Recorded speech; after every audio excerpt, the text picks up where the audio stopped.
Chapter 1566. Master. Master. Not good. Mr. Wenji's body is hot and his breath is getting weaker. His condition seems to be worsening. At noon, Sun Simiao had just finished his lunch when Hu ran over and said anxiously, "What? This poor Taoist will come right away." Hearing this, Sun Simiao's expression suddenly changed, and then he quickly walked towards Li Gang's room. "Master, look, Mr. Wenji is sweating a lot. Shall I get some medicine to reduce his fever?" Hu followed Sun Simiao to Li Gang's room. Seeing Li Gang sweating profusely, Hu hurriedly stepped forward and used a handkerchief to wipe Li Gang's sweat. After that, she turned to Sun Simiao and said. Sun Simiao had been observing Li Gang's complexion from the side. He frowned and said, "No need. Mr. Wenji is suffering from an internal deficiency and external heat. Yang deficiency is at the bottom and Yang deficiency is at the top. It's hot at the top and cold at the bottom. You can't just use medicine to reduce his fever." Hu frowned and couldn't help but touch the back of Li Gang's foot with her hand. Sure enough, it was cold to the touch. She said in surprise, "It's hot on the inside and cold on the outside."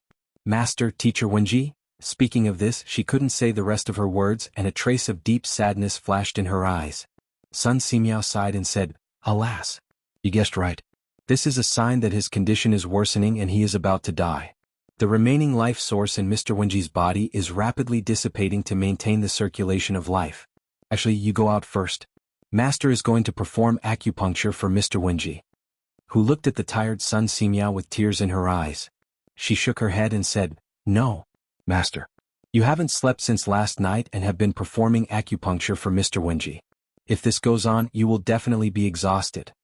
Sun Simiao said with a serious face, "Actually, saving the dying and healing the injured is the duty of us doctors. It is also the integrity that all doctors in the world have to practice for their whole lives. If I am afraid of difficulties and don't save people, how can this poor Taoist be worthy of the title of divine doctor? How can I face the hundreds of teachers and students on Yunshan? Quickly go and get the golden needles, don't delay Teacher Wenji's treatment."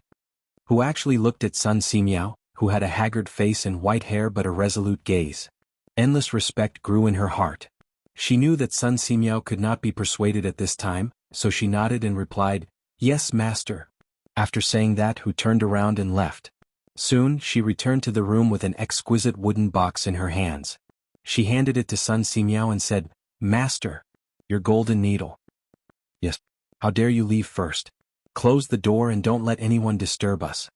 Sun Simiao took the wooden box and instructed. "Yes, Master." Hu actually wanted to stay and help, but she had never practiced internal martial arts. Naturally, there was no true qi in her body.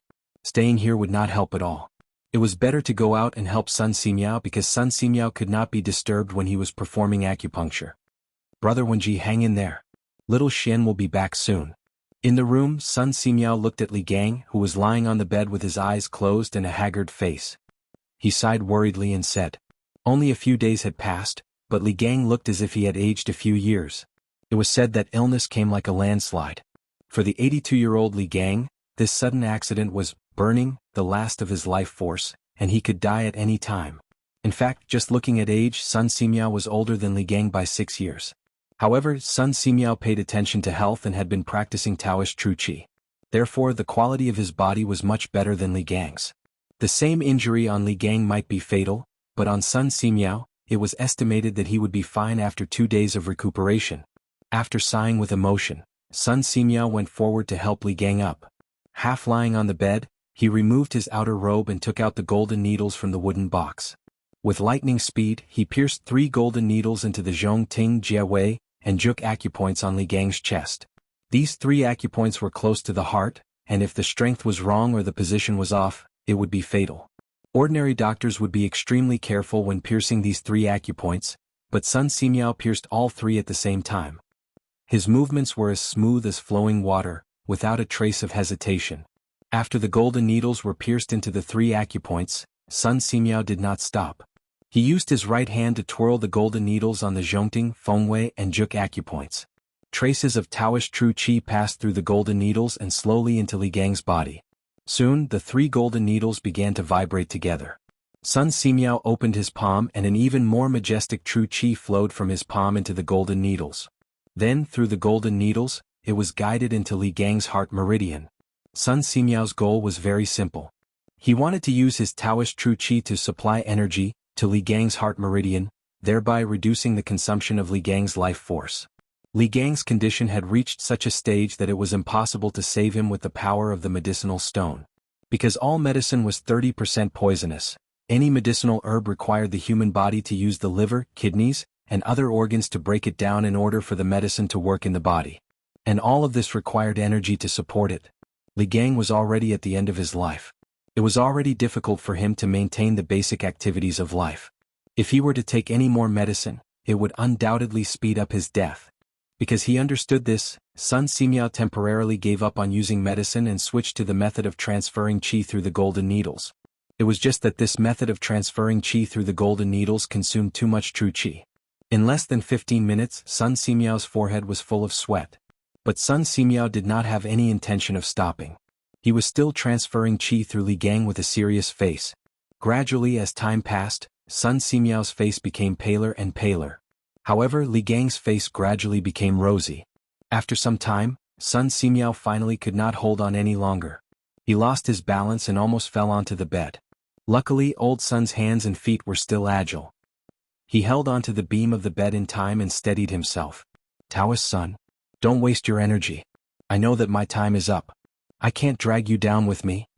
Unexpectedly at this moment, Li Gang, who had been in a deep sleep all this time, opened his eyes and spoke softly. Brother Wenji, you're awake. Hearing Li Gang's voice, Sun Simiao finally heaved a sigh of relief. He stood up straight and looked at Li Gang with a face of joy and said, Wenji, what you said is wrong. What do you mean by wasting my energy? Before I treat a patient, I will never care if that person can be saved or not. Because no matter what kind of patient it is, I will try my best to save them. Until the last moment, life or death is uncertain. Li Gang used all his strength to move the corners of his mouth and smiled. Taoist Sun's medical ethics are noble and your medical skills are superb. Who doesn't know of this? Who doesn't know? But I am already at the age where I have one foot in the grave. If I die, so be it. Letting Taoist Sun waste his energy and affect the treatment of other patients is a huge sin. Sun Simiao sighed and said, I only used up some true qi. After resting for a few days I will recover. But Wenji, you must hold on. Xiao Xian received the news and is already on his way back. With his help, Wenji, there is hope that your illness can be controlled. Hearing this, Li Gang was shocked and said, Yamacho is coming back? What about the Tuju estate preceptor? Have the secret scrolls of the academy been recovered? Sun Simiao replied, Don't worry. The Tuju estate preceptor has already escaped back to the grasslands. All the secret scrolls of the academy have been recovered by Xiao Xian. He is now rushing back to Yunshan. So, Brother Wenji, you must hold on. Hearing this, Li Gang's face suddenly flushed red. He smiled and said, Good. I must hold on until Yamacho comes back. Seeing this, Sun Simiao secretly cursed in his heart. At this time, Li Gang's face was flushed red. It was not a good thing because it was a bit like the final radiance of the setting sun. When a person was on the verge of death, under the control of the cerebral cortex, it would quickly instruct the adrenal cortex and medulla to secrete glucocorticoids, mineralocorticoids, adrenaline, and norepinephrine. They could all stimulate the heart, constrict the blood vessels, and raise blood pressure. This would mobilize all the positive factors in the body, causing the patient to wake up from a coma. From being unable to speak to being able to speak, from not being able to eat to being able to eat and drink. These were all endocrine hormones under the command of the central nervous system. The final radiance of the setting sun had certain benefits for the patient and his family. If the person the patient was anxious to see was still on the way, it could prolong the patient's life to fulfill his long-cherished wish. If the patient still had things to say, it could also prolong the patient's life for a period of time. However, terminal lucidity mobilized the last bit of vitality and potential left in the patient's body to help the patient overcome the pain in a short period of time. Once this bit of vitality and potential was exhausted, there was nothing that could be done to save the patient. Brother Wenji, don't get too excited. Xiao Xian came back from Longmen Pass. It's about 500 to 600 miles in between. Even if he rode a fast horse, he would only reach Yunshan late at night at the earliest. Brother Wenji, you must hold on. Sun Simiao saw that Li Gang's face was getting redder and redder, so he hurriedly said. He had to stop Li Gang from using up his remaining vitality. Otherwise, it was very likely that he would not be able to hold on until Li Zishuan came back. Longmen Pass. Sure enough, when he heard Sun Simiao say that Li Zixuan was still 500 to 600 miles away, Li Gang's eyes instantly dimmed a lot, and the redness on his face gradually faded. Then he muttered, Longmen County is a good place. If I remember correctly, Mr. Wang also came from Longmen Pass. I must wait until Yamacho comes back. Faith. Sometimes faith was a very magical thing. As long as there was a thought in one's heart, one would be able to persevere. Sun Simiao wanted to tell Li Gang about the time it would take for Li Zixuan to reach Yunshan.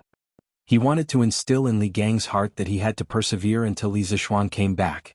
Seeing that Li Gang had finally calmed down, Sun Simiao secretly heaved a sigh of relief and said, Wenji, have a good rest first. I'll make some porridge for you to fill your stomach. Thank you, Li Gang said weakly. After Sun Simiao helped Li Gang lie back on the bed, he turned around and left the room. At this moment, the sun outside had already moved to the southwest. It was about 5 in the afternoon. This healing process actually lasted for more than 2 hours. Master, are you okay? Hu Yao, who had been guarding outside the room, saw Sun Simiao walk out with a pale face. She quickly went up and supported Sun Simiao with a worried expression. I'm fine. I just need to rest. Sun Simiao waved his hand, then turned to look at Hu Yao and said, Yao, I'll give you a prescription. Quickly go and get the herbs according to the prescription. There can't be any mistakes. Prescription? Get the herbs? Hu Yao heard this and her eyes widened. She said with a shocked expression, Master, are you planning to use medicine on Teacher Wenji? But Teacher Wenji's body is so weak now. How can he withstand the medicinal properties of various herbs? Hu Yao was respectfully called Little Fairy Doctor by many people. She still had this bit of medical knowledge. Even if Sun Simiao did not say it, she knew that with Sun Simiao's current body, he would not be able to withstand the power of the medicinal stone no matter what. Sun Simiao sighed deeply and said, Teacher Wenji faintly showed signs of terminal lucidity just now, but I suppressed it. The speed of his deterioration is more serious than I thought. Now, even if Xiao Xian and Daoist Xianqing came to help, they might not be able to completely cure Wenji. So, the only thing we can do now is to take a risk. Master, why do we take a risk? Hu Yao asked curiously. Sun Simiao paused for a moment and opened his mouth to explain. Wenji is now completely relying on his will to support himself. Once Xiao Xian returns, this will dissipate and Wenji will also show signs of terminal lucidity. At this time, the functions of all the organs in his body will be normal. Although after this short period of normalcy, he will exhaust his life force and die, I can take advantage of this period of time when Wenji's body is normal to let the medicine enter his body and extend the time of terminal lucidity through the golden needle. As long as the medicine can take effect during this period of time, it can cure the symptoms and cure the root cause, fundamentally saving Teacher Wenji's life. And this terminal lucidity will become a revival from the dead. Chapter 1567. Ginseng nourishes the 5 viscera, calms the spirit, stabilizes the soul. Antler nourishes the kidney, generates the essence, strengthens the muscles and bones. Sanchi stops bleeding and removes blood stasis, unclogs the meridians and relieves pain. Amber calms the nerves and facilitates the water flow. Placenta nourishes the innate, nourishes the qi and nourishes the blood. In front of Yunshan's courtyard, after listening to Sun Simiao's prescription, who could not help but cover her mouth in surprise and said, Master, although these medicines are in line with Teacher Wenji's current physical condition, their medicinal properties are extremely strong and extremely young. If Teacher Wenji can't hold on then, alas. That's why I said this is a risky move. Sun Simiao sighed helplessly and said, with Wenji's current condition, even if little Xian, Taoist Xianqing and I join hands, we can only help Teacher Wenji extend his life for a few more days. After all, it's treating the symptoms but not the root cause. If we want to treat both the symptoms and the root cause, then we can only take the risk and try. Who said with a sad face, Master, is Teacher Wenji's condition really that serious? Yes. I didn't expect that Brother Wenji's condition would deteriorate so quickly.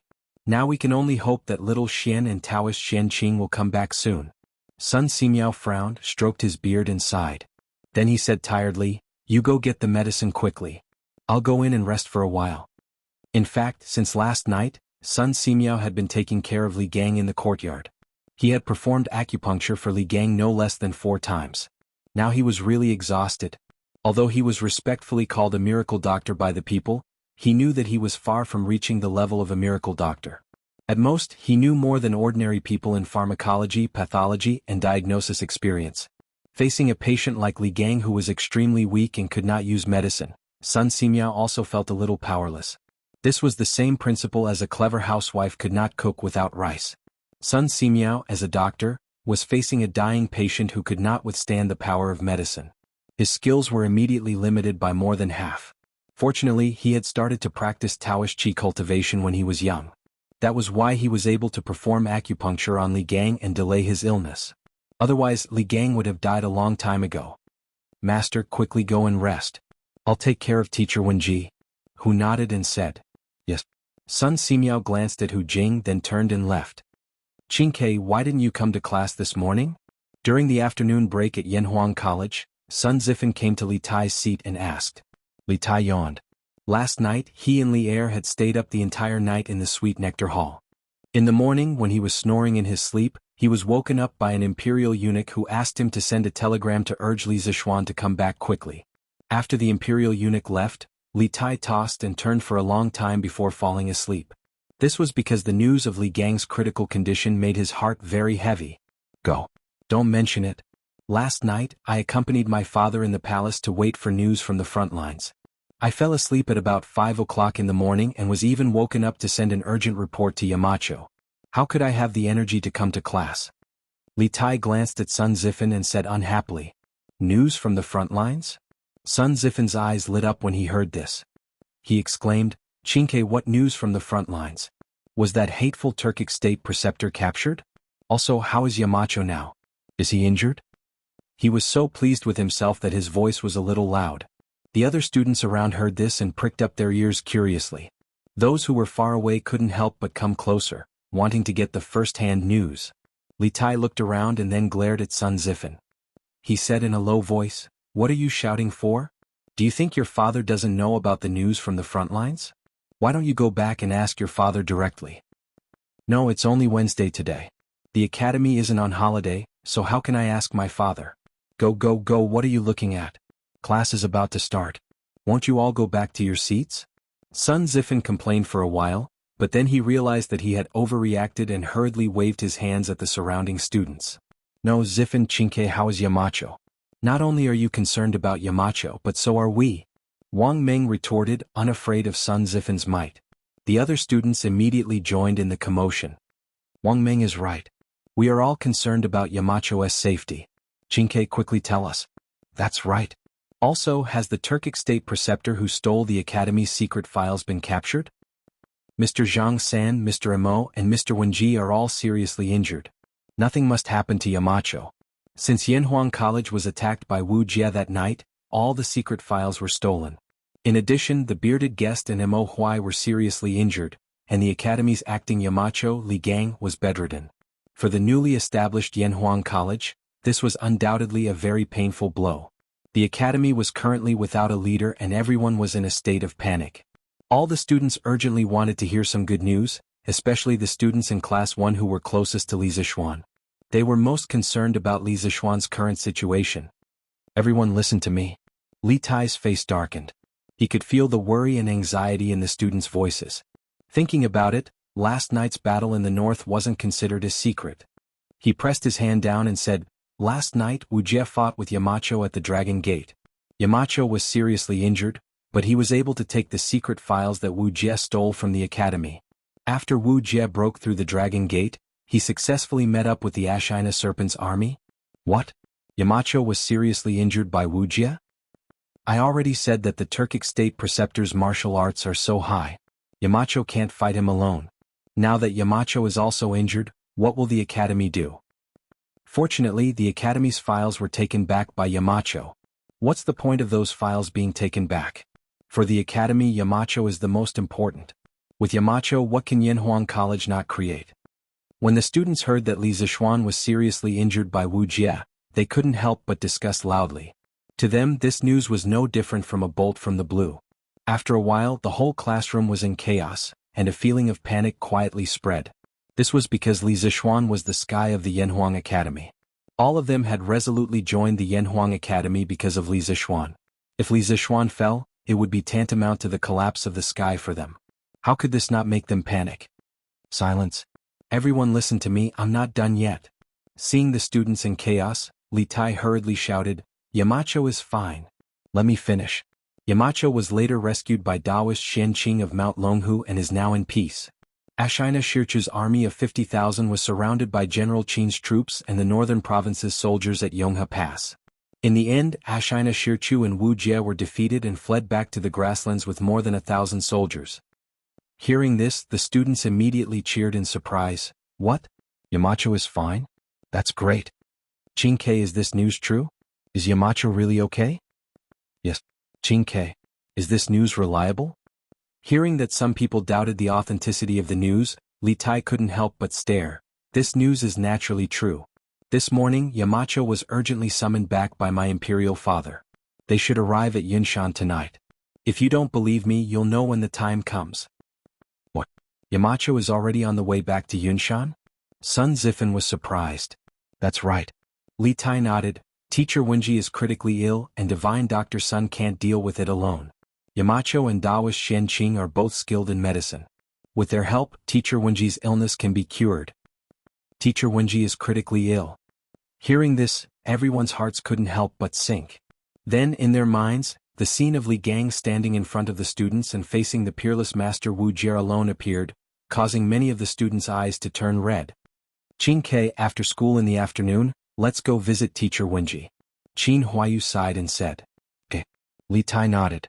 In fact, even without Qin Huayu's suggestion, he also planned to visit Li Gang in the courtyard. "And then, I want to go too." Sun Zifen hurriedly agreed. "I want to go too." Yuchi Baolin also spoke up. "I want to go too.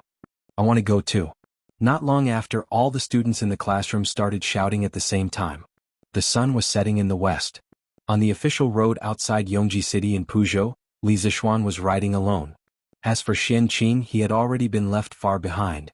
Along the way, Big White's speed and endurance had greatly exceeded his expectations. Basically, after riding Big White for 40 to 50 kilometers, and then using his Qinggong to rush for another 3 to 4 kilometers, Big White would be able to recover more than half of its strength. After that, he would be able to ride Big White and gallop wildly again. For example, the Turkic cavalry rode on 2 horses. This kind of long-distance attack could greatly increase their speed. Li Zixuan didn't have 2 horses, so he could only use this method of riding alone. Overall, his speed wasn't any slower than the speed of a single person riding 2 horses. According to the imperial edict that Li Er had sent to him through the telegraph, he only needed to rush from Longmen Pass to Yunshan. There was no need for him to rush so desperately. However, Li Zixuan had a vague ominous premonition in his heart. As he got closer to Chang'an, the ominous premonition became stronger. "Teacher Wenji, you must hold on." Although Li Zixuan didn't want this ominous premonition to be related to Li Gang at this time, other than Li Gang's illness, he couldn't think of anything else that could make him feel so uneasy. Therefore, he could only pray silently as he ran. At Yunshan, after the afternoon classes, the students of Class 1 were led by Li Tai to Sun Simiao's courtyard to visit Li Gang. The students of the other classes also rushed over when they heard that Li Gang was critically ill. After a while, Sun Simiao's courtyard was filled with hundreds of students. "It's actually a girl. Where's Teacher Wenji?" The students all wanted to visit Teacher Wenji when they heard that he was critically ill. Li Tai, who was standing at the front of the group, asked Hu Jing, who had gone out to check on the situation. Li Gang usually treated the students of the academy very well. None of the students disrespected or disliked him. Although there were hundreds of people gathered outside the courtyard, no one made a fuss. Everyone was watching Li Tai and Hu Jing negotiate. They didn't dare to make a sound for fear of disturbing Li Gang, who was recuperating in the room. It was precisely because the students did not kick up a fuss that Hu Jing's expression became slightly better. She looked at Li Tai, frowned and said softly, "Your Highness Prince of Wei, Teacher Wenji is now critically ill. My master is currently administering acupuncture and transferring qi to Teacher Wenji. Both of them need to be quiet and should not be disturbed. Once my young master and Taoist priest Xian Qing arrive at Yunshan, my master will work with them to save Teacher Wenji. Now, your highness and young master should return." Although Li Tai was anxious, he knew that Hu Jing's words made sense. He nodded sadly and cupped his hands, saying, "All right then. Miss, if Teacher Wenji gets better, please come to the academy to inform us. Tai will be very grateful." Hu actually nodded her head lightly and replied, Go back." Li Tai turned around and waved to the rest of the students. Although the students were unwilling in their hearts, they had no other choice in the current situation. They could only leave. Thus, the students reluctantly looked at the door of the courtyard as they moved their feet and turned to leave. Wait. Chapter 1568. Teacher Wenji, don't worry. We'll definitely do our best tomorrow. Teacher Wenji, don't worry. We'll definitely do our best tomorrow. Li Gang's words didn't sound out of place when spoken by Sun Simiao. Instead, Sun Simiao's low tone resonated with the students. Especially when they thought about how Li Gang was bedridden and needed someone else to relay his words, the students couldn't help but feel sour in their hearts. Thus, under the leadership of Li Tai, the group of students spoke with determination.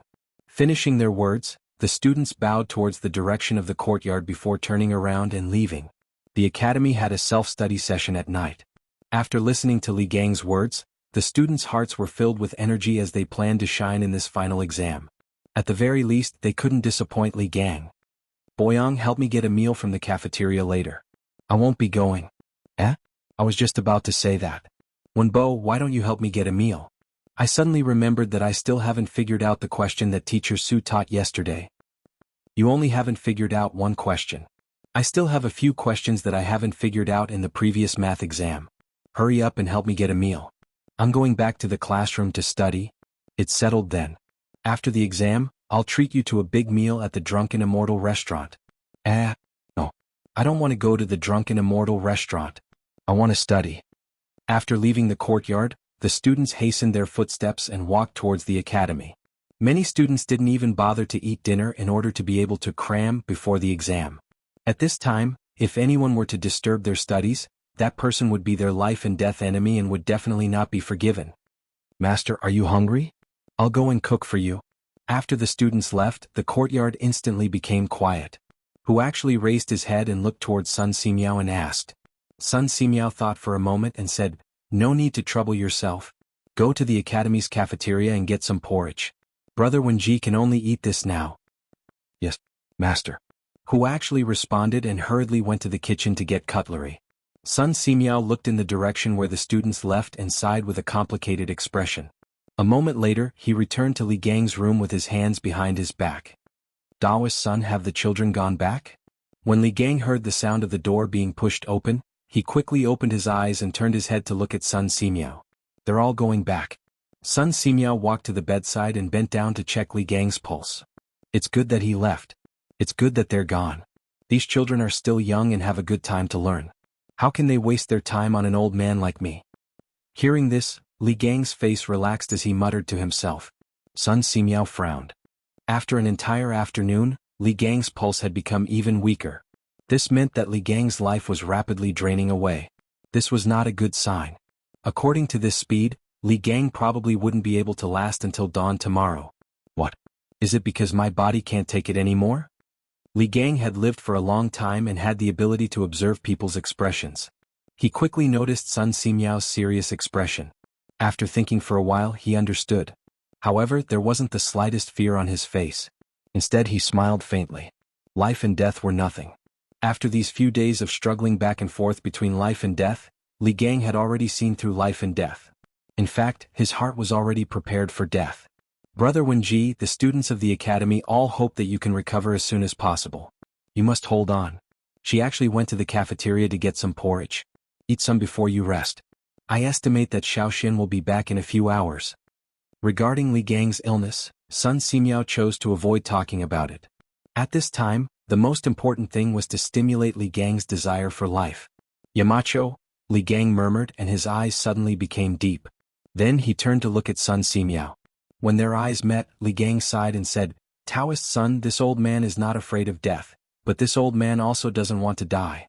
Since Yanhuang College was established last year, a group of children have been cultivated into talents that are absolutely useful to the Tang Empire in just 1 year.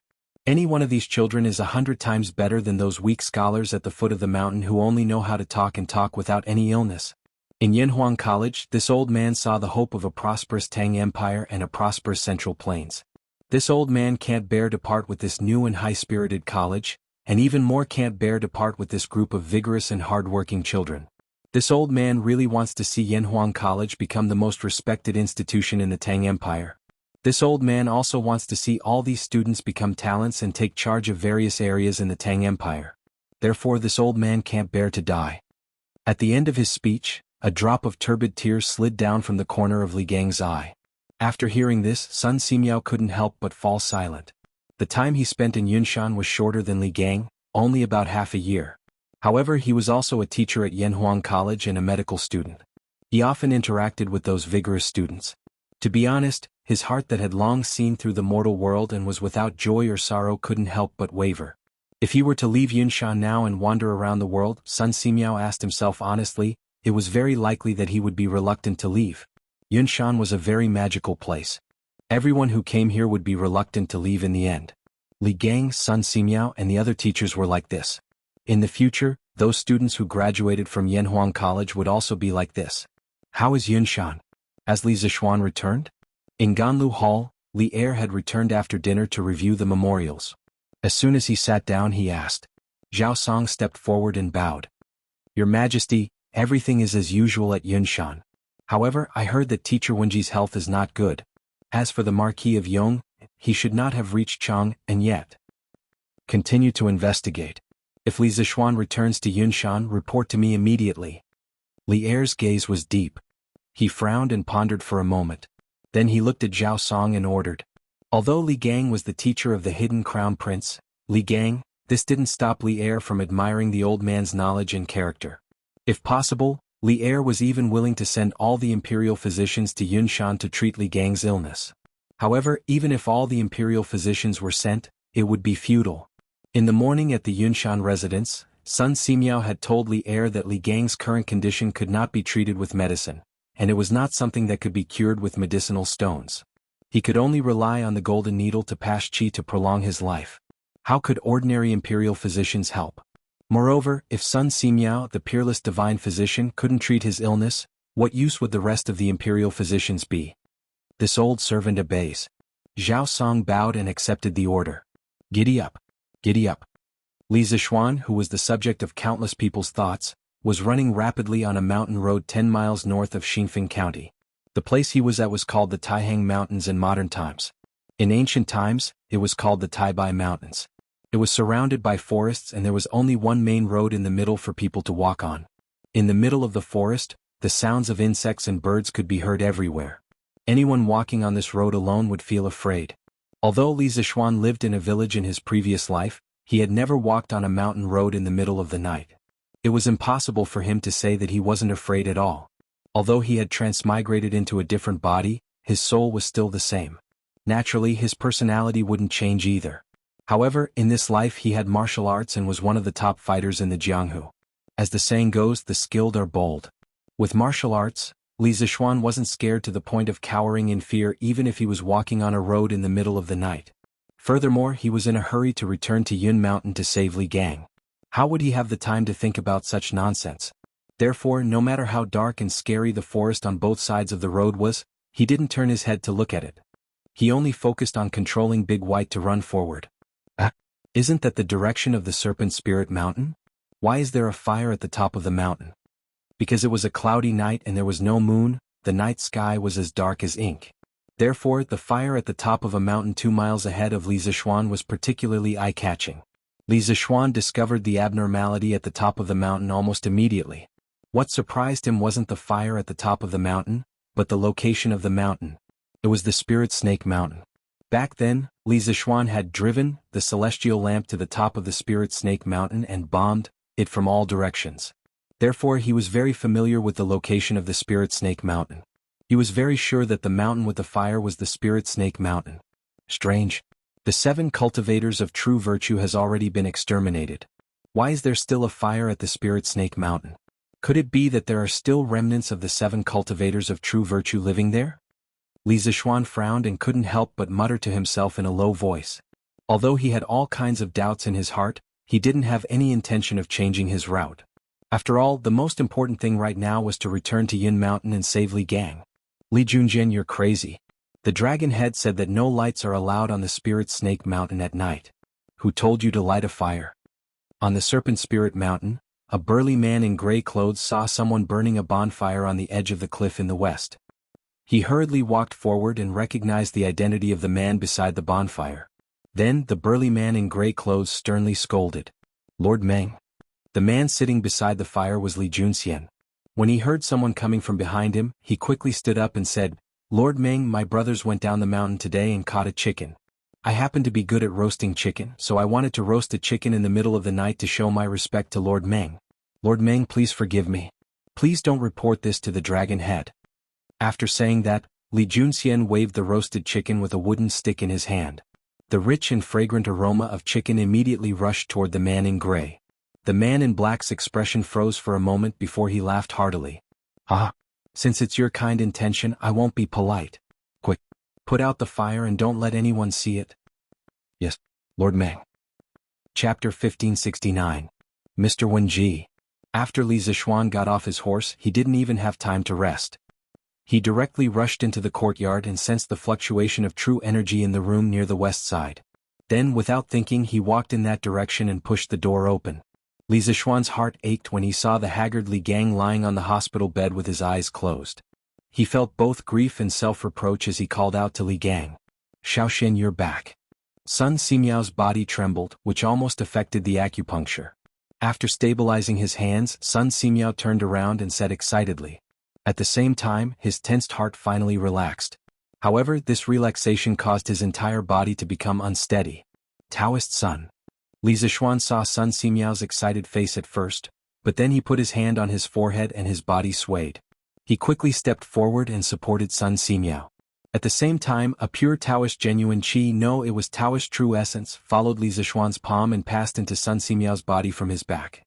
"Taoist Sun, your internal breath is almost exhausted. You'd better have a good rest." It was when he was transmitting his Jinqi to Sun Simiao to nurse his body that he found that Sun Simiao's meridians were dry. Thinking of the scene where Sun Simiao was injecting Jinqi into Li Gang's body before he came in, he instantly understood that old Sun's Jinqi was overused and his physical strength was exhausted. "You can't rest. You can't rest. Brother Wenji's breath is weak, and his life is in danger. If he doesn't have genuine qi to sustain his life, I'm afraid he will die," Sun Simiao said tiredly. Suddenly he felt that something was wrong and said in surprise, "Xiaoxian, your genuine qi. Did you make a breakthrough in your martial arts realm?" Sun Simiao found that the purity and quantity of genuine qi in Li Zishuan's body were completely different from before. He was shocked. "Let's talk about this later. Taoist Sun, you sit aside and adjust your qi circulation. I'll transfer qi into Mr. Wenji's body." In this short period of time, Li Zishuan had already used his true qi to help Sun Simiao recuperate his body. Finished speaking, he removed his hand from Sun Simiao's back and went directly to the front of the bed. He saw that Li Gang's chest still had 3 golden needles sticking out. Seeing this, Li Zishuan couldn't help but rejoice in his heart. "Fortunately, I found the acupoints. I only need to control the genuine qi to enter Li Gang's body through the golden needles. Otherwise, I may not necessarily be able to do acupuncture." Although he had solved the cholera in Chang'an City before, it was just a coincidence. At that time, he happened to recover the memory of pathology and pharmacology of his predecessor. In addition, the old Chinese medicine doctor in his village in his previous life had told him about cholera, so he came up with the prescription to treat cholera. But when it came to feeling the pulse and applying acupuncture, he really didn't dare to rashly try. Although he was very familiar with hundreds of acupoints on the human body because of his martial arts practice, he not only had to know the position of the acupoints, but also had to control the strength. Sometimes, when the position was right, the strength was not suitable, which would affect the treatment effect. But now that Sun Simiao had helped him with the acupuncture, he didn't need to worry about this anymore. Old Sun's acupuncture skills were absolutely beyond doubt. Now he only needed to transfer the genuine qi to Li Gang through the golden needles, which was what he was good at. After all, he was a master at the late stage of the supreme power realm, so his control of the genuine qi was absolutely accurate. Li Zishuan's right thumb and middle finger pinched a golden needle on the Zhongting acupoint. The golden needle slowly rotated on his fingertips, and the Taoist genuine qi in his body quickly flowed like a trickle into Li Gang's heart meridian. At the same time, Li Zishuan suddenly felt an inexplicable familiar feeling in his heart. It felt like he had used this slender golden needle before. This made Li Zishuan very puzzled. "Xiaoxian, why did you come back alone? Where is Taoist Shenqing?" At this time, Sun Simiao, who was sitting aside and adjusting his qi circulation, asked. Li Zishuan came back from his meditation and replied, "Uncle is still behind. His horse is not as fast as my Whitey, so it will take a while for him to arrive at Yunshan." Sun Simiao nodded and said, I see. According to my original estimation, you should arrive at Yunshan at least at midnight.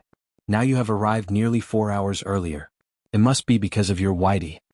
Speaking of Whitey, Li Zishuan couldn't help but exclaim, I only knew that Whitey was quite intelligent, but I didn't expect its endurance to be so outstanding.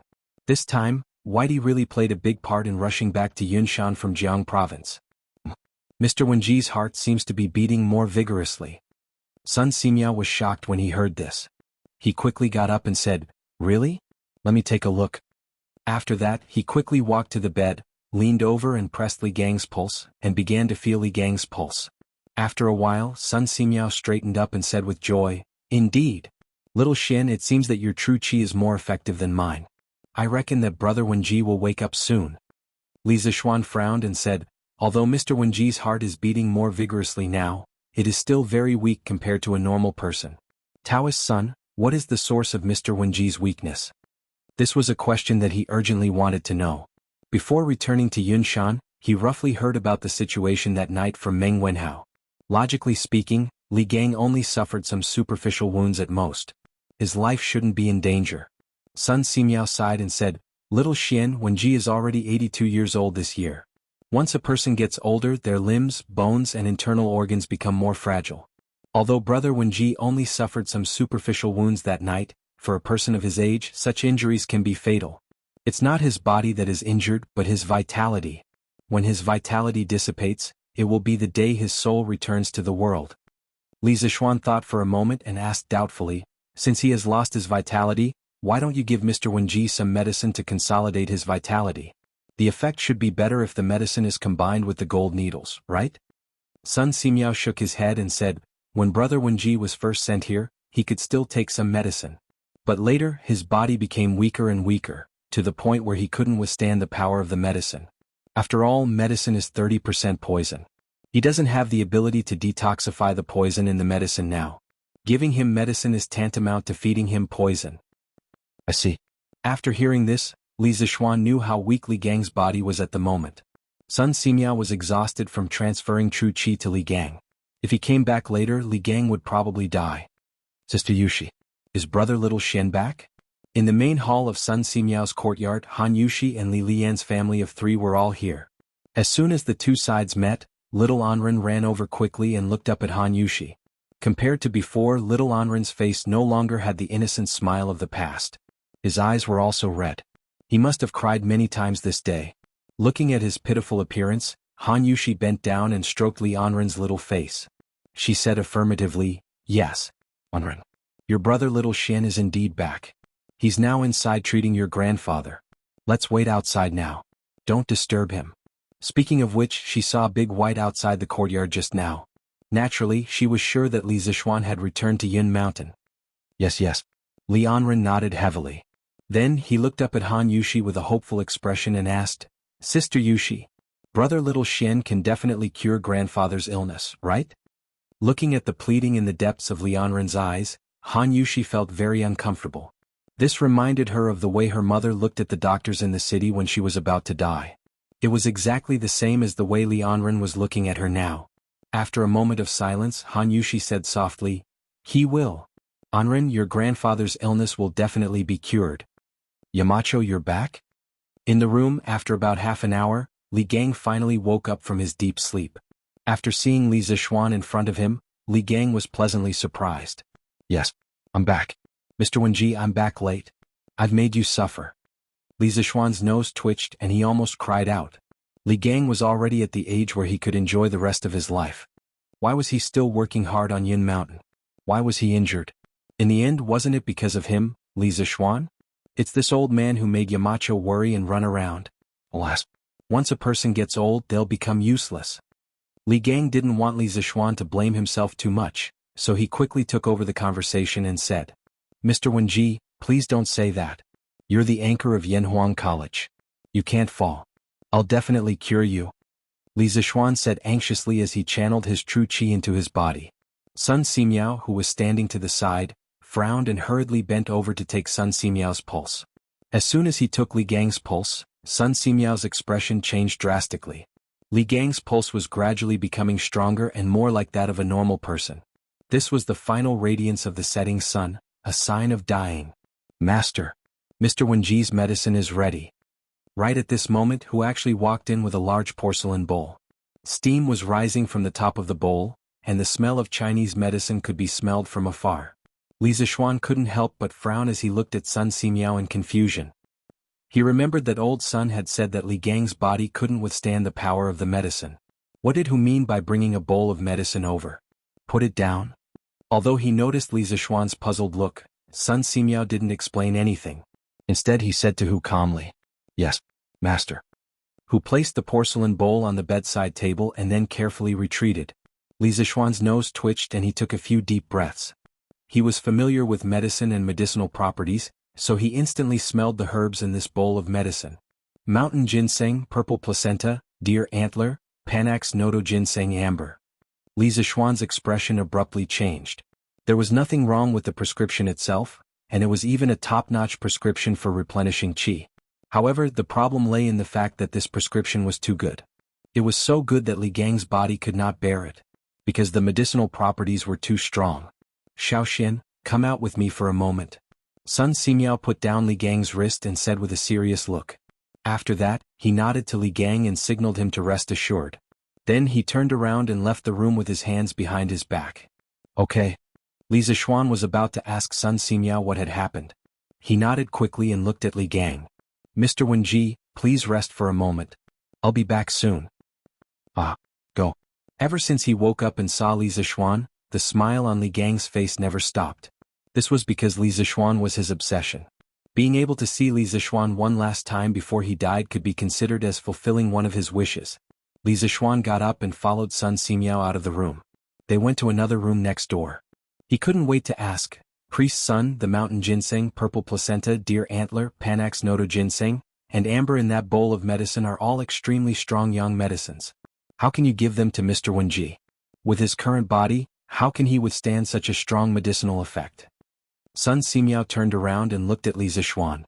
He said with a serious face, "Xiaoxian, didn't you notice that Mr. Wenji's heartbeat is getting stronger and stronger? He's becoming more and more like a normal person?" Hearing Sun Simiao suddenly mention this, Li Zishuan frowned and thought for a moment. He nodded and said, "It seems so. But isn't this a good thing? It means that Mr. Wenji's condition is getting better." "That's not the case." Sun Simiao shook his head and said, "Wenji didn't take any medicine. How can his breath and pulse get stronger and stronger? It's like a pool of water without a source.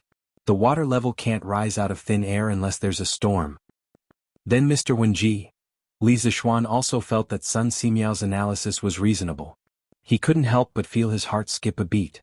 He asked in a deep voice. Sun Simiao sighed and said, "Wenji is having a final radiance. At this moment, all the life potential in his body has been stimulated. That's why his heartbeat is getting stronger and stronger, and he's becoming more and more like a normal person." What? Li Zishuan felt as if he was struck by lightning. His whole body was stunned on the spot. Sun Simiao continued, "That's why I plan to use strong medicine when Wenji's body is in its best condition. I'll make this final radiance of the setting sun come back to life. Only in this way can Wenji have a chance to live." Strong medicine for critical illness. After Li Zishuan understood Sun Simiao's meaning, his face couldn't help but change. He never thought that Li Gang would be faced with a life and death choice as soon as he came back. If he retreated, he would definitely die, but he wouldn't die immediately. If he advanced, he might have a chance to live, but if he failed, Li Gang might not live past tonight. "Xiaoxian, while Wenji's body is in good condition, we have to feed him the medicine as soon as possible. Then you and I will use the golden needles to help him dissolve the medicine and prolong the final radiance of the setting sun. If Wenji can successfully absorb all the medicine, there's still hope for him to live." Sun Simiao's expression was solemn. He then stared into Li Zishuan's eyes and said in a deep voice, "Priest Sun, how confident are you?" Li Zishuan's eyes were red as he asked in a hoarse voice. Chapter 1570. Little Xin, a 10% chance or 100% chance is the same to this Taoist. Because no matter what the situation is, this Taoist will do his best. This is a matter of life and death, and this Taoist cares about the patient's life more than anyone else. Sun Simiao spoke to Li Zishuan, whose eyes were bloodshot, in a courtyard in Yunshan. Li Zishuan was startled when he heard this. At this moment he suddenly realized that the person standing in front of him was the Medicine King, Sun Simiao. In the great Tang dynasty, if he didn't even trust Sun Simiao, who else could he trust? Alright. Taoist son will do as you say. If you need anything from this little one, just let me know.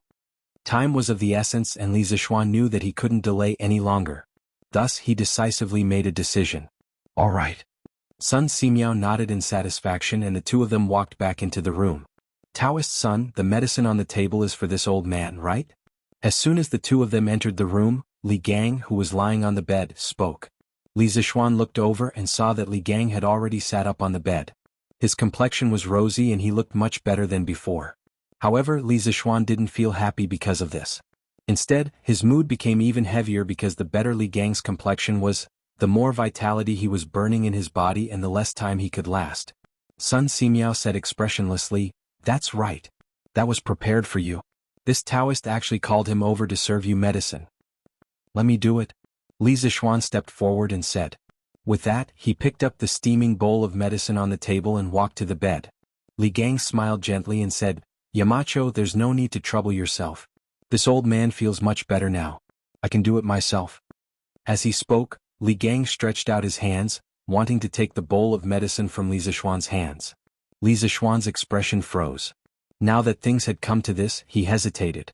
After a moment he looked at Li Gang and asked, "Mr. Wenji, if there is a way to make your body completely better, but this method has risks, it might?" "Ha!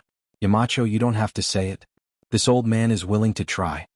Before Li Zishuan could finish his words, Li Gang impatiently interrupted, "I know my own body well. Even if Dr. Sun's medical skills are superb and Yamacho's internal strength is profound, I can at most prolong my life for a few more days. However, the academy has just started to improve, and I don't want to die yet. If there is really a way for me to recover completely, I'm willing to give it a try no matter how big the risk is." Desire. From Li Gang's eyes, Li Zishuan could see the old man's desire for life. Reluctance. From the old man's eyes, Li Zishuan could also see his reluctance to part with this world, or rather to part with Yunshan. At this moment, Li Zishuan's heart was filled with regret and bitterness. If he had not followed the Sky Rooster Brigade to the north to eliminate the locusts, even if Wuxia had infiltrated the Tang Empire, he would not have dared to rashly attack Yunshan. Even if Wuxia had infiltrated Yunshan with him there, he would not have let Li Gang face Wuxia alone and be seriously injured. If none of this had happened, Li Gang naturally would not be lying in bed at this moment, facing the choice of life and death. "Shaoxian, there's not much time left." Sun Simiao could not help but remind him. "Oh, okay." Li Zishuan came back to his senses and quickly sat by the bed. He said to Li Gang, "Come. Mr. Wenji, I'll feed you medicine." Li Gang nodded. Li Zishuan held the bowl of medicine and used a spoon to scoop up a spoonful of medicine. He gently blew on it and brought it to Li Gang's mouth. Li Gang opened his mouth, leaned forward slightly, and swallowed the medicine without hesitation. Although the medicine was bitter, Li Gang did not frown, because he knew that this medicine was life-saving. This was the first time Li Zishuan had fed medicine to someone in this life. He fed it very carefully for fear of spilling a single drop. But at the same time, his heart was also very heavy, because he did not know what would happen to this old man after drinking this bowl of medicine. Would he come back from the dead or would he fall into a deep sleep? Thinking of this, he felt that the bowl of medicine in his hand had become incomparably heavy, so heavy that he could not lift it. "Thank you for your trouble, Yamacho." After a while, the medicine in the bowl was finished. Li Gang took the handkerchief from Sun Simiao and smiled gently. Not to mention anything else, just being able to see Li Zishuan before his death was enough for Li Gang, and he had no regrets. "Mr. Wenji, after taking the medicine, you must lie down as soon as possible, close your eyes and calm your mind. Do not be agitated and harm your body."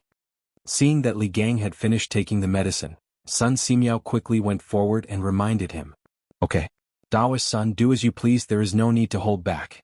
Anyway, this old man is a dying man. If I can be saved, it will be my great luck. If I can't be saved, then it is my fate." Li Gang nodded and said with an indifferent expression. After that, he closed his eyes and lay flat on the bed. His breathing gradually became even. "Shaoxian, let's begin." Sun Simiao saw this and said in a low voice. Li Zishuan's face was serious as he nodded and replied, "Okay." This guy agreed very straightforwardly, but Sun Simiao's next sentence made him dumbfounded. "Then you will do the acupuncture. This poor Taoist will tell you which acupuncture points to use." "Sun, Priest's son, aren't you going to do the acupuncture? Hearing this, Li Zixuan was dumbfounded.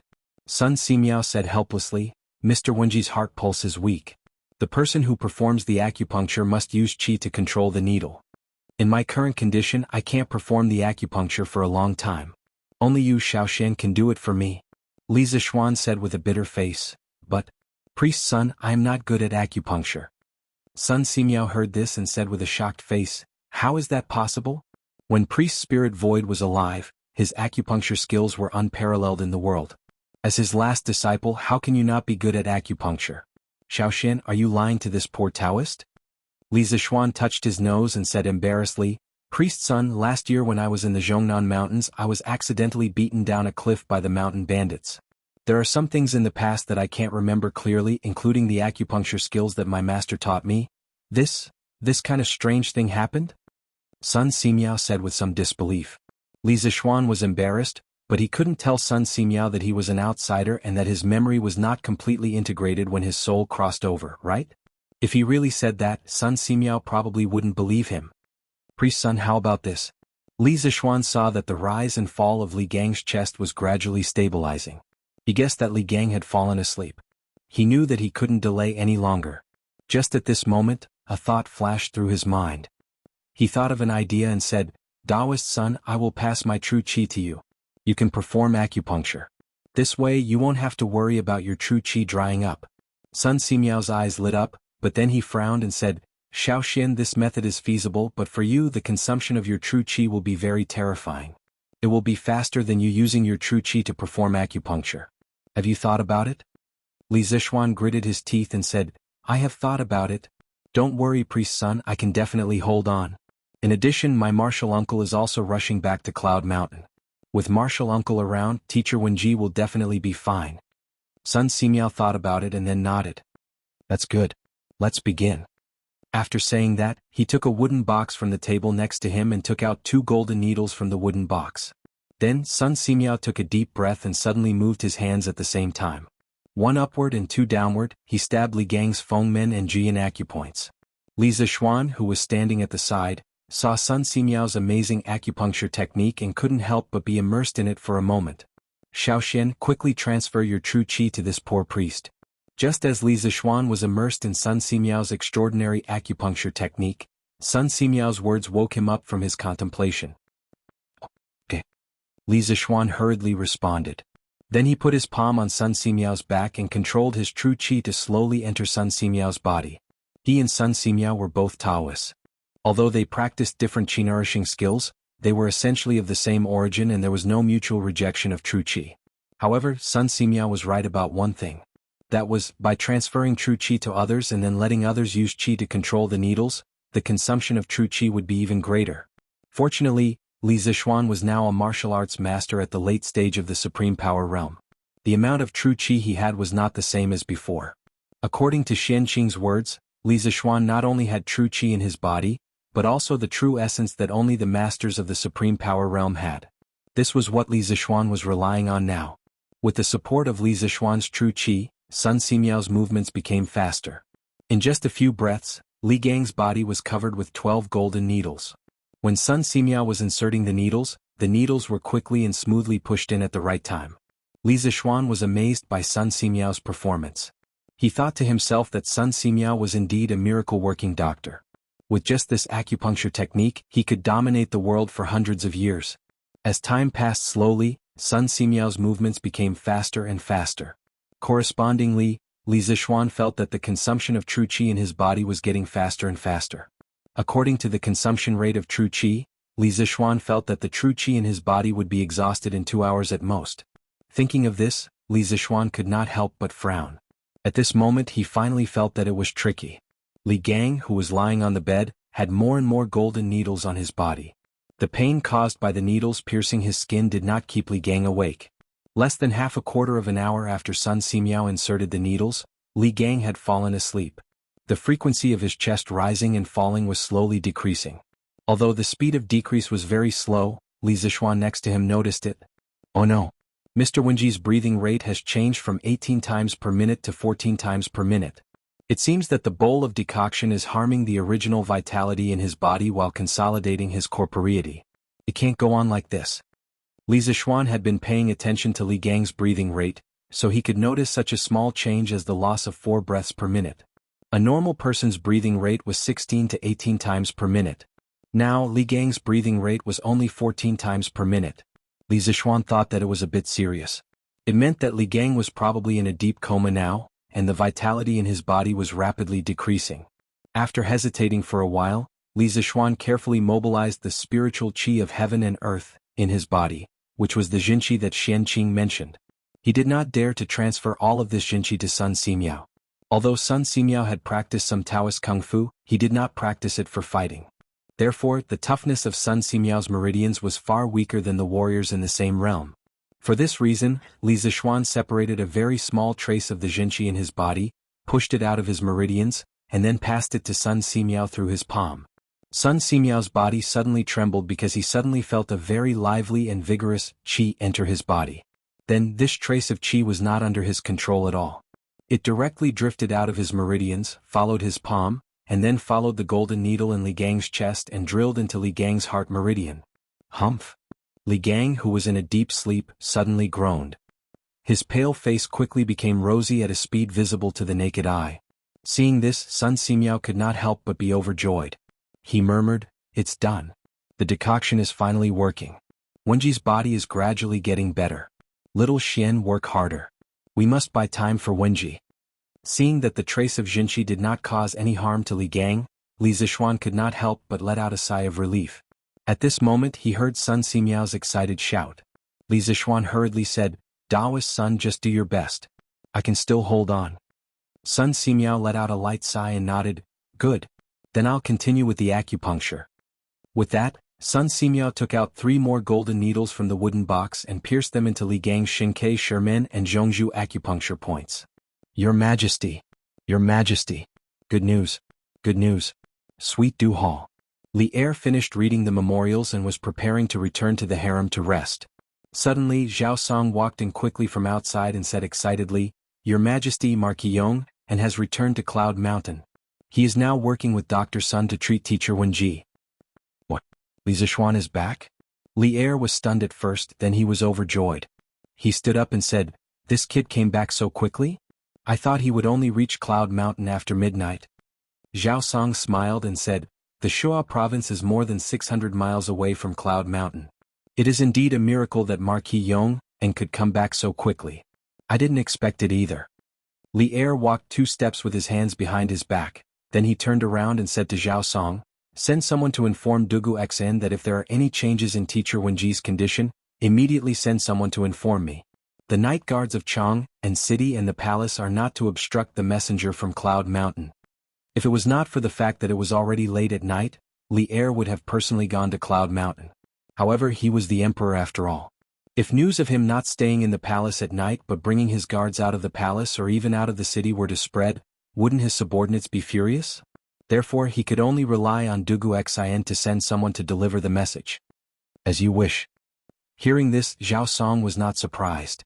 He respectfully cupped his hands and promised. Then he turned around and left the palace to deliver the decree. Chapter 1571. Clang, clang, clang. Translator. Nyoibo Studio Editor. Nyoibo Studio. In the academy, most of the students in Class 1 did not rush out of the classroom and return to the dormitory to rest as usual. Instead, they sat quietly in their seats and flipped through their books, as if they did not hear the gongs and drums. "Qingke, how do you think Teacher Wenji is doing now?" Yuchi Baolin lay weakly on the table. After hesitating for a long time, he got up and walked to Li Tai, who was sitting next to him, and asked. Li Tai was still doing exercises. When he heard this, he immediately stopped writing. He thought seriously and said, "The situation should not be optimistic. In the evening we went to see Dr. Sunday. If Teacher Wenji's illness could be cured, Dr. Sun would definitely give us a definite answer on the spot and tell us not to worry anymore. But Dr. Sun did not do that. This means that Teacher Wenji's illness is difficult to treat even for Dr. Sun." When Yuchi Baolin heard Li Tai's words, he immediately panicked. Even Dr. Sun finds it difficult to treat? Then isn't Teacher Wenji hopeless? Baolin, what are you talking about? It was unknown when Sun Zifan had also come over. Hearing this, he hurriedly said, Teacher Wenji has a noble character. He is still teaching and educating people even when he is at the end of his life. If such a person of virtue and prestige can't live a long life, then God must be blind. Yes, Ziffin is right. Someone as upright and noble as Teacher Wenji must live to 100 years old. Qin Huayu suddenly came over and said with a firm expression, Sigh. No one wants anything to happen to Teacher Wenji, but the reality is... Li Tai sighed worriedly. Then his eyes suddenly lit up and he said, That's right. Yamacho set off from Jianghu this morning and rushed to Wang Yunshan's place. I don't know if Yamacho has reached Yunshan yet. With Yamacho around, Teacher Wenji's illness has a great chance of getting better. Sun Ziffin was stunned, then he excitedly slapped his thigh and said, That's right. Yamacho had not only cured General Qin's old injuries, but also solved the cholera in Chang'an. Their medical skills were not inferior to Dr. Sun's. With Yamacho here, Mr. Bunji's illness will definitely be cured. Yuchi Baolin whispered, Qingge, why don't I secretly climb over the east wall and go to the side yard to see if the mountain elder has returned? Hearing this, all of them widened their eyes and stared at Yuchi Baolin in shock. Sun Ziffin opened his mouth and said in shock, Baolin, you can't be serious, right? By the way, why are you so concerned about Teacher Wenji's condition? Of course I'm telling the truth. Yuchi Baolin straightened his neck and said, Teacher Wenji is a good teacher. I respect him and don't want anything to happen to him. This simple and honest young man had always been straightforward and didn't like to talk to others in a roundabout manner. Although his words were simple, they were the truest portrayal of his heart. If he did not respect Li Gang from the bottom of his heart, he would not have risked his life to protect Li Gang when Wuxia broke into the Cloud Mountain that night. Hearing this, Sun Ziffin immediately stopped joking and his expression became serious. He thought for a moment, then looked Yuchi Baolin up and down and said, Baolin, I think that with your size, if you secretly climb over the wall, you will definitely be discovered by the Academy's guards. Do you think Teacher Kongue will hit your palms? Yuchi Baolin subconsciously hid his hands behind his back and argued, Ziffin, don't look down on me. I'm more skilled than you. I definitely won't be discovered by the Academy's guards. You're more skilled than me. But you're bigger than me. Sun Ziffin retorted. That's enough. You two don't need to argue. Li Tai rolled his eyes and said, Baolin, although we all want to know if Yamacho is back, we can't let you take the risk of climbing over the wall. How about this? I'll go to the Academy's gate and ask Mo Zhong and Mo Yun. If Yamacho is back, he will definitely pass by the Academy's gate. They will definitely know. That's right. How could I forget about this? Sun Ziffin's eyes lit up and said excitedly, Qingke, go ask them quickly. Yes. The constitution strengthening powder has already taken effect in Wenji's body. Wenji's qi and blood are becoming more vigorous, but the medicine has activated his internal organs. He needs to consume more vitality to maintain his body's normal operation. Little Shin, we can't let our guard down at this time. Otherwise, the poison in the medicine will backfire on Wenji's heart meridians. In the Yunshan courtyard, Li Gang's treatment had reached the most critical stage. Although Sun Simiao had the support of Li Zishuan's true qi, he was the one who applied the needles. In addition, Li Zishuan's true qi was circulating through his body, which also brought a lot of burden to him. Therefore, at this time, Sun Simiao was already tired and sweating profusely. Taking advantage of the time when the golden needles were inserted into the acupuncture points, Sun Simiao wiped his sweat and said with a serious face. Li Zishuan, who was instilling vital energy into Sun Simiao, gritted his teeth and said, Don't worry, Taoist Sunday. I can still hold on for a long time. In fact, Sun Simiao's current situation was also very bad. Even though he was already a master at the late stage of the Supreme Power Realm, he had consumed more than 30% of his true qi in just half an hour. Especially later, when there were more and more golden needles on Li Gang's body, Sun Simiao had to consume more true qi to control the needles with his qi. At the rate of consumption, it was estimated that an ordinary martial artist at the Supreme Power Realm would have run out of true qi at this time. Half a month ago, there were 3 Zhongshe Realm martial artists on Yunshan Mountain. It was reasonable to say that there was no shortage of people who could instill vital energy into Wenji's body. However, the problem was that the other 2 Zhongshe Realm martial artists of the Academy were seriously injured by Wuxia that night. Duga Duxing and Duga Duxing were still injured. Li Zishuan naturally couldn't be so heartless as to call them over to help instill vital energy into Wenji's body. Good. Next, this poor Taoist will perform a series of needles to completely open up Wenji's heart and lungs. Xiaoxin, you have to be mentally prepared. The amount of vital energy required for the series of needles will be several times more than before. Sun Simiao nodded lightly. He took out 8 golden needles from Li Gang's abdomen and head while instructing Li Zixuan. Li Zixuan took a deep breath and said, "Don't worry, Taoist Sunday. This little one is ready." "Good." Sun Simiao responded. Then he took out a golden needle and pierced it into the Huagai acupoint above the heart like lightning. Then, his fingers moved slightly, and the golden needle stood on Li Gang's body and began to vibrate spontaneously.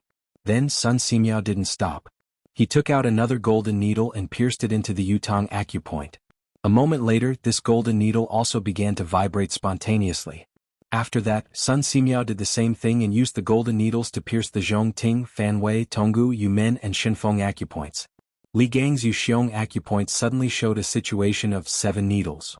Moreover, these 7 golden needles were all trembling involuntarily under the effect of Sun Simiao's true qi. If one was close enough, they could even hear the trembling of the golden needles. Xiaoxian. Speed up the infusion of vital energy. Only the most crucial step is left. Sun Simiao held the 8th golden needle and took a deep breath as he spoke to Li Zixuan. "Okay." Li Zixuan gritted his teeth and replied. Then he controlled more vital energy and channeled it into Sun Simiao's body through his palm. Sun Simiao had only practiced some qi nurturing techniques. The toughness of his meridians was far from Li Zixuan's, and even worse than Yuqi Baolin's. Suddenly receiving such a powerful amount of vital energy, his face quickly began to redden. Suppressing the pain from his meridians, Sun Simiao held the 8th golden needle in his hand and quickly pierced it into Li Gang's Lingshu acupoint. Clang. Li Zixuan, who was in the middle of instilling vital energy into Sun Simiao, suddenly heard an extremely clear metallic sound. After the 8th golden needle pierced in, the remaining 7 golden needles on Li Gang's Yuxiong acupoint actually began to vibrate at the same frequency and amplitude as the last golden needle. Chapter 1572. Uncle Master. In the courtyard of Yunshan, Li Zixuan looked at the big hand that was grabbing his wrist and saw Xianqing standing behind him. Li Zixuan felt a lump in his throat and shouted excitedly as if he had finally found someone to rely on. Xianqing's hair was still a little messy, and there were many wrinkles on his clothes.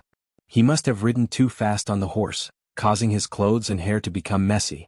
These were some insignificant details, but when it came to Xianqing, it was incredible. In Li Zixuan's impression, his uncle master not only paid attention to his appearance, but he was also a little bit of a neat freak. Whenever he saw him, he would be elegant and clean. If there was a word to describe Xianqing, it would be perfect. In terms of appearance, he perfectly fit the ancient definition of a gentleman. "Uncle Master, you're back." After being stunned for a moment, Li Zixuan finally came back to his senses and turned around excitedly. According to his estimation, Xianqing would need at least an hour to come back. Now that Xianqing suddenly appeared, it was a complete surprise for Li Zixuan. Because he finally didn't have to be in a dilemma, and Li Gang could finally be saved.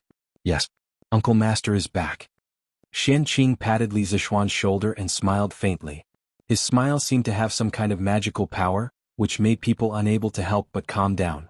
"Husband, just now someone rushed into the courtyard and directly—" At this moment Han Yushi came to the door and said to Li Zixuan inside.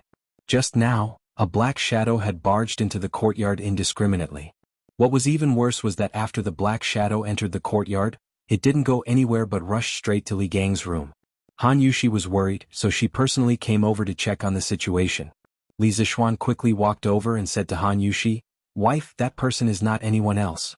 He's your husband's uncle master. Don't worry, go back to the main hall to accompany Xiaoanren and the others." "So it is martial uncle." Han Yushi heaved a sigh of relief. During the day she had heard from Li Er that not only was Li Zixuan coming back today, but Li Zixuan's martial uncle from Mount Longhu's celestial master Dao was also coming back. "Then husband, I won't disturb you anymore." After saying that, Han Yushi looked at Li Zixuan reluctantly. Speaking of which, although Li Zixuan had returned to Yunshan for quite some time, this was the first time the couple had met. In addition, Li Zixuan had gone to the north for disaster relief for more than 10 days. How could Han Yushi not miss him? However, this was the critical moment to save people. Han Yushi also understood that Li Zixuan couldn't be delayed, so she decisively took the initiative to leave. After watching Han Yushi leave, Li Zixuan couldn't help but feel a little heartache as he looked at her thin and beautiful back.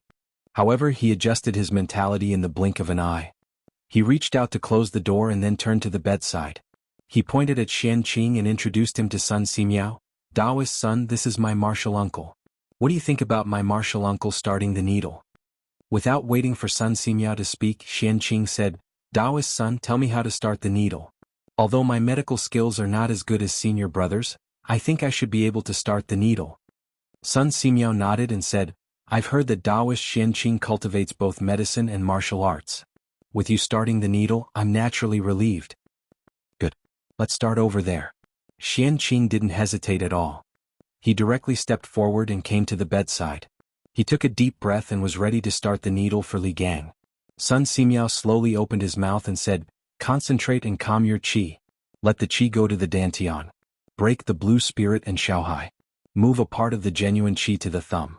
Start with the genuine qi, break the acupoints with the genuine qi, and then start the needle. Sun Simiao explained the method of starting the needle with the 8 wandering dragon needles. Qianqing carefully started the needle according to the method taught by Sun Simiao. As the golden needles were removed from the 8 acupoints on Li Gang's upper body one by one, Qianqing's expression didn't become relaxed. Instead, he frowned more tightly. At this moment, Li Zishuan was concentrating on observing Qianqing's method of removing the needles. He didn't notice the change in Qianqing's expression at all. When the last golden needle was removed, Qianqing's expression finally changed greatly. He couldn't help but say, Oh no. Mr. Wenji's heart meridian is deteriorating rapidly. I'm still a step late. The genuine qi has hurt his heart meridian. What? How could this be? Hearing this, Li Zishuan was shocked. He hurried forward to check on Li Gang's condition. Sun Simiao also came over. After checking, his expression changed greatly and he said, It's true that I'm a step late. What should we do? In order to protect Li Gang's heart meridian, Sun Simiao used his trump card. But when he was about to succeed, he failed because he was a step late. Even Sun Simiao, who had excellent medical skills, didn't know what to do at this time. Are there any unused golden needles here? Just when everyone was in a panic, Qianqing asked. Li Zishuan was stunned and then he nodded quickly and said, Yes, yes, yes. Uncle, please wait a moment. I'll get them now. After that, he turned around and walked directly to the door. Although there were many golden needles in the wooden box beside the bed, they were all used just now. In Qianqing's opinion, they were contaminated with foul qi and were not suitable to be used again. Just take 13 golden needles. Qianqing added. Yes, uncle. Li Zishuan replied and quickly walked out of the room without looking back. Merely less than 10 breaths of time passed before Li Zishuan returned to the room. He passed the wooden box in his hand to Qianqing and said, Martial uncle, for you. 13 gold needles. You went out to ask for them from Humeng just now. Qianqing took them and then turned around to the bed. He took out a golden needle from the wooden box, gathered qi on his fingertip, and pierced it into the guigong acupoint on Li Gang's face like lightning. Li Gang, who was in a coma, couldn't help but groan after the golden needle pierced into his body. Obviously, this was not like Sun Simiao's acupuncture that was neither painful nor itchy. Sun Simiao couldn't help but frown because Qianqing's first needle pierced into Li Gang's guigong acupoint. This was a little illogical. The guigong acupoint was 3 inches below the nose, where the water protruded. Stimulating this acupoint could wake up the mind and clear away the heat and extinguish the wind. This seemed to have nothing to do with Li Gang's current illness. As for Li Zishuan, he had been completely immersed in Qianqing's acupuncture since the moment he used it. This was because Qianqing's acupuncture technique felt incomparably familiar to him.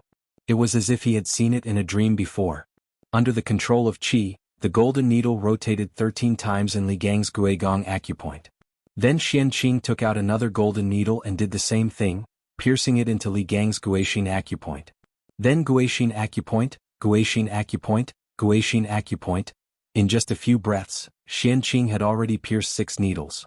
In terms of the speed of acupuncture, he was faster and more decisive than Sun Simiao.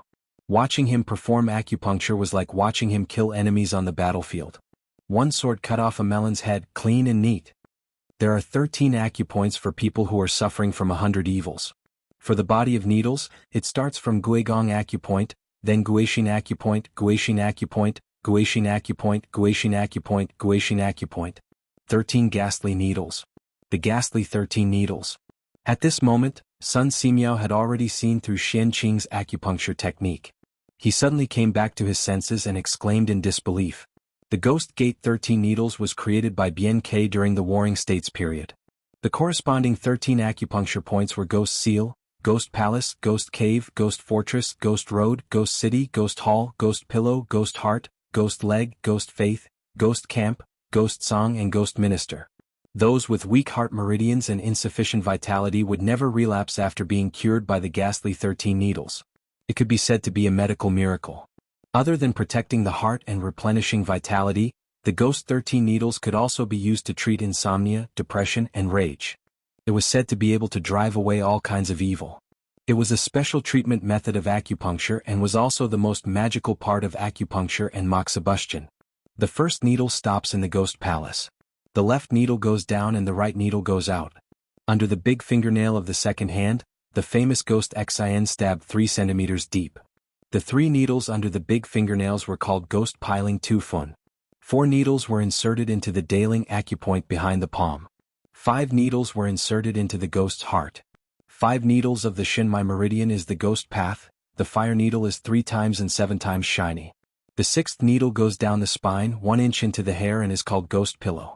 The 7th needle goes down 5 centimeters and is called Ghost Bed. Needle needs to be warm. The 8 needles are called Ghost City. From the left to the right you must remember. While Sun Simiao was shocked, Li Zixuan's eyes blurred and he muttered to himself. Is this the acupuncture technique of the Ghost Gate 13 needles? Sun Simiao's heart was in turmoil. He stared at Li Zixuan as if he had seen a ghost. Because just half an hour ago, Li Zixuan told him that he didn't know how to use acupuncture. But now how could he explain these words that came out of Li Zixuan's mouth? Was he pretending to be stupid before? Or did he have an epiphany at this moment? Sun Simiao was puzzled, but he was more inclined to the latter guess.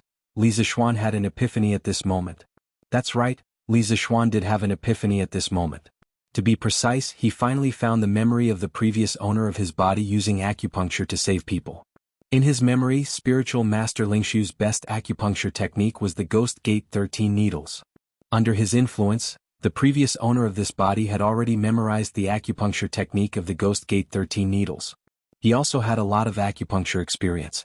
But for some reason, when Li Zixuan transmigrated, he was unable to integrate the memories of the previous owner of this body. Maybe it was because his realm was not high enough, or maybe it was because he didn't have enough opportunities. At this moment, his realm was high enough, and his opportunities were high enough, so he remembered everything. Not bad. It seems that you haven't forgotten the Ghost Gate 13 needles that eldest senior brother taught you. Come and give Martial Uncle a hand. At this moment, after piercing the 8th needle, Xian Qing raised his head and looked at Li Zixuan with a gratified smile. The reason why he could come back so quickly was that when he was still 30 miles away from Cloud Mountain, he abandoned his horse and used Qing Gong to hurry back. Even though Xian Qing was a top expert of half a step to the great Grandmaster realm, he couldn't bear such a huge consumption of energy. At this moment, after piercing the 8th needle, the vital qi in his dantian was almost empty. Coincidentally, he saw that Li Zixuan still remembered the Ghost Gate 13 needles clearly, so he said this. Chapter 1573. Yamacho is back? That's great. At Yanhuang College, Li Tai personally went to the entrance of the college to ask Mo Zhong and Mo Huai. After that, he hurriedly returned to the dormitory to inform Yuchi Baolin, Sun Zifan, and the others of the good news. After hearing the news, Yuchi Baolin couldn't help but shout excitedly. This idiot's voice was loud to begin with. With this shout, all the students in the classroom who hadn't returned to their dormitory could hear him. Baolin, what did you say? Yamacho is back? Where is he? What? Yamacho is back? How is that possible? As soon as Yuchi Baolin finished speaking, 6 or 7 students immediately surrounded him and asked all at once. Li Tai rolled his eyes at Yuchi Baolin. Yuchi Baolin scratched his head awkwardly and then explained to the surrounding students, Qing Kei just went to the entrance of the college to ask Brother Mo Zhong. I heard that Yamacho has returned to Yunshan and is currently treating teacher Wenji's illness at the side courtyard. After receiving confirmation from Yuchi Baolin, Class 1's dormitory instantly boiled over with excitement. Yamacho is really back. Doesn't that mean that teacher Wenji can be saved? I remember that Yamacho's medical skills are very good. Yamacho also knows medical skills? Why wouldn't they? Duke Yi's old injury was cured by Yamacho. If you don't believe me, you can ask Huayu. Also, the cholera in Chang, and was solved by Yamacho. In that case, Yamacho can really cure teacher Wenji? That's great. There's finally hope for teacher Wenji's recovery. Many students hugged each other excitedly. Although no one in the college had purposely announced the severity of Li Gang's illness, Li Gang had not appeared in the college for several days. This was very telling, especially this evening, when they were led by Li Tai to visit Li Gang at the side courtyard of Yunshan. However, they were stopped by Sun Simiao. At that moment, all of them understood that Li Gang was critically ill. Now that they suddenly learned that Li Zishuan had returned to Yunshan, they finally saw hope. They saw hope for Li Gang's recovery. Alright, it's getting late. Go back to the dormitory. There's an exam tomorrow morning. Don't forget what Wenji told you. Li Tai couldn't help but say. There's still an exam tomorrow. Go back and sleep. Even if it's for Teacher Wenji, we must do well in the exam tomorrow. Yes, that's right. Sister Yushi, why hasn't grandfather come out yet? Is grandfather's illness very difficult to treat and brother Xiaoxian can't treat it? In the side courtyard of Yunshan, little Anren's eyes were fixed on the door inside. He wanted to know how his grandfather was lying inside, but he didn't dare to go forward and see for himself because he was afraid that his peeping would affect Li Gang's treatment. After waiting for a long time, Li Anren finally couldn't help but look up at Han Yushi and ask. Anren, don't bother your sister Yushi. Li Lian's wife hurriedly pulled Li Anren to her side and reprimanded him. Then she looked at Han Yushi apologetically. Han Yushi shook her head and said softly, It's okay. Anren is also worried about his grandfather's health. He's so filial at such a young age. I can't wait to like him. How can I be tired of him? After saying that, Han Yushi walked to Li Anren, bent down, and touched Li Anren's little face with her hand. She said softly, Anren, the ones treating your grandfather's illness now are the 3 best doctors in the world. Your grandfather will definitely be fine. Well, in Han Yushi's heart, her husband was omnipotent. There was nothing wrong with giving him the title of one of the best doctors in the world. 3? How can there be 3? Brother Xiaoxian and Dr. Sun should only be 2, right? Li Anren counted with his fingers and analyzed, with a serious face. Han Yushi couldn't help rubbing Li Anren's little head and said, There was another person who entered that room just now. Did Anren forget? That person is your brother Xiaoshuan's martial uncle. His medical skills are also very good. Then my grandfather will definitely be fine. Li Anren thought for a while and nodded heavily. As soon as Li Anren's voice fell, the door of the inner room was pushed open from the inside. Li Lian and his wife Han Yushi, and Li Anren, for people, 8 eyes suddenly looked at the door in unison. They saw Li Zishuan walking out first with a relieved smile on his face. Behind him was the arrogant and cold Xian Qing, as well as the kind-looking Sun Simiao. Brother Xiaoxian. How is my grandfather? Li Anren was the first to react. Then he strode his little legs and ran quickly towards Li Zishuan.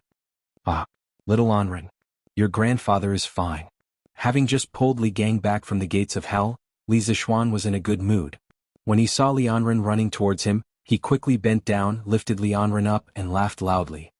Really? Brother Xiaoxian, is grandfather really fine? Can I go in and see grandfather?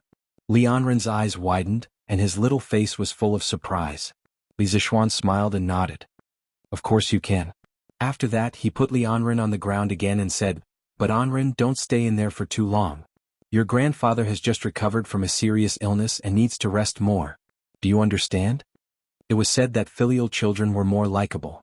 Li Anren was the kind of other people's child, who was cute, filial and had good grades. Li Zishuan also liked this little guy very much. He had thought more than once in his heart that it would be great if he could have such a sensible son in the future. Yes. Anren will just watch for a while and leave in a while. Li Anren nodded solemnly and then quickly ran into the inner room. Li Lian and his wife already knew that their father-in-law, had been saved. Both of them were excited and went forward to bow to Li Zishuan. My father is seriously ill and bedridden. Fortunately, Dr. Sun, Priest Xian Qing and Marquis Yong, and tried their best to save him. Li Yin will remember your kindness in saving my father.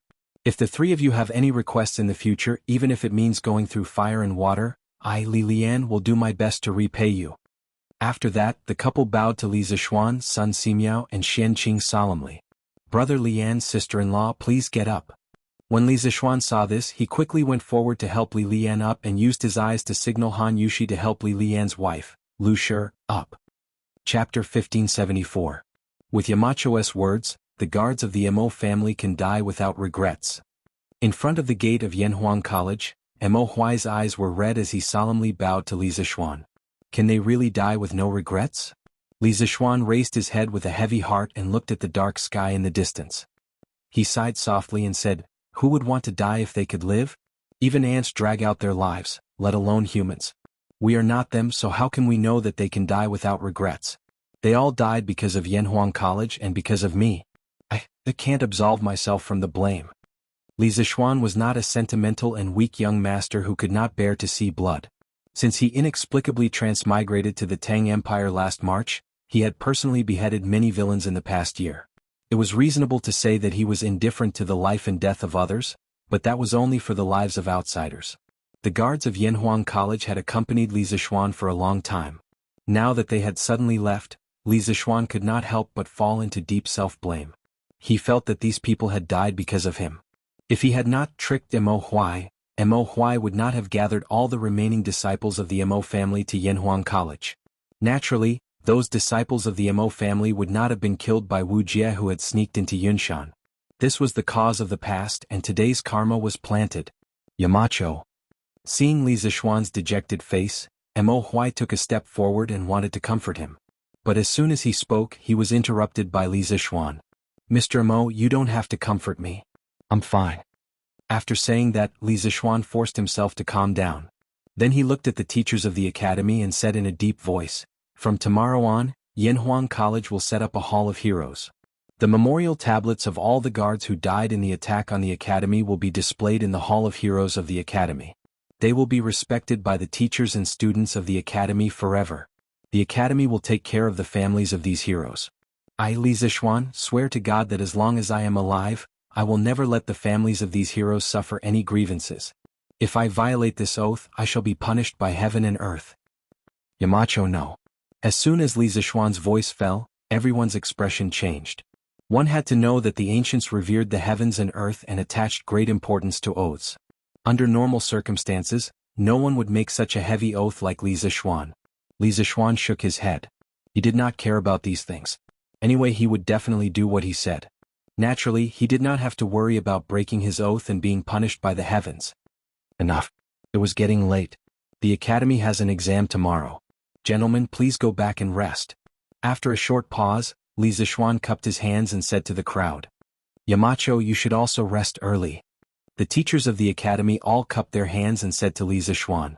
After that, they turned around and left. After all, Li Zixuan was right. The academy had a final exam tomorrow. Not only did the students need to rest well, but the teachers also needed to rest. Otherwise, it would definitely affect the invigilation of the exam. Yamacho, you don't blame yourself too much. The dead are gone.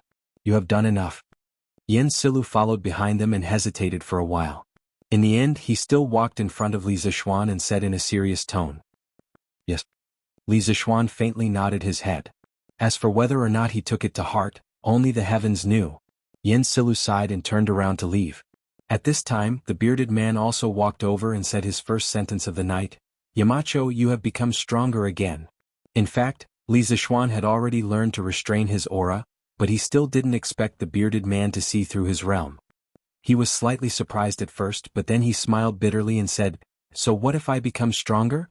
I still can't save the academy's guards." The bearded man frowned. He didn't expect Li Zixuan to be depressed to this point because of a few guards. After thinking about it, the bearded man advised in a deep voice, "Yamacho, life and death are predestined. It's a pity that the academy's guards were sacrificed, but this is their fate.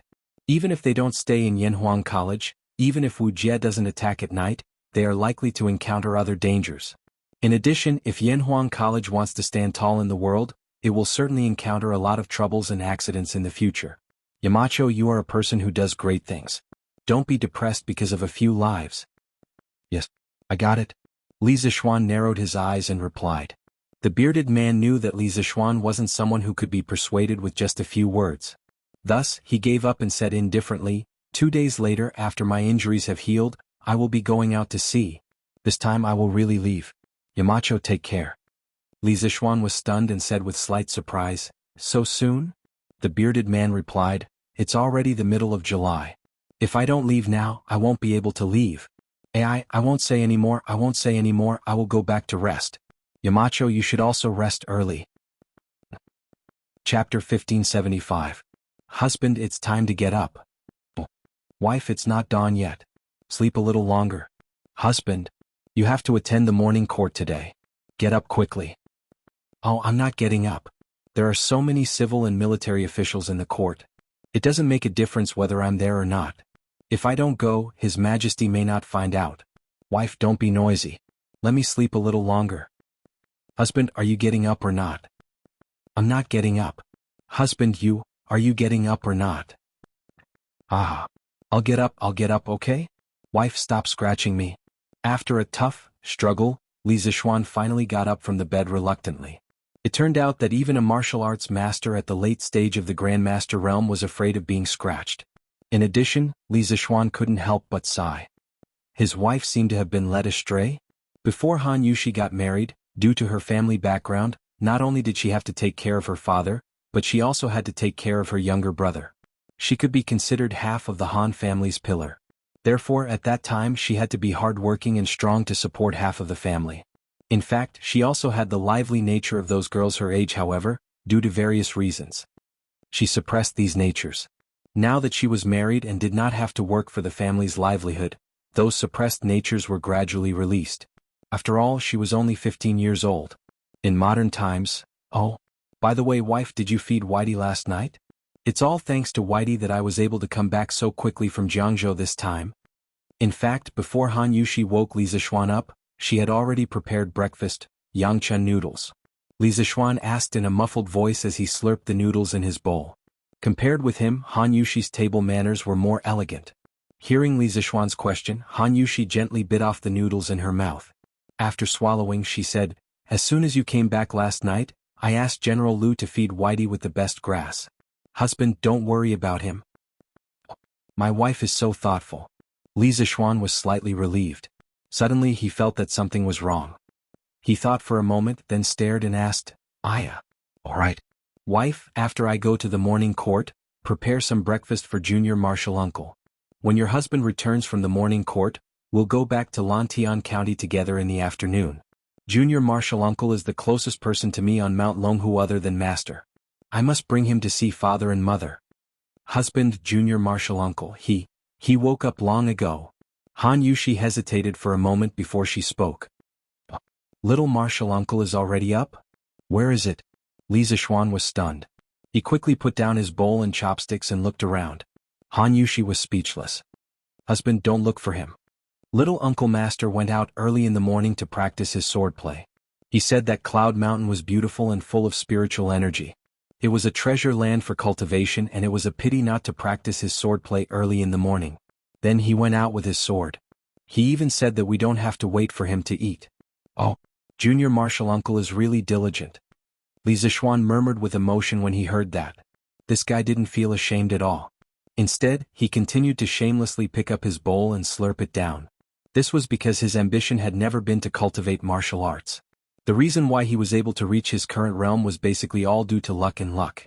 It was just that his inadvertent cultivation had reached a martial arts realm that ordinary martial artists would never be able to reach in their lifetime. If this were to spread out, it was estimated that a bunch of envious and jealous people would come knocking on his door and chop him to death. I'm done eating. Wife, your culinary skills are really getting better and better. A bowl of yangcha noodles is even better than delicacies from the mountains and seas. After a moment, Li Zixuan put down his bowl and chopsticks, stood up, and rubbed his stomach as he spoke with satisfaction. Although it wasn't appropriate to eat too much for breakfast, Han Yushi's yangcha noodles were really too delicious. Li Zixuan couldn't help but finish a big bowl. Husband, you're talking nonsense again. Han Yushi rolled her eyes and said angrily. However, although she said this, her heart was quite sweet. Before she got married, she was already very good at cooking. However, after marrying into the Li family, she realized that there was always someone better than her. Li Zixuan's culinary skills were completely incomparable to hers. However, she didn't retreat because of this. Instead, she began to study cooking diligently. In just a short year, Han Yushi's culinary skills were already unparalleled in the Li family. Logically speaking, as the wife of Marquis, she didn't need to cook personally. However, she really enjoyed the satisfied expression on Li Zixuan's face when he ate the food she cooked, just like just now. Your husband isn't talking nonsense, Li Zixuan said with a smile. Fortunately, I married you back. Otherwise, with your culinary skills, if you opened a restaurant, then our family's drunken immortal restaurant would completely have no customers. Alright. Husband, quickly change into your court attire. It's getting late. Don't be late. Han Yushi got up and grabbed Li Zixuan's arm and urged him. Alright. Then I'll have to trouble you, my wife? Since he couldn't avoid the morning court, Li Zixuan simply accepted his fate. Under Han Yushi's service, Li Zixuan quickly changed into his court attire. My wife, then I'll leave. Li Zixuan waved his hand and said goodbye to Han Yushi. He was ready to go out. Xiao Xian, martial uncle, will go with you. At this moment, a person suddenly appeared at the door. It was a handsome and cold man in white. It was Xianqing. What? Little martial uncle, you want to enter the palace with me? Li Zixuan was stunned. Although Xianqing had already told him about the celestial master Taoism's intention to enter the secular world at Longmen Pass, now that Li Er hadn't summoned him, Xianqing directly wanted to enter the palace to meet the emperor. Was he so impatient? Yes. In the face of Li Zixuan's shock, Xianqing didn't have much of a reaction. He just faintly said yes and didn't want to explain more about it. Oh, little martial uncle, His Majesty hasn't summoned you yet, so you can't enter the palace. I know that you want the celestial master Taoism to appear as soon as possible, but now is not a good time for you to enter the palace to meet the emperor. After hesitating for a moment, Li Zixuan said to Xianqing. Xianqing frowned and said, Xiao Xian, aren't you the founding marquis? Is there no way for His Majesty to summon you? He just wanted to complete the task given by Feng Lingzi as soon as possible and then return to Mount Longhu to cultivate. In his eyes there was only the sword. In his opinion, Li Zixuan was now favored by the emperor, so there must be a way for Li Er to summon him. Martial uncle, do you really want to see His Majesty today? Li Zixuan's face became serious and he asked seriously. Yes. Sooner rather than later. Xianqing also nodded seriously. That's good. Martial uncle, come with me to Chang'an. You can wait outside the palace for a moment. After I enter the palace, I'll find a chance to ask His Majesty to summon you. Li Zixuan thought for a moment and decided. Okay. Wait for a moment, I'll go and get something. Xianqing nodded and then his face became a little unnatural. After he finished speaking, he walked to the guest room on the first floor where he slept last night. The 4 people and 4 horses, plus the guards Lu Feng and Lu Yun, went down the cloud mountain before dawn. Then they followed the cement road and rushed toward Chang'an City. After more than half an hour, the 4 of them finally arrived at the imperial city. Li Zixuan dismounted and handed Whitey to Lu Feng. He turned to Xianqing and said, Little martial uncle, wait here for a moment. After I enter the palace, I'll find a chance to ask His Majesty to summon you. Okay, go. Xianqing waved his hand indifferently and said. Li Zixuan then entered the palace. In front of the Taiji Palace, there were already many ministers waiting for the morning assembly. When they saw Li Zixuan, many of them could not help but be shocked. Little Xian, you're back? When did you come back?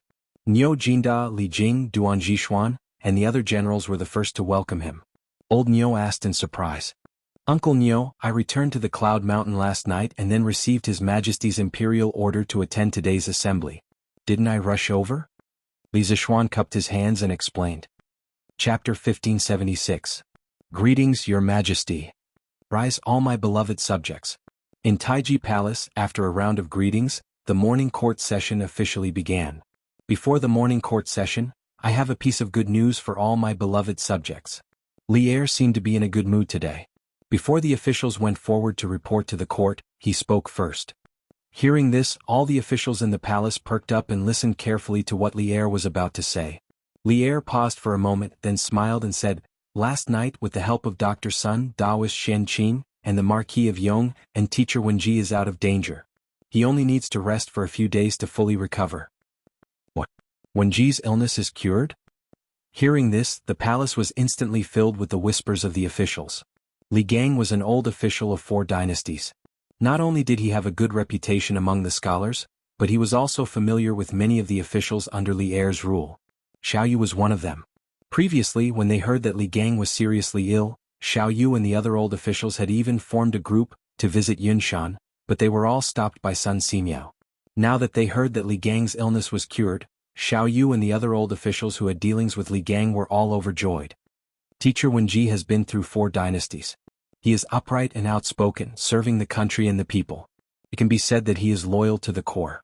Fortunately, the Marquis of Yong and Dr. Sun, and Daoist Xian Qing have saved teacher Wenji's life and saved our Tang Empire from losing a good official. This is a joyous matter. Congratulations, Your Majesty. The first person to stand up was not Xiao Yu. There was someone who was even more enthusiastic than him, and that was Wei Zheng.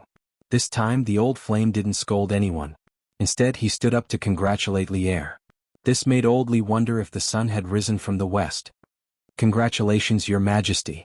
All of the civil and military officials, regardless of whether they were familiar with Li Gang or not, all of them clasped their hands towards Li Er with joy. This was the reputation of an old official of 4 dynasties. Li Er was in a good mood. He laughed heartily and said, "Ha! Good. Actually, the Marquis of Yong, and played a huge part in Wenji's recovery. I'm sure all of you know that before yesterday the Marquis of Yong, and was still at Longmen Pass, which is 600 kilometers away. After receiving the news of Wenji's critical condition, the Marquis of Yong, and rode a fast horse and rushed back to Yunshan within a day. According to what I know, if the Marquis of Yong, and had arrived a moment later, Wenji would have been in danger." When the ministers heard this, they all looked at Li Zixuan with respect. Li Zixuan had transmigrated here. Although his skin had become thicker, he still couldn't handle so many hot gazes. Hence he quickly stepped forward and cupped his hands. "Your Majesty, you flatter me." This official only did what he should have done. What he said was the truth. Li Gang was a teacher from Yanhuang College. This time he was injured because of Yanhuang College. Treating Li Gang was his duty. He had never thought of this as a merit. On the contrary, treating Li Gang was equivalent to redeeming himself for Li Zixuan. Seeing Li Zixuan being so humble, Wei Zheng couldn't help but secretly nod. Ever since the water wheel was used to solve the drought problem, Wei Zheng found Li Zixuan more and more pleasing to the eye. However, Li Zixuan didn't let Wei Zheng have his way. According to Wei Zheng, Li Zixuan was a talented person and should have taken the path of a civil official. However, not only did he take on the position of Black Armored Army Adjutant, he even fought a battle with the Turkic army at Longmen Pass. He was deviating further and further from the path of a civil official. "Ah, you don't have to ask for a reward, but we can't not reward you. However, this is not the only merit you have earned this time. Later I will reward you for all your merits." Li Er smiled and waved his hand as he spoke. In fact, the reason why old Li was so concerned about Li Gang's matter and specially brought this matter to the morning court was inseparable from Li Er's appreciation of Mr. Li Gang's personality and charm. According to the official history, Li Er invited Li Gang to be Li Gang's teacher the second year after he ascended the throne. One had to know that Li Gang had been Li Qingxian's and Yang Yang's teacher before. Yet, old Li was willing to let such a sensitive person be his beloved son's teacher. This was enough to show how much Li Er admired and acknowledged Li Gang's knowledge. In addition, in the official history, every time Li Er attended court, he would always have Li Gang, Fang Xianling, and Wang Gui accompany him. Later on, when Li Gang fell ill, Li Er not only sent Fang Xianling to his home to express his condolences, he even went there personally. This kind of treatment was probably only possible for Li Er's most trusted officials. Although Li Zixuan's transmigration to Great Tang caused a small deviation in history, Li Gang didn't become Li Qingxian's teacher, but came to Yanhuang College as a teacher. Old Li's respect for Li Gang had never changed. Reward him for his merits. Hearing Li Er say these 4 words, the civil and military officials in the hall all looked at Li Zixuan with a complicated and surprised expression. One had to know that Li Zixuan was only 15 years old this year, but he was already a Marquis of Great Tang. If he was rewarded again then, it would be too frightening. Niu Jinda, Li Jing, and the other generals who were close to Li Zixuan didn't show any surprise on their faces. They were only happy for Li Zixuan's achievements. Li Er, who was sitting at the head of the table, said, "Half a month ago, a locust plague broke out in the Guangzhou region. The people were in a constant state of panic. At the same time, under the influence of some people with ulterior motives, rumors spread among the people. At this time, the Marquis of Yong, and led a sky pheasant brigade made up of more than 100,000 chickens and set off from Lantian County. In just half a month, the sky pheasant brigade destroyed the locust plague in more than 70 counties, benefiting millions of villagers. Not only did it stabilize the people's livelihood, it also stabilized the people's hearts. Since ancient times, every time there was a locust plague, there would be countless people who would leave their homes and become homeless. The tragedies of selling children and children would be endless. But now our Great Tang is facing a locust plague. The scale and severity of the locust plague far exceeded the past, but with the help of the Marquis of Yong and Sky Pheasant Brigade, not only did Great Tang not have a large number of refugees, the locust plague was also stabilized and controlled in the shortest time possible. The Marquis of Yong, and has contributed greatly to all of this. It had been nearly half a month since the locust plague began, and the Sky Pheasant Brigade's disaster relief work was nearing its end. In the Great Tang, more than 100 provinces and counties had been affected by the locust plague. In this half a month, the Sky Pheasant Brigade had saved more than 70 provinces and counties. There was no time to save the remaining 20 to 30 provinces and counties. This was because half a month was enough for the locust plague to finish eating all the crops.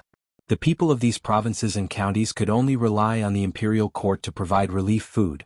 But speaking of which, it was much easier for the imperial court to provide food for 30-some provinces and counties than for 100-some provinces and counties.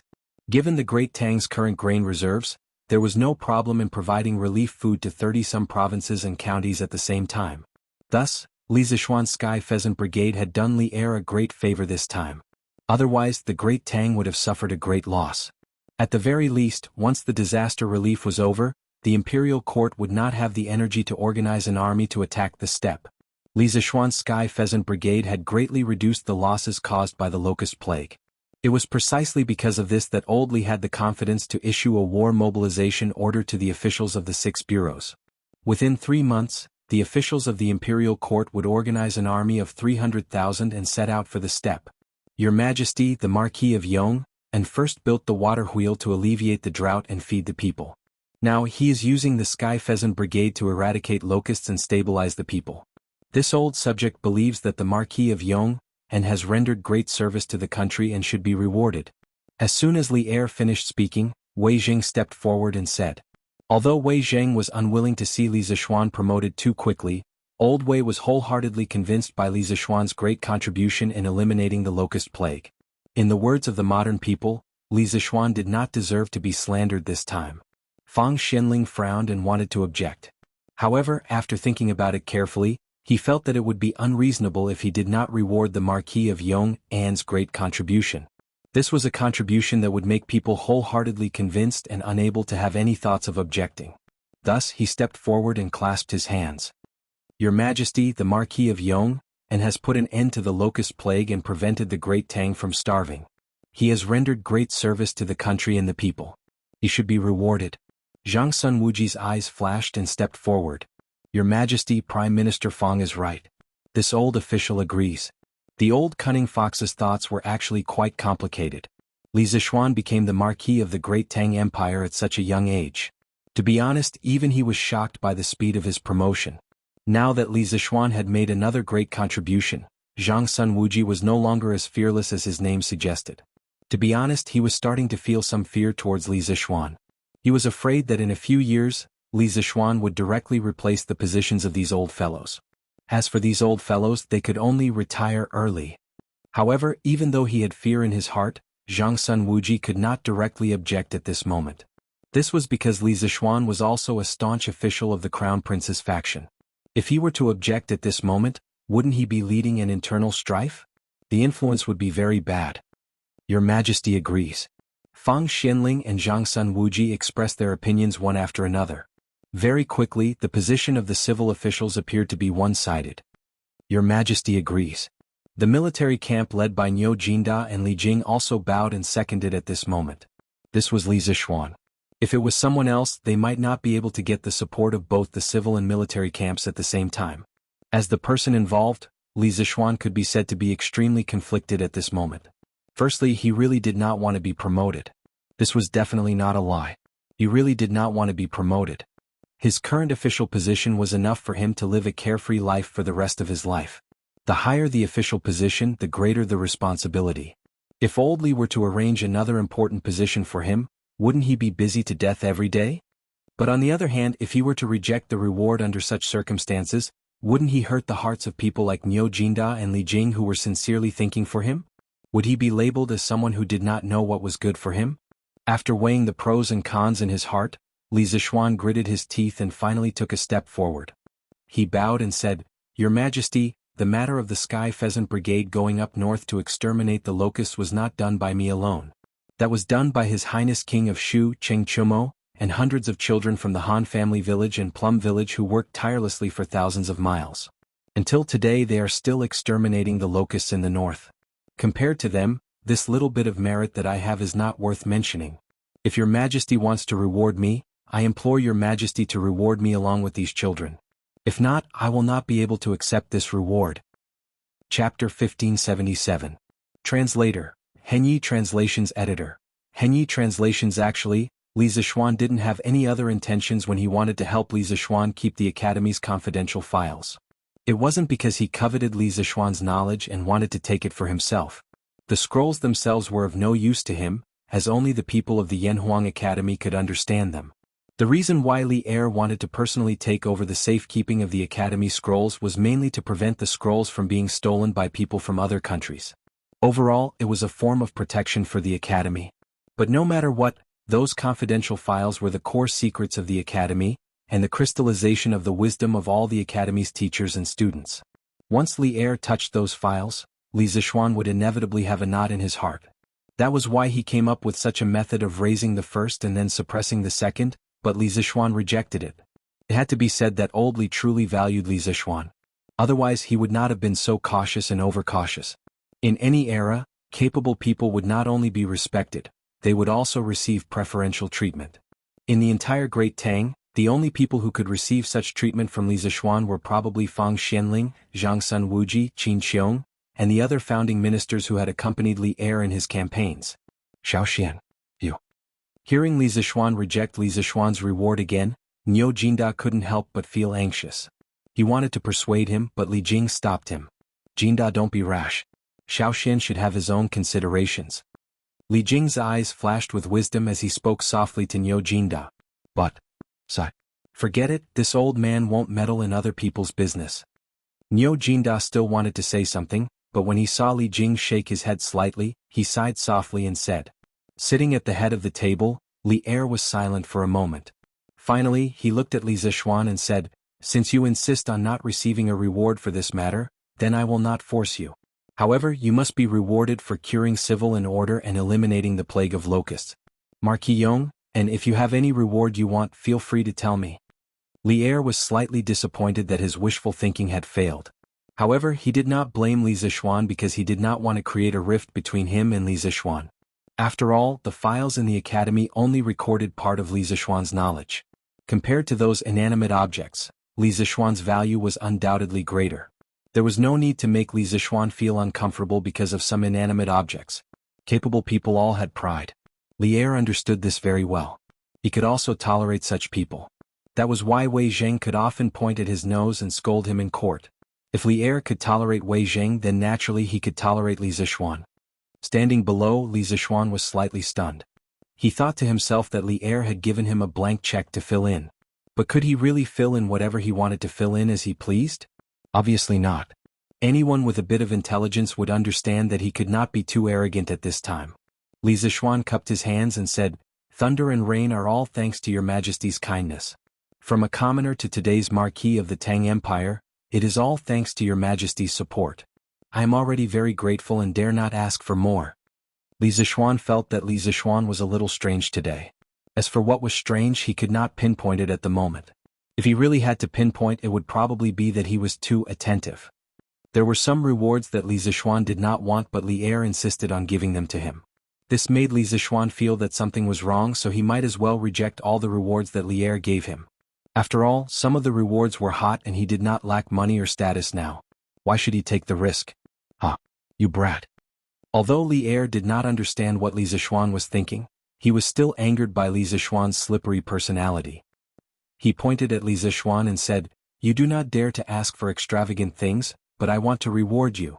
After saying that, he looked at the officials in the hall and said loudly, Marquis Yong, and has performed meritorious service by treating the civil officials and eliminating the locusts. I wish to promote him to the Crown Prince's junior tutor and bestow Weinan County as his fief. I will also reward him with 100,000 yuan and 1,000 pieces of silk. The children of the Han and Mei villages who participated in the disaster relief will each be rewarded with 10 pieces of silk. Do any of my beloved officials have any objections? This time, Li Er only promoted Li Zixuan by 1 rank, from the original junior tutor of the Crown Prince to the current junior tutor of the Crown Prince. He still did not promote Li Zixuan's title because above the Marquis was the Duke. A 15-year-old duke was too shocking to hear. Unless Li Zixuan had made a great contribution by destroying a country, Li Er would not allow Li Zixuan to be promoted to the position of duke in such a short period of time. However, among these rewards, the most important one for Li Zixuan was his fief. Li Er directly bestowed the entire Weinan County to him as his fief. This was not a small amount. One had to know that Weinan County was under the jurisdiction of Chang, and like Lantian County, every inch of land in the capital was worth an inch of gold. This was not only the case in modern times but also in ancient times. Usually the counties near Chang, and were not directly bestowed to officials. However, Li Zixuan was different. His fief actually covered 2 counties near Chang, and no one in the current imperial court could compare to this kind of favor. Right now, there was not a single marquis or duke who could surpass Li Zixuan in both quantity and quality of fief. At this moment, the officials in the imperial court couldn't help but look at each other after hearing Li Er's reward for Li Zixuan. This reward was indeed not excessive based on Li Zixuan's contribution in eliminating the locust plague. However, Li Zixuan already had Lantian County as his fief. Wasn't giving him Weinan County a little too much for a marquis? Your Majesty, Marquis Yong and Sky Rooster Brigade has saved countless lives. This subject has no objections to this reward.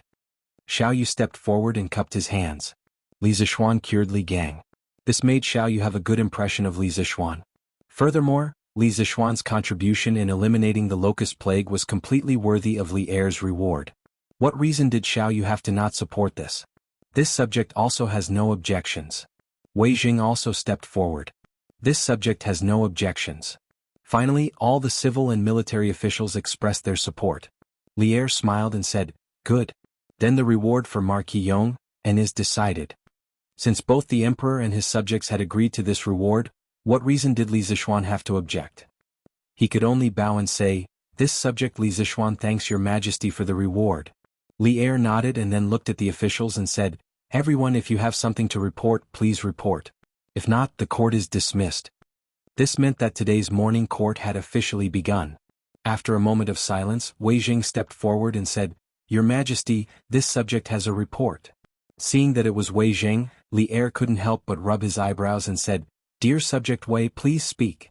Wei Jing didn't hesitate and said in a deep voice, "Your Majesty, this time, Yanhuang College's secret files were stolen. Although Marquis Yong, and eventually took them back from Wuxia, everyone knows how dangerous it was. If this happened again, who can guarantee that those secret files would be recovered? And if those files that recorded the key technologies of Yanhuang College fell into the hands of outsiders, it would be a huge threat to our great Tang. Thus, this old subject pleads your majesty to allow the imperial court to safeguard these secret files for Yanhuang College." The moment the old troll said this, the officials immediately broke out into discussion. This was because they had also thought of this problem before. Li Er raised his eyebrows. Although he had this idea from the beginning, he definitely did not collude with Wei Jing beforehand. Wei Jing, who had always opposed him in the past, was secretly helping him today for the first time. This made Li Er feel a little uncomfortable for a moment. "Your Majesty, Left Minister Wei's words are reasonable." Unexpectedly, the one who stood out to support Wei Jing wasn't from the civil officials' camp, but from the military camp, Qiu Xingong. Under Niu Jinda's furious gaze, Qiu Xingong clasped his fist and said, "Your Majesty, Marquis Yong's engineering has indeed created many advanced tools and weapons, which have greatly improved our great Tang's civil and military affairs. But if these things fall into the hands of outsiders, they will become sharp weapons for them to attack Great Tang. We have to guard against them." Thus, this subject agrees with Left Minister Wei's words. Qiu Xingong Yu. Niu Jinda couldn't hold it in anymore and was about to step forward to reprimand Qiu Xingong. Fortunately, Li Jing's eyes were sharp and his hands were fast enough to pull him back. At this moment, a few more officials in the Taiji Palace bowed in agreement. Chapter 1578. In historical records, people in the Central Plains often fought with people in the Northern Steppe. Wars between countries were always at the crucial juncture of each dynasty. The once powerful Han dynasty was able to establish a great dynasty through war. As for those countries that were slightly weaker, such as the 5 dynasties, the 10 kingdoms, and the Song dynasty, they could only choose to be annihilated under the powerful attacks. However, the Tang dynasty recorded in history books was different. It did not go through a difficult struggle, nor did it pay a bloody price. Instead, it easily defeated the other side. Was it because the Turks were too weak? Obviously not. According to historical records, the Turkic Empire was very powerful. As early as the period of the 16 kingdoms of the 5 barbarians, the Turkic Empire had interfered with the political power of the Central Plains many times and destroyed several powerful countries. North D has never been so prosperous. Looking down on Een Mountain and belittling Xia.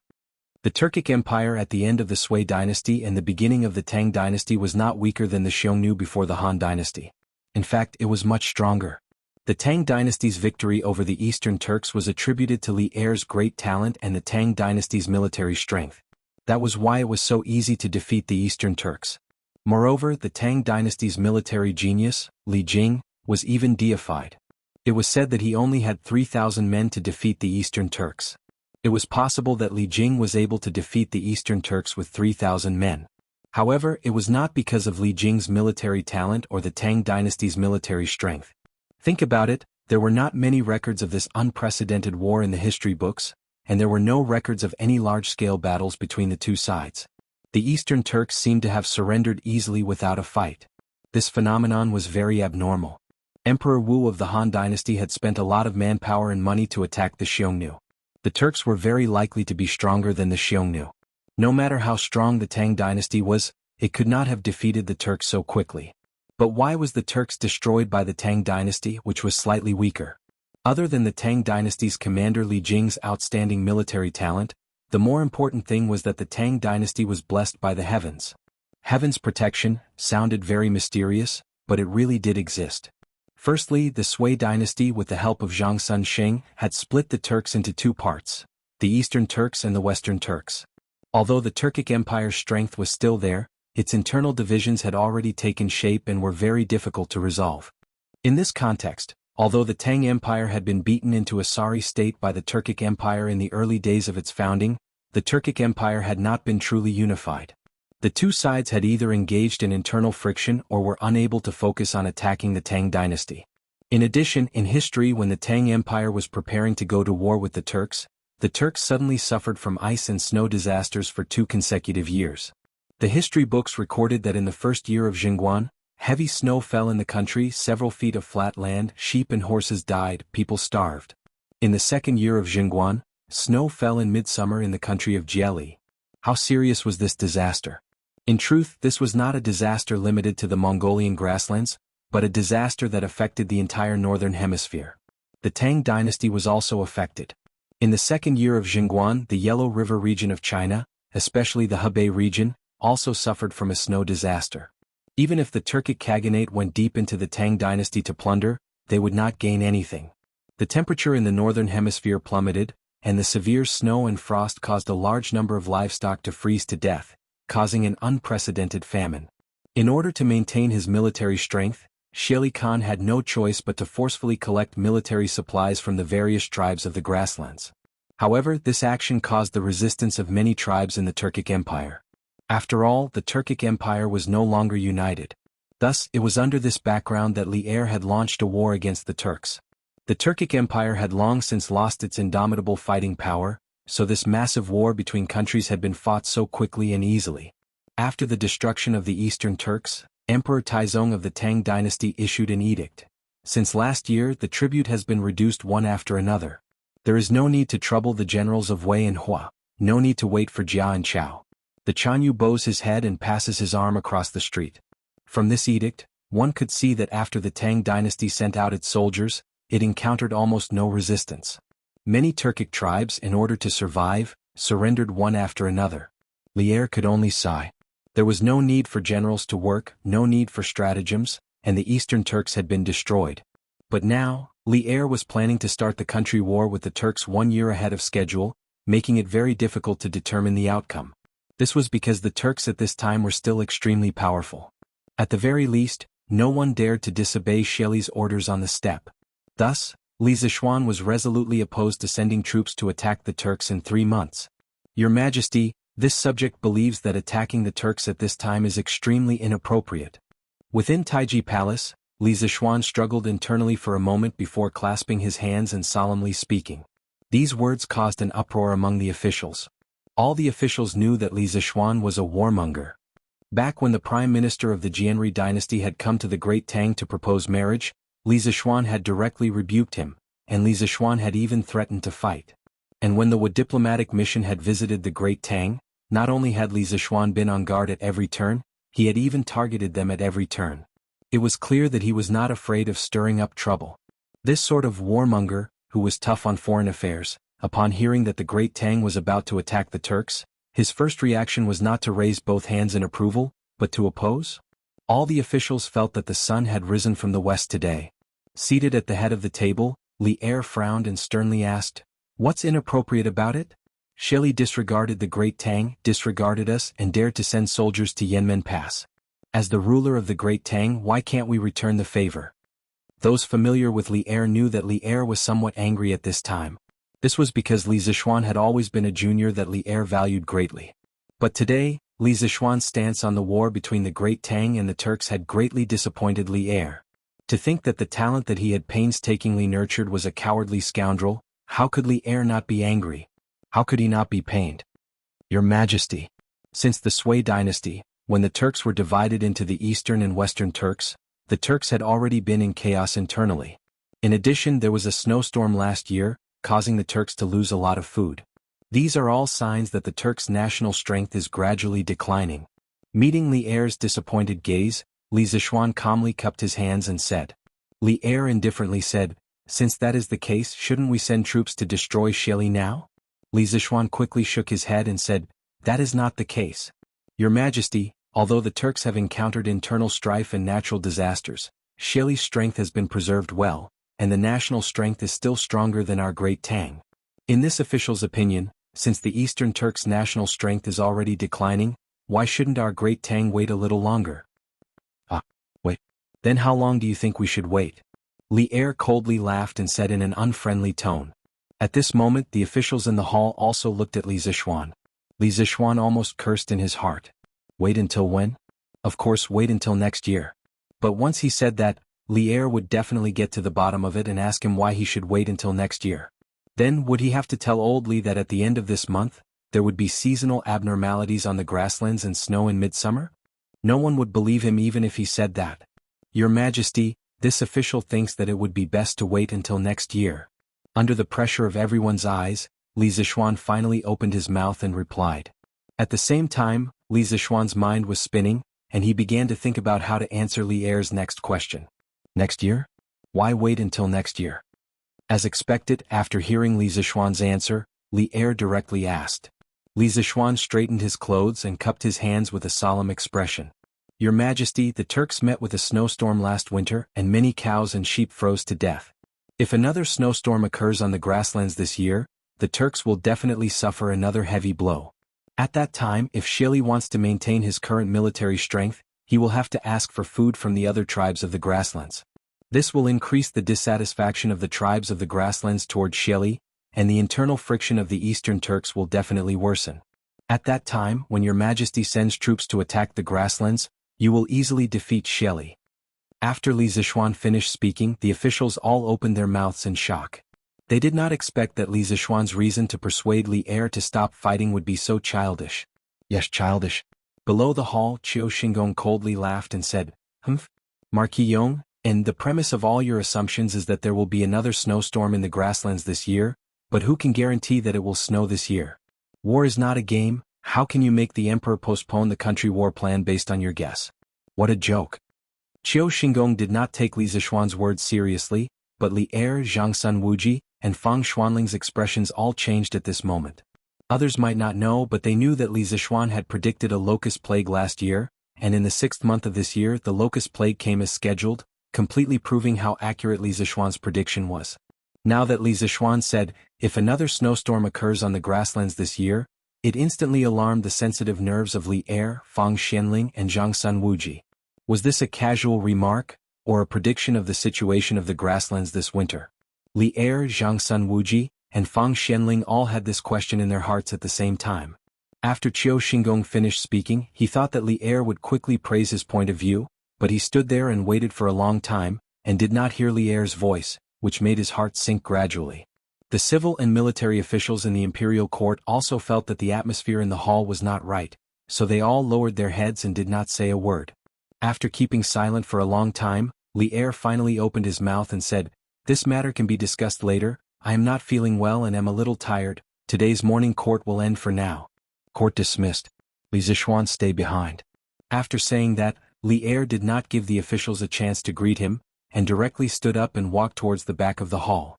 Xiao Xian, you must be careful in front of His Majesty, you must think thrice before you speak. Seeing that Li Er had left, the officials all left the court. Before Li Jing left, he looked at Li Zishuan and reminded him softly. Yes, Uncle Li. Feeling Li Jing's goodwill, Li Zishuan nodded slightly and responded. Then he walked towards the direction of the Sweet Dew Hall alone. Chapter 1579. Your Majesty, it is an indisputable fact that the Turks are at their peak. There is no need for the Great Tang to choose to knock against the hard rock that is the Turks. Only by preserving its strength and eliminating the Turks with minimal losses can the Great Tang become truly invincible. In Ganlu Palace, Li Er was frowning in thought. Li Zishuan had been waiting for a long time, but seeing no response from Li Er, he finally couldn't help but break the silence. Li Er finally raised his head, his unfocused eyes focused. He stared at Li Zishuan and slowly said, "We understand the strength of the Turks better than anyone else. Ever since we ascended the throne, the spies we sent into the steppe have never stopped. We admit that the current strength of the Turkic army is truly 30% greater than that of my Great Tang, but yesterday, we issued a decree for the 6 bureaus of the imperial court to prepare for war. 3 months later, an army of 300,000 soldiers will be dispatched from Chang and to the steppe. We are the sovereign of a country, so how can we go back on our word? You said that at the end of the 7th month, the Turks would have a frost in midsummer. Although this matter is absurd, we believe you. But even so, what can we do? Since ancient times, a sovereign has never joked. Do you want us to go back on our word and lose all our prestige? When that time comes, the Great Tang will definitely fall into chaos." Li Zishuan frowned and fell silent. Li Er's words were completely sincere. The problem now was not that Li Zishuan didn't believe him, but that the imperial decree to mobilize the Turks had already been issued. No matter how reasonable Li Zishuan's words were, Li Er couldn't possibly change his mind, right? If all the officials in the court believed that the Turks would have a frost in the 7th month, then things would be much easier. At that time, even if Li Er wasn't willing to withdraw the imperial decree, the officials would still force him to do so. But the problem was that the officials couldn't just rely on Li Zishuan's one-sided words to believe in something as absurd as midsummer frost. Thus, Li Er was truly caught between a rock and a hard place. Your Majesty, this subject believes that the lives of the Great Tang's sons are the most important. If we can delay the attack on the Turks for a year, not only will our chances of victory be greater, our casualties will also be much lower. In comparison, this subject believes that the sovereign's words can also be taken lightly. After a long while, Li Zishuan once more spoke. At this stage, do you still think that we are a tyrannical and fatuous sovereign who would rather push countless Great Tang into the abyss of death for the sake of face? Li Zishuan understood the hidden meaning in Li Zishuan's words.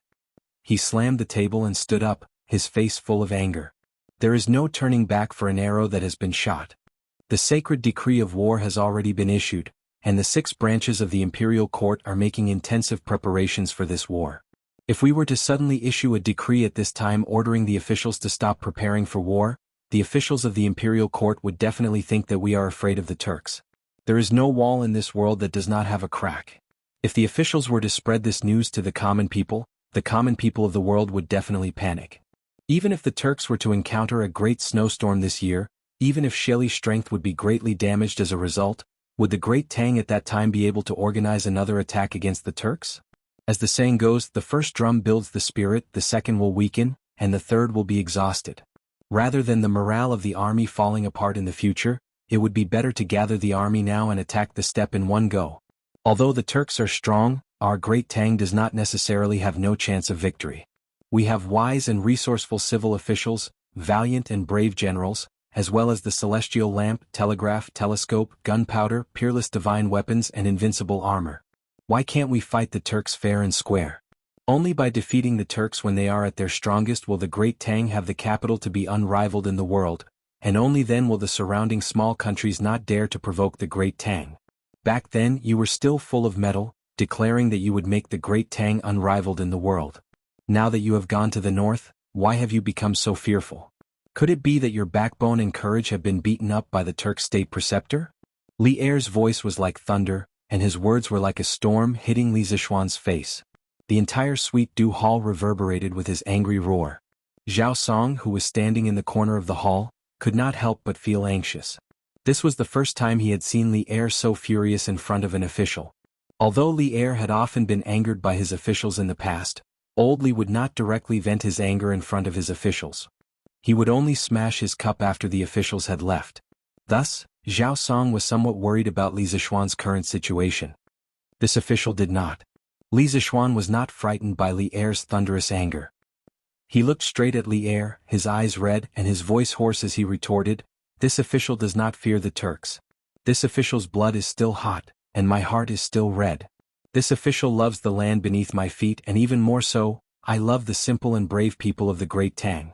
If the Great Tang were to send troops to the Turks now, this official would be willing to immediately join the army and be the vanguard, charging and breaking through enemy lines, killing the enemy and serving the country. But this subject does not wish to see countless good men of the Great Tang die under the iron hooves of the Turks. This subject does not wish to experience the pain of separation between life and death, where one could be talking and laughing with his fellow soldiers one moment, and then be buried in the ground the next. Each of them represented a warm family behind them. They could be sons, husbands, or even fathers. When they were buried on the battlefield, their parents would lose their sons, their wives would lose their husbands, and their children would lose their fathers. Their warm family would instantly be shattered. In the Battle of Yonghe Pass, our Great Tang lost tens of thousands of soldiers. This means that tens of thousands of families were shattered because of this battle. This official was the one who brought them out of Bing province, but this official did not bring them back. This official has let down their families. Their bones are already on the dry sand and their families are still in cold clothes. Based on Jun Mo's words, a general's success is built on the bones of 10,000. This official does not wish to stand on these piles of bones to make a great contribution. Such a contribution is stained with blood, and this official will feel uneasy. If there is a battle, this official is willing to fight. However, this official does not wish to see more meaningless sacrifices. Your Majesty, please reconsider. Li Zishuan's eyes couldn't help but turn moist. He thought back to Su Tingda and the other Bing province soldiers who had accompanied him out of Bing province.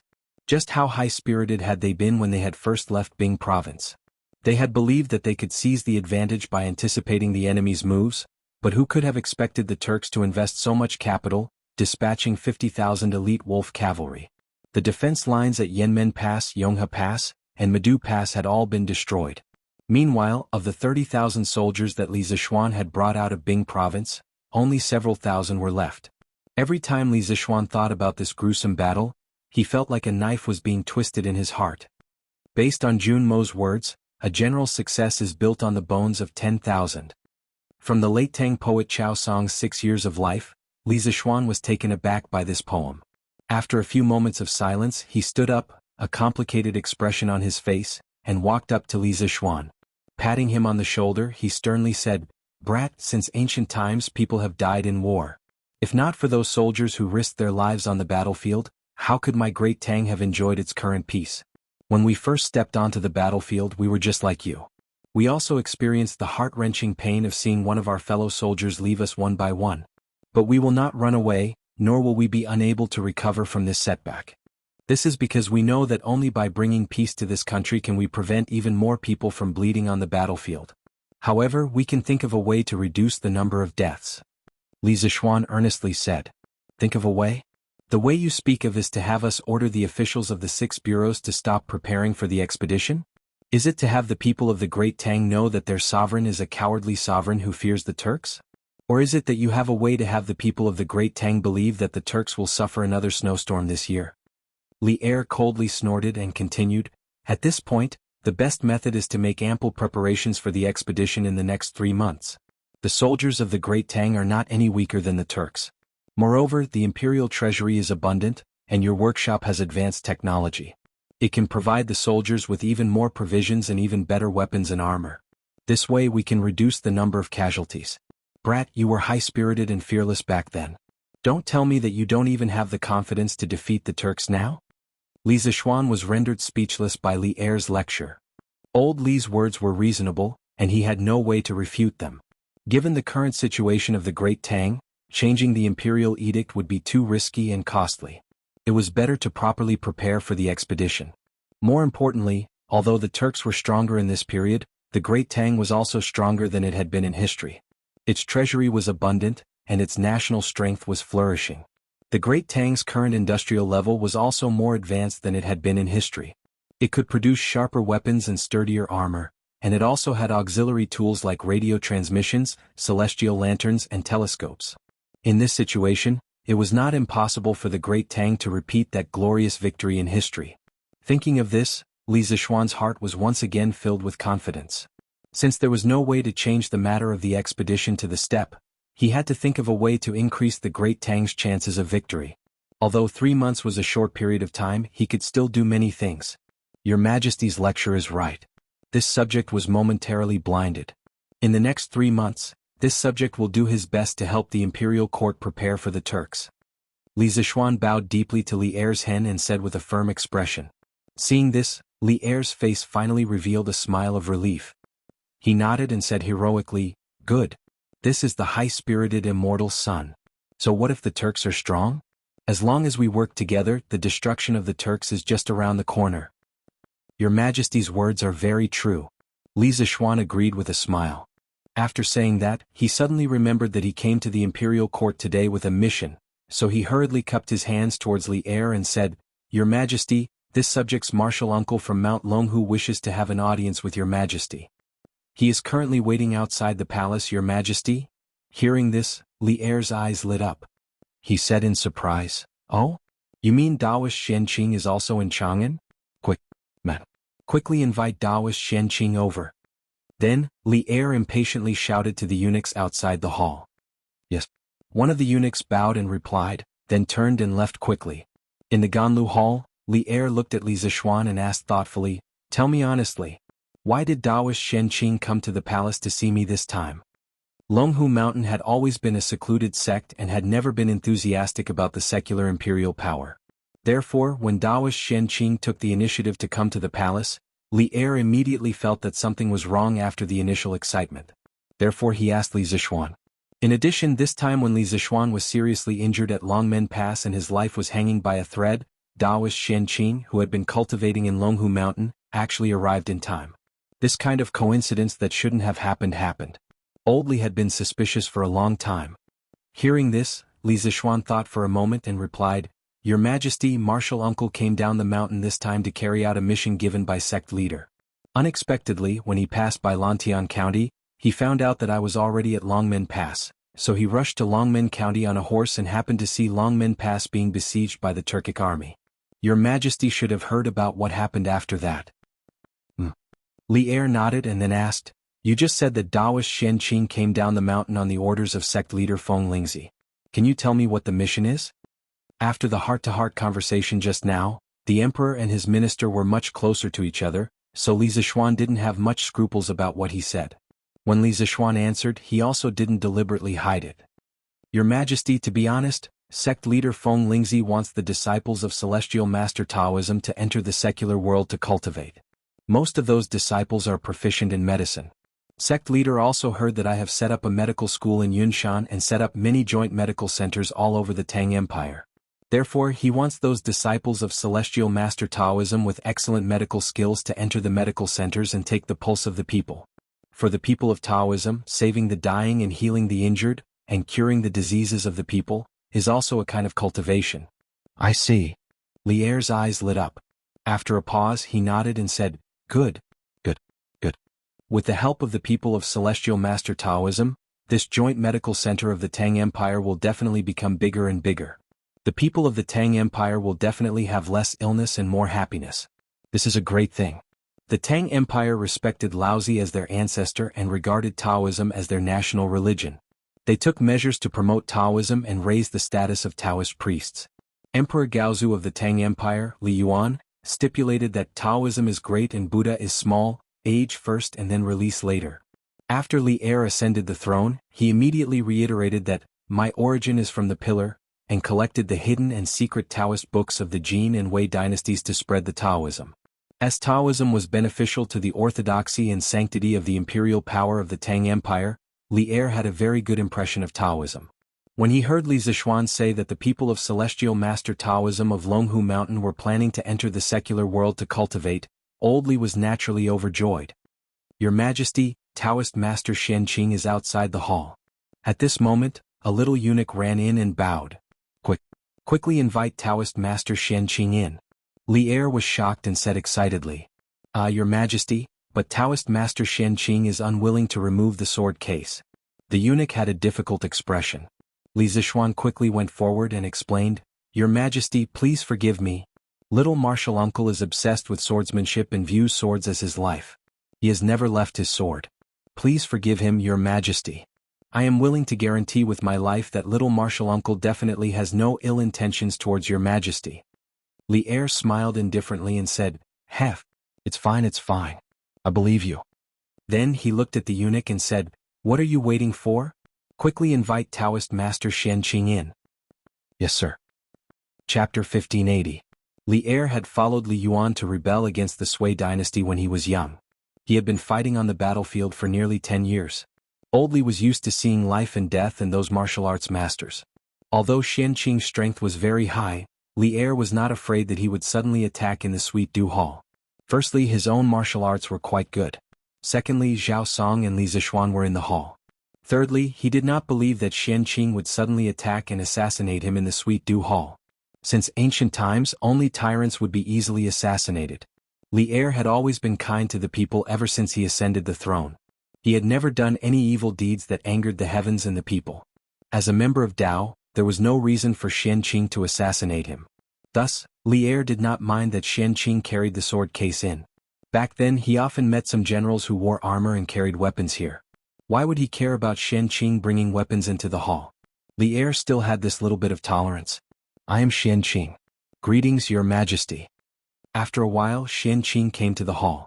After standing still, he bowed to Li Er and said. Li Er said politely, You don't have to be so polite. Come, give him a seat. No matter what, Xianqing entered the palace this time representing the celestial master Taoism of Longhu Mountain. Li Er should give him the corresponding respect. Not long after, a chamberlain brought over a chair. It was an old-fashioned wooden armchair. With one look, one could tell that it was a pirated version that Old Li ordered people to copy from Li Zishuan. Xianqing had seen this kind of chair in Li Zishuan's house last night, so he didn't show much surprise. He cupped his hands towards Li Er and said, Thank you, Your Majesty. Then he sat down leisurely. Li Zishuan secretly curled his lips. He was also from the celestial master Taoism of Longhu Mountain. Why did he never enjoy this kind of treatment in the Sweet Dew Hall? Old Li was trying to discriminate between the two. After Xianqing sat down, Li Er smiled and said, The celestial master Taoism has been the leader of Taoism in the world for hundreds of years. I have always wanted to go to Mount Longhu to visit the leader of your sect, Taoist Fenglingzi, and discuss the great Tao of heaven and earth together. I did not expect Taoist Xianqing to come to Chang'an. I'm very happy. Under Li Zishuan's persuasion, Old Li had given up the fantasy and pursuit of immortals. However, it was hard for Li Er not to pay attention to the arrival of such an important figure of Taoism like Xianqing. Besides, it was inevitable that Li Er had some improper thoughts in his heart. After all, the celestial master Taoism was the oldest Taoist sect in the Central Plains. It could also be regarded as the sect closest to immortals. Its founder, Zhang Daoling, was respectfully called Celestial Master Zhang by the world. In the history books, Zhang Daoling was a real immortal who had achieved immortality. This also covered the Celestial Master Taoism with a layer of mystery. Li Er was still somewhat in awe of the Celestial Master Taoism. In the face of Li Er's enthusiasm, Xianqing was unmoved. He sat on the armchair, cold and arrogant, and said, Your Majesty is too kind. Since Your Majesty ascended the throne, the world has been peaceful and the people have been prosperous. The Tang dynasty has been thriving in Your Majesty's hands. The head of the sect has admired Your Majesty for a long time and has always wanted to come to Chang, and to pay respects to Your Majesty in person. However, due to the busy affairs in the sect, he could only send me to Chang, and to pay respects to Your Majesty. Although Xianqing's face was cold and arrogant, the meaning expressed in his words was the goodwill of the Celestial Master Taoism to Li Er. There was no other way. This was the task given to him by Feng Lingzi. Even if he was unwilling, he had to complete it. Hearing this, Li Er was really happy. He said with a smile, Ha! As the 14th Celestial Master of the Celestial Master Taoism, Feng Lingzi's Taoism is profound. I have always admired him in my heart. According to the historical records, the first 4 heads of the Celestial Master Taoism in Longhu Mountain, including Zhang Daoling, had all received the Taoism of the Taishang Laojun and became immortals. The current head of the Celestial Master Taoism, Feng Lingzi, whose real name was Zhang Xijing, was the 14th successor of Zhang Daoling. He could be considered to be from a famous family. Seeing that the pleasantries were almost finished, Xian Qing went straight to the point and said, "Your Majesty regards Taoism as the religion of the Tang dynasty. All the disciples of the Taoist sects in the world are grateful to your Majesty. As the leader of the Taoist sects in the world, the Celestial Master Taoism wants to lead the disciples of the Taoist sects in the world to help your Majesty stabilize the country. This time I came down the mountain under the instructions of the head of the sect. I want to ask your Majesty for an order to let the Celestial Master Taoism enter the world to save the common people. In addition, the head of the sect also asked me to bring something for your Majesty. I hope your Majesty will kindly accept it." After that, Xian Qing took out a book with a blue cover from his sleeve. Li Zixuan, who was standing at the side, curiously stuck his head out to see what the book in Xian Qing's hand was. However, Xian Qing seemed to notice his action. He directly put the book into his sleeve and turned around saying, "Xiaoxian, I have something important to discuss with your Majesty. You go out and wait for a while. After the discussion is finished, I will leave the palace with you." "Yes, uncle." It was obvious that Xian Qing had something to hide deliberately. This made Li Zixuan very confused. He secretly wondered what the mysterious content of the book was. Why did he have to hide it from him? In his impression, youngest uncle had never hidden anything from him. Li Zixuan, who was puzzled and a little uncomfortable in his heart, responded and cupped his hands to Li Er, saying, "Your Majesty, if there is nothing else, I will take my leave first." Although Li Er did not understand why Xian Qing had to do this, he was more curious than Li Zixuan about the content of the book in Xian Qing's hand. Hearing this, he couldn't wait to wave his hand and said, "Yes. Then Marquis Yong, and you can leave first." Damn it. Old Li is a classic example of getting rid of the donkey after it has outlived its usefulness. How unkind. Li Zixuan scolded Li Er for being unkind in his heart. However, he said, "I will take my leave." With a complicated feeling of curiosity, doubt and disappointment, Li Zixuan reluctantly left the Sweet Dew Hall. Actually, if he looked carefully, he would be able to see the deeply hidden awkwardness on Xian Qing's face.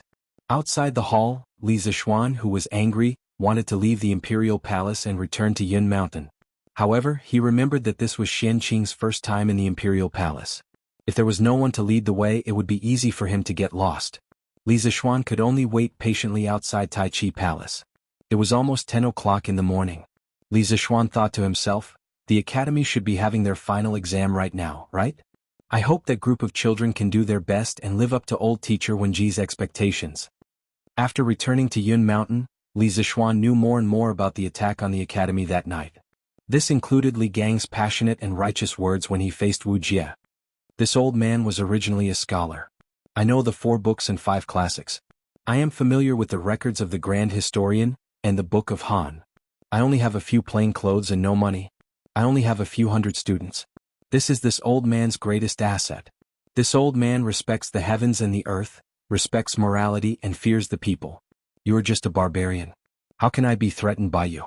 This old man knows that your martial arts are strong and invincible, but I want to see what you can do to me today. Thinking about these words now, Li Zixuan could not restrain his entire body from trembling, his blood vessels pulsing. His chest was filled with literary knowledge, his mind was as deep as a valley, his belly was filled with poetic and scholarly spirit. Li Gang's heart was filled with awe-inspiring righteousness, therefore he was not afraid of ghosts and serpents, much less the Tujue's imperial preceptor, who was highly skilled in martial arts. Li Zixuan admired Li Gang even more for his courage and magnanimity. Fortunately, Li Zixuan successfully pulled Li Gang back from the gates of hell. Otherwise, Li Zixuan would still be in deep self-reproach. Little Xian, let's go. Back to Lantian. At some point in time, Xian Qing walked out from the Taiji Palace and stood behind Li Zixuan. Little martial uncle? Li Zixuan raised his eyebrows in surprise and asked in surprise, Junior martial uncle, you finished your discussion with His Majesty so quickly? Yes. Xian Qing faintly replied with a hum, and did not say anything more. Li Zixuan didn't want to let go of Xian Qing. He asked, Little martial uncle, the book you gave His Majesty, what's the content in it? Xian Qing paused and didn't say anything. Li Zixuan suddenly thought of something and said in surprise, Could it be that the book recorded the martial arts secret of the Celestial Master Sect? Little martial uncle, did you give His Majesty the secret of Taishan Sutra? Facing Li Zishuan's wild guess, Xian Qing's face turned red. He finally couldn't help but say angrily, "It's not a secret martial arts secret, and it's not Taishan Sutra." Little Xian, stop guessing. Go back to Lantian County quickly. Little martial uncle has something to discuss with priest's son. Seeing that Xian Qing was unwilling to tell him the content of the small book, Li Zishuan gave up and had to agree. Suddenly, he thought of something and asked, "Little martial uncle, how was your discussion with His Majesty just now? Did His Majesty agree to the request of our sect?" Hearing this, Xian Qing's face immediately returned to normal. He nodded and said, "His Majesty agrees that the Celestial Master Sect and your medical school will jointly set up joint medical centers in all the counties of the Tang Empire. The cost will be borne by the Imperial Court." That's great. Hearing this, Li Zishuan immediately forgot some of the previous unpleasantness and said happily, "With the help of our sect, the joint medical centers of the Tang Empire can be set up in all the counties of the Tang Empire in the shortest time. By then, the people will have no disease that is difficult to treat." The biggest obstacle to the implementation of the joint medical centers of the Tang Empire was not the problem of money, but the lack of talent. The Tang Empire had a vast territory, with a total of more than 360 counties. If the joint medical centers of the Tang Empire wanted to cover the whole Tang Empire, how many medical talents would they need? Now that Old Li had specially allowed the people of the Celestial Master Sect of Longhu Mountain to join the joint medical centers, this was undoubtedly good news. Because the people of the Celestial Master Sect had taken the lead to set an example in the future, there would be more and more Taoist priests from other Taoist sects who wanted to join the joint medical centers of the Tang Empire. This was a snowball effect. Taoism had developed for nearly 1,000 years, and there were more than tens of thousands of disciples. Most of the people in Taoism were good at medical skills. If more than 30% of these people could join the joint medical centers, the problem of the medical centers being short of people in the early stage would be solved easily. Chapter 1581. Brother Crown Prince. Are you saying that Brother Shaoxian has returned from the north? Chang and City, West City. A gorgeous carriage slowly moved forward with the flow of people. In the carriage, a young lady with bright eyes and white teeth raised her head to look at the young man in embroidered clothes. There was no need to guess. This young lady and young man were Chang'e and Li Qingqian. After the morning court session, Chang'e sent someone to invite Li Qingqian. Yesterday, the two siblings had agreed to leave the palace together today. Yes, that's right. Shaoxian even attended the morning court session today. I heard that he returned to Cloud Mountain last night. Li Qingqian lightly nodded as he replied. Ah, Brother Crown Prince, why didn't you say so earlier? If I had known earlier, I would have waited for Brother Shaoxian in the palace to come out together. Chang'e wrinkled her nose and said regretfully. Li Qingqian's eyes flashed as he asked with deep meaning, Chang'e, Father kept Shaoxian alone after the morning court session. Could it be that you want to continue waiting in the palace? Of course not. We left the palace today for Mother to go to the Drunken Immortal Inn to make a meteoric rise. In any case, Brother Shaoxian is already back. If we want to see him, we can see him at any time. Don't you think so, Brother Crown Prince? Chang'e hesitated for a moment before hurriedly changing her words.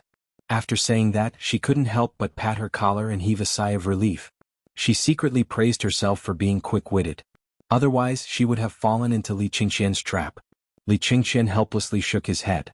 Just now he indeed wanted to test Chang'e's reaction, but now it seemed that there was no need to test any more. His younger sister's thoughts were so complicated. Venerable One, it's that carriage. Under a tea shed 100 feet in front of the carriage, a large man whispered to a bamboo hat man sitting beside him. Are you sure that the one sitting inside is the current crown prince? Soon, a middle-aged man's voice sounded from under the bamboo hat. I'm sure. I saw this carriage coming out of the palace. Moreover, I recognized the soldiers behind the carriage. They all came from the Eastern Palace. The one sitting inside the carriage is undoubtedly the crown prince. The gray-robed man hurriedly whispered. Good. The middle-aged man wearing the bamboo hat nodded and then whispered excitedly, "Eek. What a pleasant surprise." Initially, he had already completed the Dragon Head mission and was about to return. However, he didn't expect to encounter such a heaven-sent opportunity. If this poor monk can capture the Great Tang's crown prince and bring him back, Li Shimin will definitely be wary. Venerable One, are you really going to fight here? The burly man's face tightened slightly, and then he moved closer to the bamboo hat man and asked anxiously, "What happened here? The more people there are, the safer we will be. In a while, follow the plan this poor monk gave you." The bamboo hat man said coldly, "Yes." The burly man responded, then turned around and left. On the street, the carriage that Li Qingqian and Jianghu were in was still moving forward slowly. The pedestrians outside the carriage were bustling with activity, talking and laughing. It was very lively in contrast to the peddlers' shouts. This was the busiest market in this era. Bang bang bang. Help. Get out of my way. Get out of my way. Suddenly, a series of loud bangs came from the depths of the western market. Soon after, the crowd fell into chaos. A large black yak was madly charging through the streets, knocking away the pedestrians who couldn't get out of the way in time. Some of the pedestrians who were caught by the yak's horns had their bodies pierced, splattering blood on the spot. However, the black yak did not slow down in the slightest. Screams and howls merged together, and in a short while the main street of the western market was in chaos.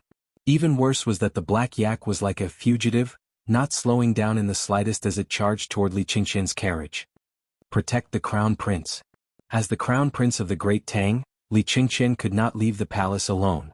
The eastern palace guards following Li Qingqian out of the palace quickly noticed the commotion in the western market. Seeing that the black yak was about to reach them, the leader of the guards, Wuxia, hurriedly pulled out his saber and shouted, "Yes, sir." 10 some eastern palace guards answered in unison, and then they rushed to the carriage and stood in a row with sabers in their hands. "Big brother crown prince. What's going on outside?" As the carriage came to a sudden stop, screams and howls came from outside. Chengle's face paled in fright as she grabbed Li Qingqian's arm and asked, "Assassination." There was a high chance that this was an assassination. Li Qingqian's face was as cold as water. As someone who had lived in the depths of the palace for many years, he instantly sensed that something was amiss. He patted Chengle's small hand and sternly said, "Chengle, you stay here. This solitude will go out and take a look." Even though Li Qingqian already had a bad premonition, he had to step out at this time. If there really was an assassin, the assassin was probably coming for him. If he stayed in the carriage, he would only drag Chengle down with him. As her elder brother, Li Qingqian felt that he had the responsibility to protect his little sister. "Wuxia, what's going on?" Jumping out of the carriage, Li Qingqian frowned and sternly called out, "Your Highness, quickly enter the carriage. There's a mad yak coming from the front." Li Qingqian's carriage was a thick steel carriage specially made by the Odd Interest Pavilion. Ordinary arrows would not be able to penetrate it. At this critical moment, Wuxia placed his hopes on this heavy carriage. He then loudly shouted, "Stop it!" With that, Wuxia wielded his saber and led the charge towards the black yak. At this time, the black yak was only 4 to 5 zhang away from the carriage. The rest of the soldiers hurriedly controlled the carriage to stop at the side, while the rest charged with Wuxia. The distance between them and the black yak was getting closer and closer. Wuxia was able to become an Eastern Palace guard, and his martial arts were also quite good. When he was about to reach the black yak, he directly soared into the air and flew above the black yak. Then he raised his saber and viciously chopped at the yak's neck. Clearly, Wuxia also understood that if he directly used the saber to chop at the yak's head, he would not be able to cut through it. Therefore, he chose to chop at the black yak's relatively weak spot. Po! This was the sound of a sharp blade piercing flesh. The middle of the saber in Wuxia's hand had almost completely sunk into the black yak's neck. Although the saber had cut through, it did not cut through the black yak's neck. In fact, to be able to cut through the black yak's thick neck in such a situation, one would have to be at least at the peak of the Qi transformation realm or the Grandmaster realm to be able to do so. Wuxia's saber did not cut through the black yak's neck. Instead, it aroused the black yak's ferocity. The black yak, who was in pain, had completely turned into a mad bull. Its 4 big hooves desperately stomped on the limestone floor, and then it carried Wuxia and charged towards the 4 or 5 Eastern Palace guards. "Evil beast! You dare!" Seeing this, Wuxia was both shocked and angry. He pressed one hand on the saber's hilt and used the momentum to fly up, directly riding on the black yak's back. Then he pulled out the saber from the black yak's neck and ruthlessly stabbed at the black yak's neck from the side. Although the laws of the Great Tang clearly stated that no one was allowed to kill a farm cow, in this situation, not only did the black yak threaten the lives of the common people in the West City, it was also threatening Li Qingqian's safety. Wuxia almost did not hesitate. In an instant he made a decision: directly kill the black yak. "Geez, This time, because Wusan was riding on the yak's back, it was easier for his wrist to exert force. Therefore, the saber directly pierced the black yak's neck from top to bottom. Blood spurted out from the black yak's neck and sprayed onto Wusan's face. Mo. The black yak let out a sorrowful cry. Finally, it could no longer run and died on the spot. And at this time, the black yak was less than 1 zhang away from the carriage. Wusan, who was on the yak's back, jumped to the ground before the black yak fell to the ground. Then he finally let out a big sigh of relief. But before he could finish his sigh of relief, he caught a glimpse of a burning bamboo tube tied to the black yak's tail. Wusan's heart instantly rose to his throat because he knew that the black yak on the ground had not gone crazy. Instead, someone was using the black yak to create a disturbance.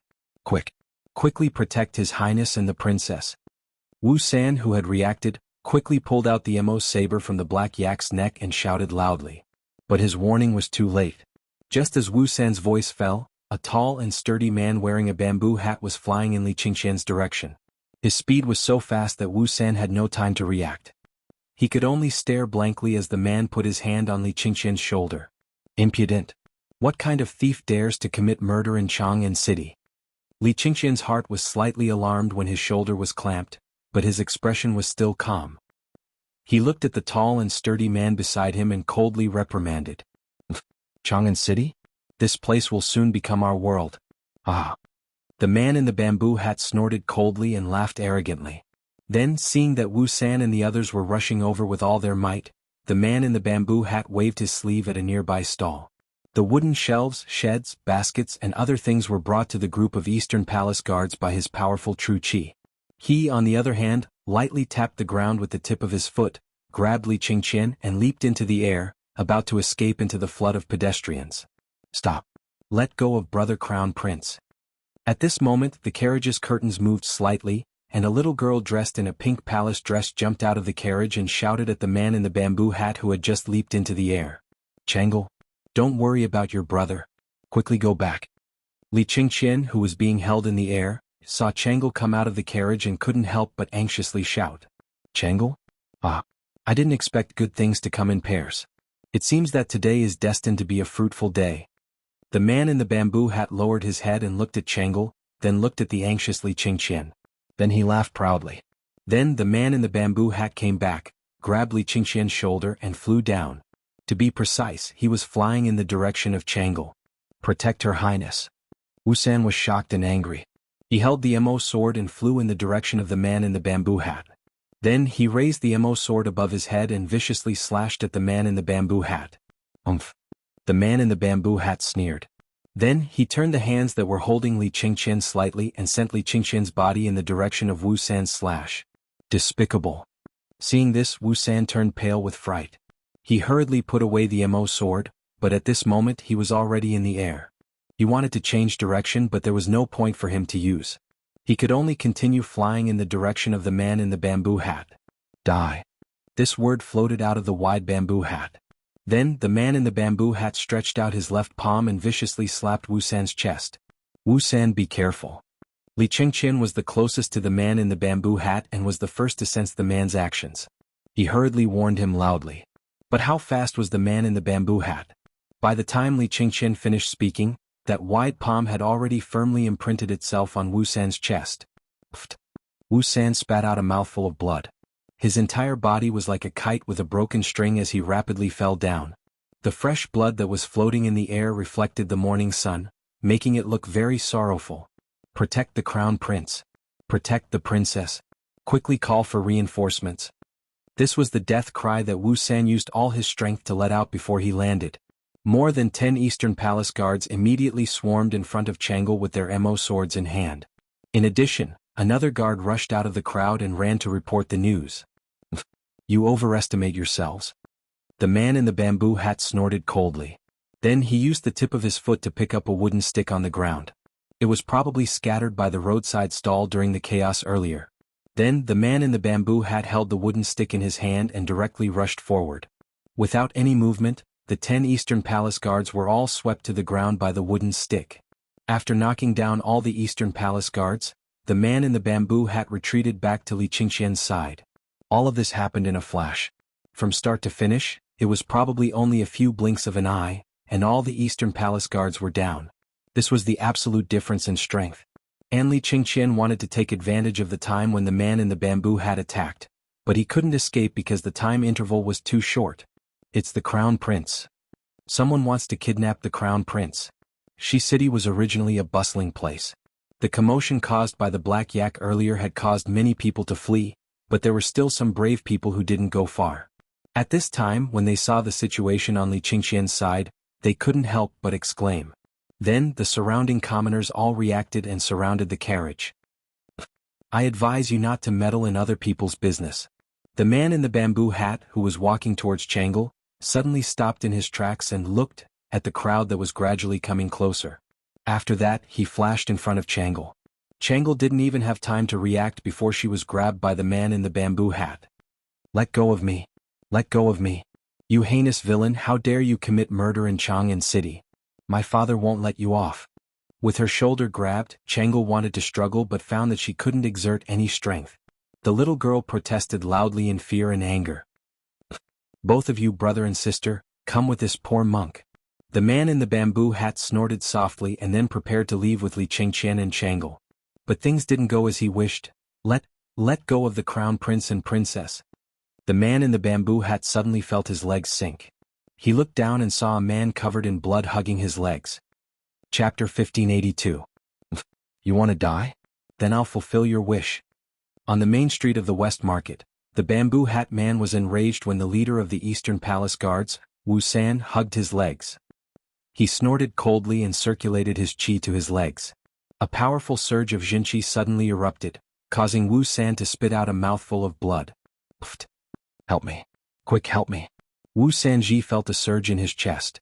At this moment he felt as if his internal organs were about to shift. However, his powerful will allowed Wu San to hold on tightly to the bamboo hat man's legs. He used all of his strength to shout to the other soldiers around him. Go. Protect His Highness. The dozen or so Eastern Palace guards who had fallen to the ground stood up again and ran toward the man in the bamboo hat with all their might. Seeing this, the man in the bamboo hat panicked. He channeled true qi into his legs again and released it, trying to shake Wu San off completely. This time Wu San spat out 2 mouthfuls of blood. The joints in his arms were completely broken, and he was sent flying far away. It was not that he did not want to continue holding on to the man in the bamboo hat, but his arms were completely powerless now. Wu San. Commander Wu. Li Qingqian and the group of Eastern Palace guards were all shocked. Wu San was clearly heavily injured and looked like he was about to die. Who knew that the man in the bamboo hat would not give up? He took 2 steps forward like lightning and kicked Wu San in the abdomen. Wu San was instantly kicked into the air and smashed into the Eastern Palace guards who were rushing over. You overestimate yourself. After breaking free of Wu San's restraints, the man in the bamboo hat snorted coldly. Then, like an eagle catching chicks, he picked up Li Qingqian and Jianghu and prepared to leave. But, bam! Protect His Highness. Protect Her Highness. Just as the man in the bamboo hat was about to leave and the Eastern Palace guards were smashed to the ground, a burly man in coarse clothes suddenly slid toward the man in the bamboo hat.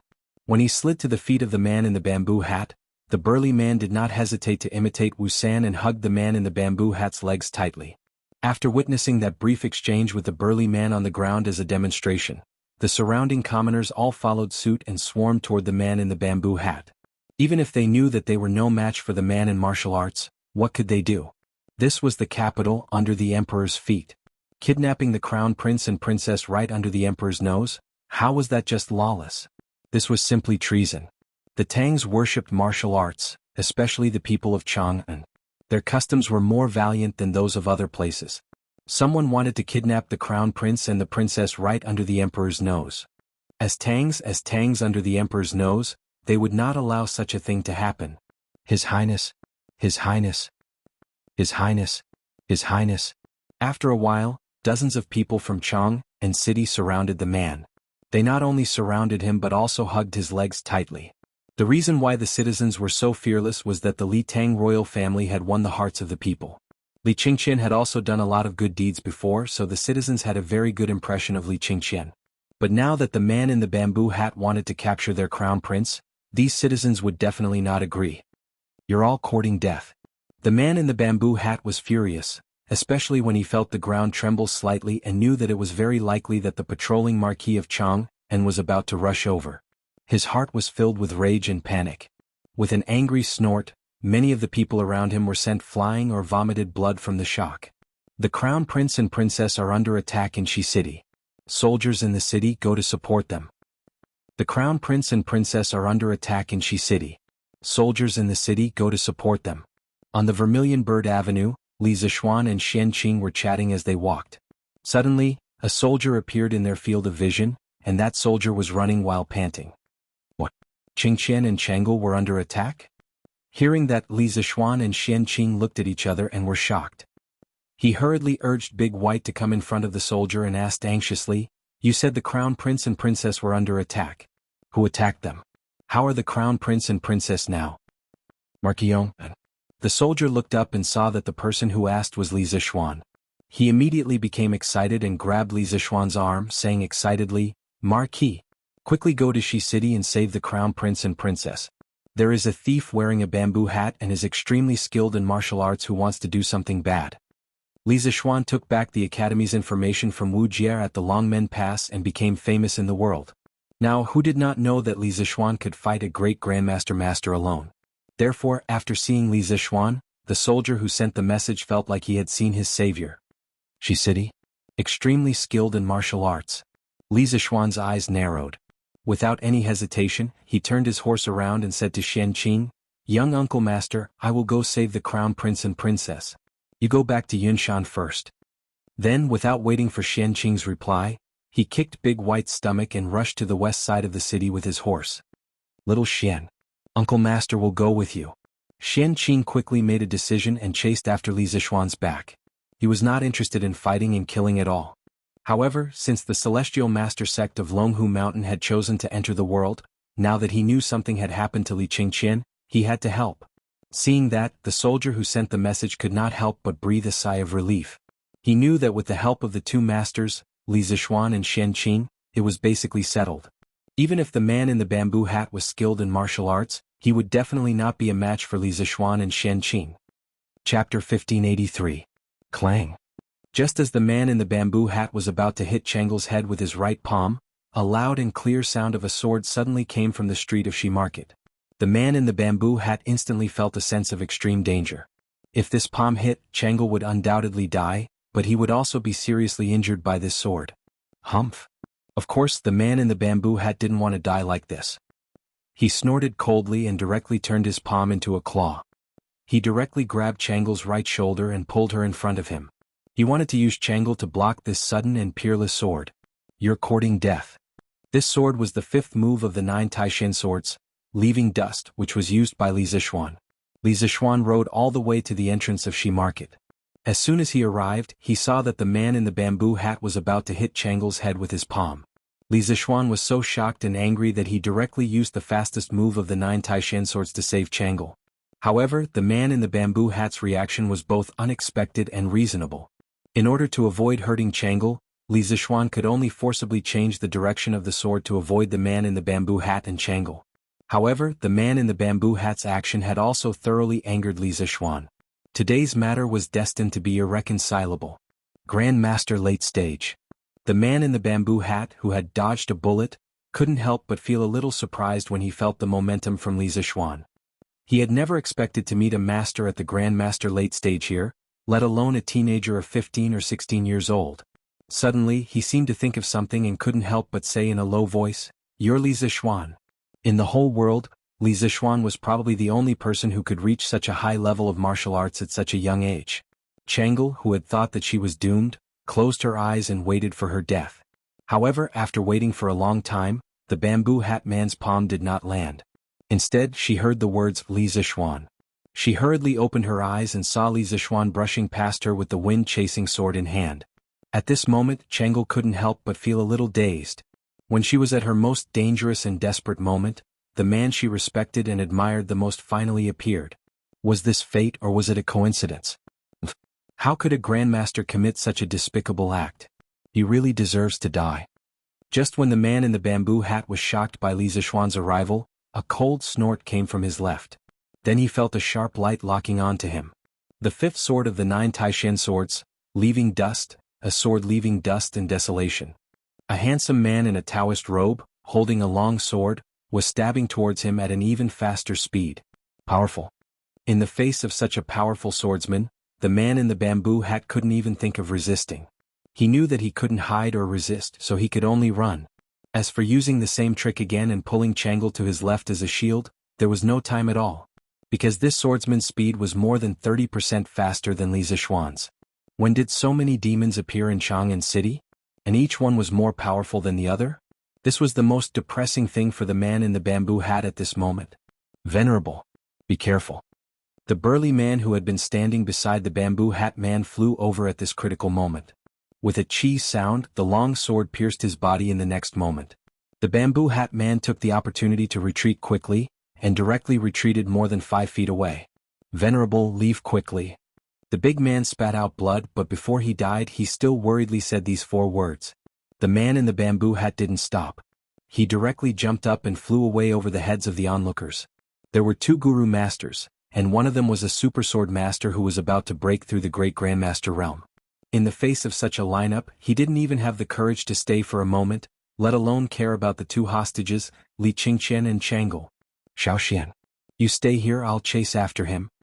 The last sword master who was wearing a Taoist robe was Xian Qing.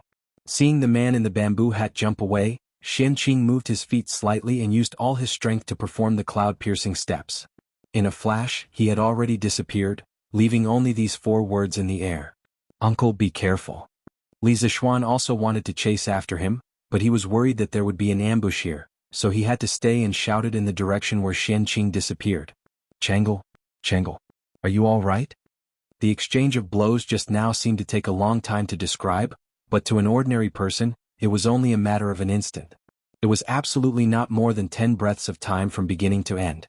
Only now did Li Qingqian finally return to his senses. He hurriedly rushed to Chang Li's side, and asked with an anxious and concerned expression. At this time Chang'e's face was already wet, and her mouth was full of blood. It was the blood flowing from the arm of the man in the bamboo hat.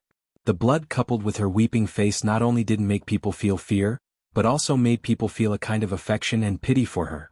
Because just now, if this weak little girl hadn't stood out bravely and bit the arm of the man in the bamboo hat, Li Qingqian would probably be a cold corpse now. In order to protect her brother, even if the enemy was a powerful and invincible guru master, Chang'e stood out fearlessly. Thinking of this, Li Qingqian's heart was filled with sorrow, pity and self-blame. He hurriedly wiped the blood from Chang'e's mouth with his sleeve and kept murmuring, Chang'e, it's all my fault. I didn't protect you well. I shouldn't have brought you out. Chang'e shook her head. Although there were still tears in her eyes, she smiled and said, Brother Crown Prince, don't say that. It's fine as long as you're all right. Chang'e is also fine. This is the blood of that thief, not Chang'e's. It's good that you're all right. It's good that you're all right. Hearing Chang'e say that she was all right, Li Qingqian couldn't help but heave a sigh of relief. A smile of relief appeared on his face. Quickly call the imperial physician. His Highness the Crown Prince and Her Highness the Princess are injured. At this time, the surrounding marquises had already surrounded them, and the Marquis in the lead loudly ordered. Li Qingqian stood up, and his gentle face became dignified again. He said in a deep voice, I and the princess are all right. Quickly send these injured commoners and guards to the Imperial Physician Department. The rest of you quickly track down the assassin's whereabouts. Yes. The Marquis in the lead loudly accepted the order. At this time, Li Qingqian walked towards Li Zishuan. He very solemnly cupped his hands towards Li Zishuan and said, Little Xian, thank goodness you arrived in time. Otherwise, I'm afraid that the 2 of us would have met with misfortune. Li Qingqian was very clear in his heart that the bamboo hat man's goal was nothing more than to hold the 2 of them hostage to achieve an unspeakable goal. However, in order to escape the encirclement, the bamboo hat man could only choose to kill one of the 2 of them as a deterrent. The person who should have died was him, but because of Chang'e's excessive actions, the bamboo hat man changed his target. If Li Zishuan had arrived a moment later, Chang'e would have died, and he, Li Qingqian, would have become the bamboo hat man's hostage. In order to prevent Li Er from being threatened by the bamboo hat man, he could only sacrifice himself. Finished speaking, Li Qingqian sincerely bowed towards Li Zishuan. Li Zishuan jumped in fright. He quickly moved to the side and helped Li Qingqian up, saying, Qingqian, what are you doing? Aren't you torturing me like this? You said before that we are all good brothers. When a brother is in trouble, Li Zishuan should come to help. Isn't that what I should do? If you continue to be like this, next time I won't save you. In the end, Li Zishuan couldn't help but crack a joke. Hearing this, Li Qingqian couldn't help but smile, saying, "That's good. I won't say any polite words. This friendship, I will always remember it in my heart." The friendship between men was like this: perhaps I'm not good with words, but as long as you need help, I will appear. I won't ask too much and I won't be embarrassed. Some seemingly careless details and small matters are all moments of true feelings between men. As long as you can understand it, there's no need to say anything more. Chapter 1584. Bastard.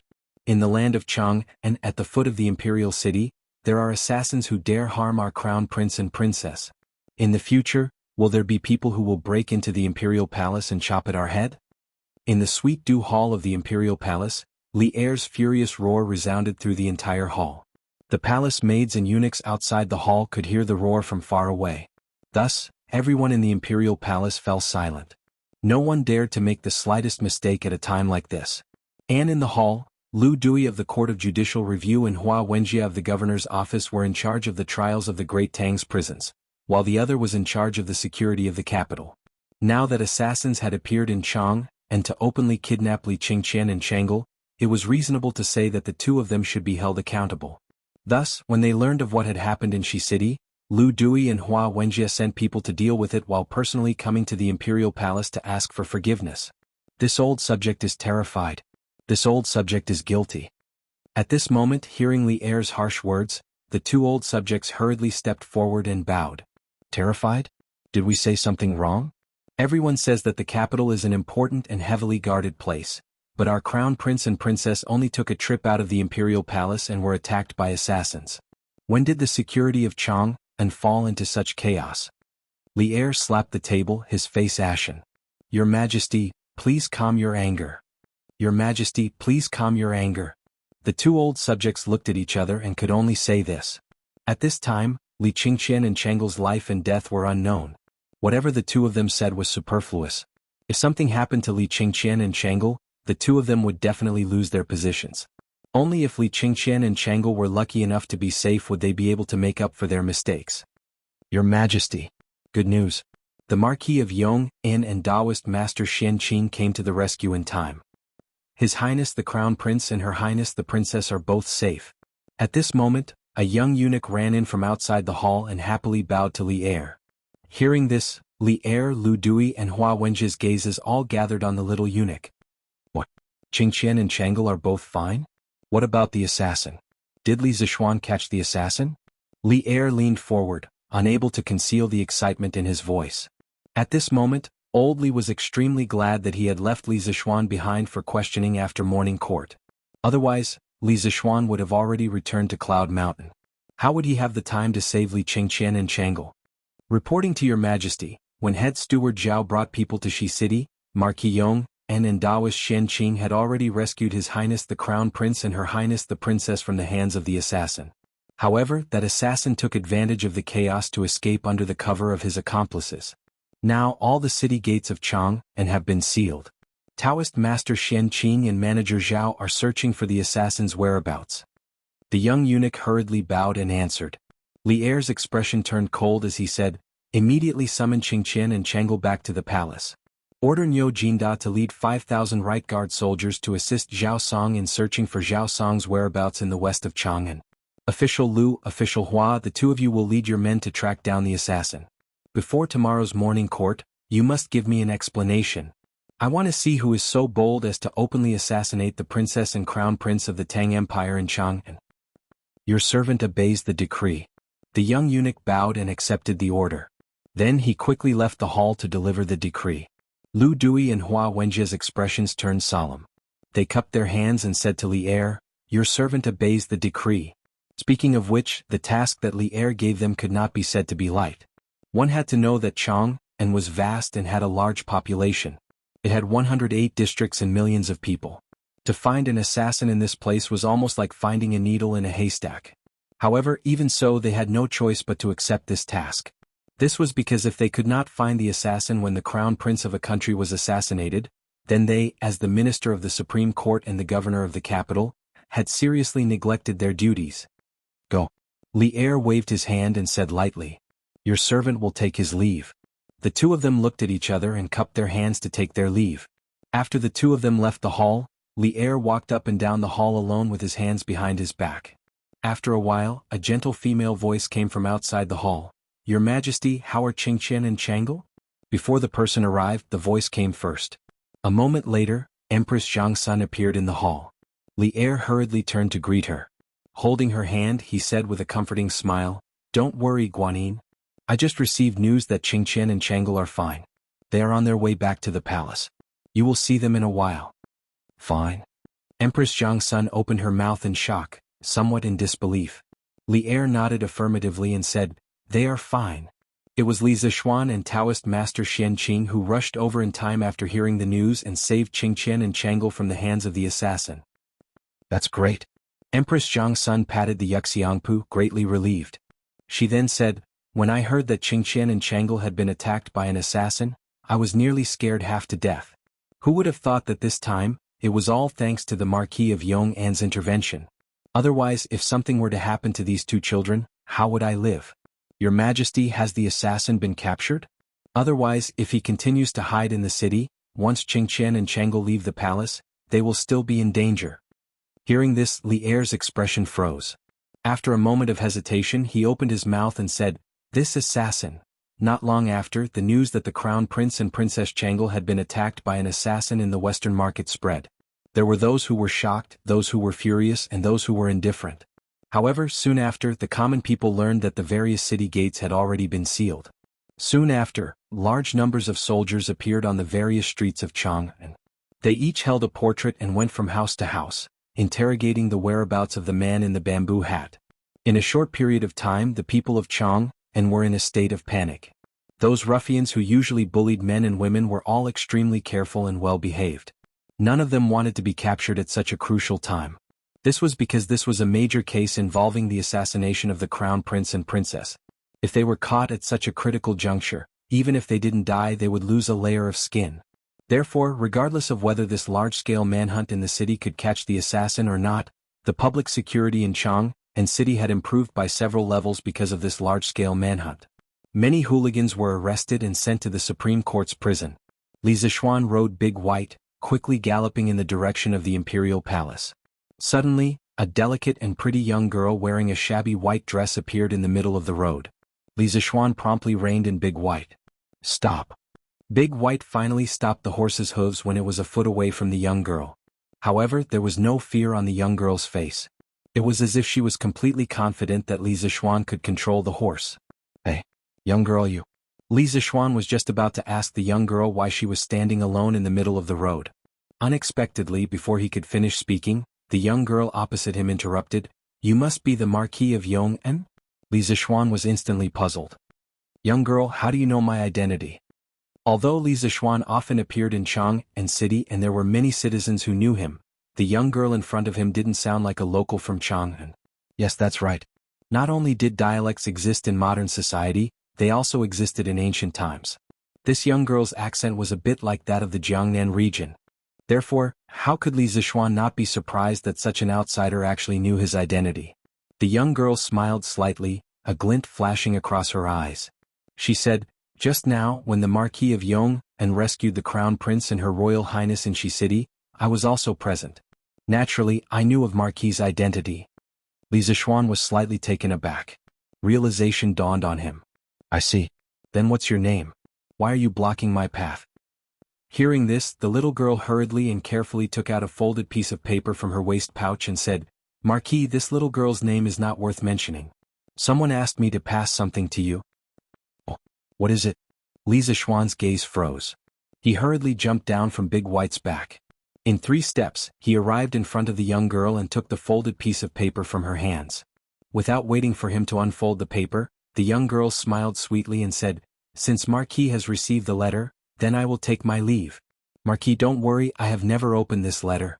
All right, I found this on the tail of the mad cow in Shi City. It should be useful for you, Marquis." After saying this, without waiting for Li Zishuan's reply, she placed a piece of burnt black bamboo pipe in Li Zishuan's hands. Then she turned around and left. Very quickly she disappeared into the crowd. Chapter 1585. Li Qingqian and Chang'e, who had almost been kidnapped by the assassin, quickly returned to the palace under the escort of a group of imperial guards. Empress Jiangsun, who had been worried for a long time, looked up and down at her son and daughter to see if they were missing any parts. After seeing the bruise on Li Qingqian's neck, Empress Jiangsun was naturally very distressed. She, who had always been gentle, couldn't help but be angry. That was the anger of a female eagle protecting her young. Your Majesty, no matter what, you must find out the whereabouts of this assassin. No matter where he comes from, no matter what his intentions are, you must capture him. Otherwise, Qingqian, Chang'e, and even Qingke may encounter danger at any time in the future. Empress Jiangsun's tone was murderous, which was very rare for her, who had always been generous and benevolent. Li Er didn't feel strange about this.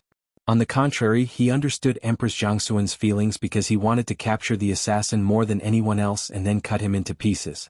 Maid Guanyin, don't worry. That assassin dared to harm my children. No matter where he hides, I will find him. At this time, all the gates of Chang and city have been sealed. That assassin can't escape. After we capture him, we will cut him into 1,000 pieces. Li Er's eyes were cold as he said in a low voice. Father, Chang, and has a population of 1 million.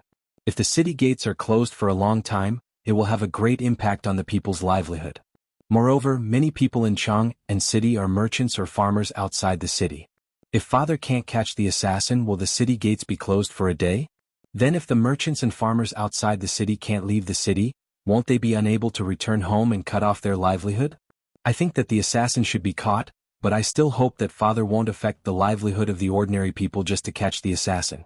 Otherwise, Wei Zhuqing will impeach imperial father and make him angry again. When Li Er was full of anger, Chang'e took a step forward and looked at Li Er seriously. She was kind-hearted and always thought more than others. Moreover, what she said was indeed the truth. The city gates of Chang and city were closed around 9 o'clock in the morning. At this time, many merchants and farmers outside the city had just entered the city. However, when the city gates of Chang and city were suddenly closed, they couldn't go back even if they wanted to. Li Er was first stunned, then immediately smiled knowingly and said, "Ha! Chang'e knows how to care for me. But Chang'e, you don't have to worry. If we really can't find the assassin today, we won't keep the city gates locked. At the latest, I will have people open the gates of Chang and city again before noon tomorrow. I will not let Wei Xuanqing find an excuse to remonstrate. As for that assassin, even if we can't find him today, we don't believe that we can't find him in a month or even a year." And then, father is wise. Chang'e nodded happily. Your Majesty, the Marquis of Yong, and requests an audience. Just as old Li's family was enjoying themselves, a young eunuch quickly walked in and bowed to Li Er. Li Er's expression turned solemn and he said in a solemn voice, "Let him come in." Here. The eunuch accepted the order and left. At this moment, Empress Jiangsun stood up and said, "Your Majesty, the Marquis of Yong, and must have something important to discuss with you. I, Qingqian and Chang'e will take our leave first." But this time, Qingqian and Chang'e were in danger, and it was thanks to the Marquis of Yong, and that they saved us. Your Majesty, don't forget to reward me. Empress Jiangsun was grateful to Li Zixuan from the bottom of her heart. Without Li Zixuan, Li Qingqian and Li Tai might have fallen out because of fighting for favor. Chang'e's illness definitely wouldn't have been completely cured, and today, Li Qingqian and Chang'e would have been kidnapped by the assassin. Empress Jiangsun even felt that Li Zixuan was like Qin Xiong, a noble of the Li family. Back then, Qin Xiong had saved the lives of Li Yuan's family many times. It wasn't an exaggeration to call him the noble of Li Yuan's family. If not for this, Empress Jiangsun wouldn't have taken the initiative to ask for a reward for an official no matter what. This was because she understood better than anyone the principle that the harem could not interfere in politics. We know what to do. Li Er nodded. Empress Jiangsun left with Li Qingqian and Chang'e from the back of the hall. Official Li Zixuan pays his respects to your Majesty. After the three left, Li Zixuan stepped into the hall and bowed to Li Er. Speaking of which, he had just left an hour ago. Who would have thought that he would return at this time? Rise. Li Er waved his hand. After Li Zixuan stood still, he said, "Qingqian and Chang'e were attacked by an assassin in Shi City. It was thanks to you and Daoist Xianqing that you arrived in time and saved them. What reward do you want? If it's reasonable, we will definitely grant it to you." In the morning court more than 2 hours ago, Li Zixuan had just received a reward, directly increasing his fief by a county. However, just over 2 hours later, Li Er wanted to reward Li Zixuan again. It had to be said that Li Zixuan's imperial favor was probably something that few people could match. However, when Li Zixuan heard this, he did not show any joy on his face. Instead, he said with a serious expression, "Your Majesty, I am not here to ask for a reward. I have an extremely urgent matter to report to your Majesty." Li Er asked curiously, "What is it?" From his point of view, Li Zixuan was a little strange today. In the court, he had hinted in every possible way, but this guy just wanted to decline the reward. Now he did not even care about what the reward was. Was this still the same person who would not act until he saw a rabbit? Li Zixuan took out a small piece of paper from the pouch at his waist and raised it above his head with both hands. Then he said, "I accidentally received a secret letter. Please take a look, Your Majesty." "Secret letter? All of you leave." Li Er was slightly shocked. He first dismissed his attendants, then looked at Li Zixuan and said, "Show it to me." As Zhao Song was currently outside the palace with the imperial guards, looking for the assassin's whereabouts, he naturally could not be in the main hall. Li Zixuan had also dismissed the rest of the people in the main hall, so the task of presenting the secret letter naturally fell on Li Zixuan's shoulders. "Guards, quickly summon Zhang Sun Wuji, Fang Xianling, and Li Jing into the palace for a discussion." Li Er expressionlessly took the secret letter from Li Zixuan's hands. When he opened it, his expression changed with a schwa. After a moment, Li Er first shouted out of the hall, then looked at Li Zixuan and said with a pale face, "Where did you get this secret letter?" "Yes, Your Majesty." A series of replies came from outside the hall, and then someone went to deliver the decree. When Li Zixuan heard Li Er's question, he clasped his hands and asked, "Your Majesty, is the handwriting on this letter from General Li Junxian?" Li Er lowered his head to take another look before nodding. "It is indeed Junxian's handwriting." Li Zixuan asked again, "Your Majesty, may I ask where General Li is now?" Li Er replied, "Several days ago, in order to investigate the origins of the Dragon King sect, Junxian specially infiltrated the Dragon King sect. Right now, wherever the Dragon King sect is, he should be there as well." Li Zixuan's heart trembled. He had guessed correctly. Li Junxian had really infiltrated the enemy camp, or else he would not have so much information on the Dragon King sect. If that's the case, the matter is very clear. Li Zixuan stepped forward and clasped his hands. "The people of the Dragon King sect are currently hiding in the Serpent Spirit Mountain. They are preparing to attack Chang, and tomorrow." The words "attack Chang" and immediately caused the atmosphere in the hall to turn somber. Li Er's face was grim. After a long silence, he couldn't help but sneer. "A mere Dragon King sect dares to dream of attacking Chang'an? They came at the right time. We wanted to find them, but they delivered themselves to our doorstep. Your Majesty, you must not underestimate the enemy." Li Zixuan hurriedly clasped his hands. "Your Majesty, the enemy is in the dark while we are in the light. If they want to know how many soldiers Chang'an has and how many provisions we have, they will definitely be able to find out. On the other hand, the imperial court knows nothing about their situation. Since the Dragon King sect dares to attack Chang'an, their leader must be very confident. If we underestimate the enemy, the consequences will be unimaginable. Your Majesty, Duke Zhao, Prime Minister Fang, and Duke Wei request an audience." At this moment, a eunuch ran in and bowed. Li Er hurriedly said, "Summon." "Yes." After a while, Zhang Sun Wuji, Fang Xianling, and Li Jing, who had just finished the morning court, walked into Taiji Palace once again. "Your subjects greet Your Majesty." After Zhang Sun Wuji, Fang Xianling, and Li Jing entered the hall, they hurriedly clasped their hands and bowed to Li Er. Li Er waved his hand. "My 3 beloved subjects, there is no need to be so courteous." Without waiting for Li Er to explain why he summoned them here, Zhang Sun Wuji hurriedly stepped forward and clasped his hands. "Your Majesty, I heard that the Crown Prince and Jianghu were attacked by an assassin in Shi City. I wonder if the assassin, Zhang Sun Wuji, was a staunch member of the Crown Prince party. After hearing that Li Qingqian was attacked by an assassin, he was more furious than anyone else. At this moment, he had already sent out all of the Zhang Sun family's guards to assist Wu Ho in finding the assassin." Li Er waved his hand. "Assistant, we have already sealed off all the city gates and sent the Imperial Army and Wu Ho to find the assassin. However, we have not summoned you here for this matter. Marquillon, and show this secret letter to the 3 beloved subjects." "Yes, Your Majesty." Li Zixuan clasped his hands and bowed. Then he stepped forward and took the secret letter from Li Er before passing it to Zhang Sun Wuji. After the three of them read the letter, their faces turned grim. As you can see, Junxian mentioned in the secret letter that the dragon sect plans to attack Chang and city tomorrow. The Marquis of Yong An's opinion that the imperial court cannot underestimate the enemy under the cover of the enemy. I agree with him. At this time, Li Er spoke up, but he immediately changed the topic. But now that we know where the dragon sect is hiding, why not take the initiative to send troops to Snake Spirit Mountain before they descend the mountain to cause trouble and catch them off guard? What do my beloved subjects think? Zhang Sun Wuji, Fang Xianling and Li Jing frowned. Li Zishuan pondered for a moment before stepping forward and clasping his hands. Your Majesty, I think it is inappropriate. What? Li Er was puzzled. Li Zishuan clasped his hands and said, Firstly, Snake Spirit Mountain's terrain is steep. It is easy to defend and difficult to attack.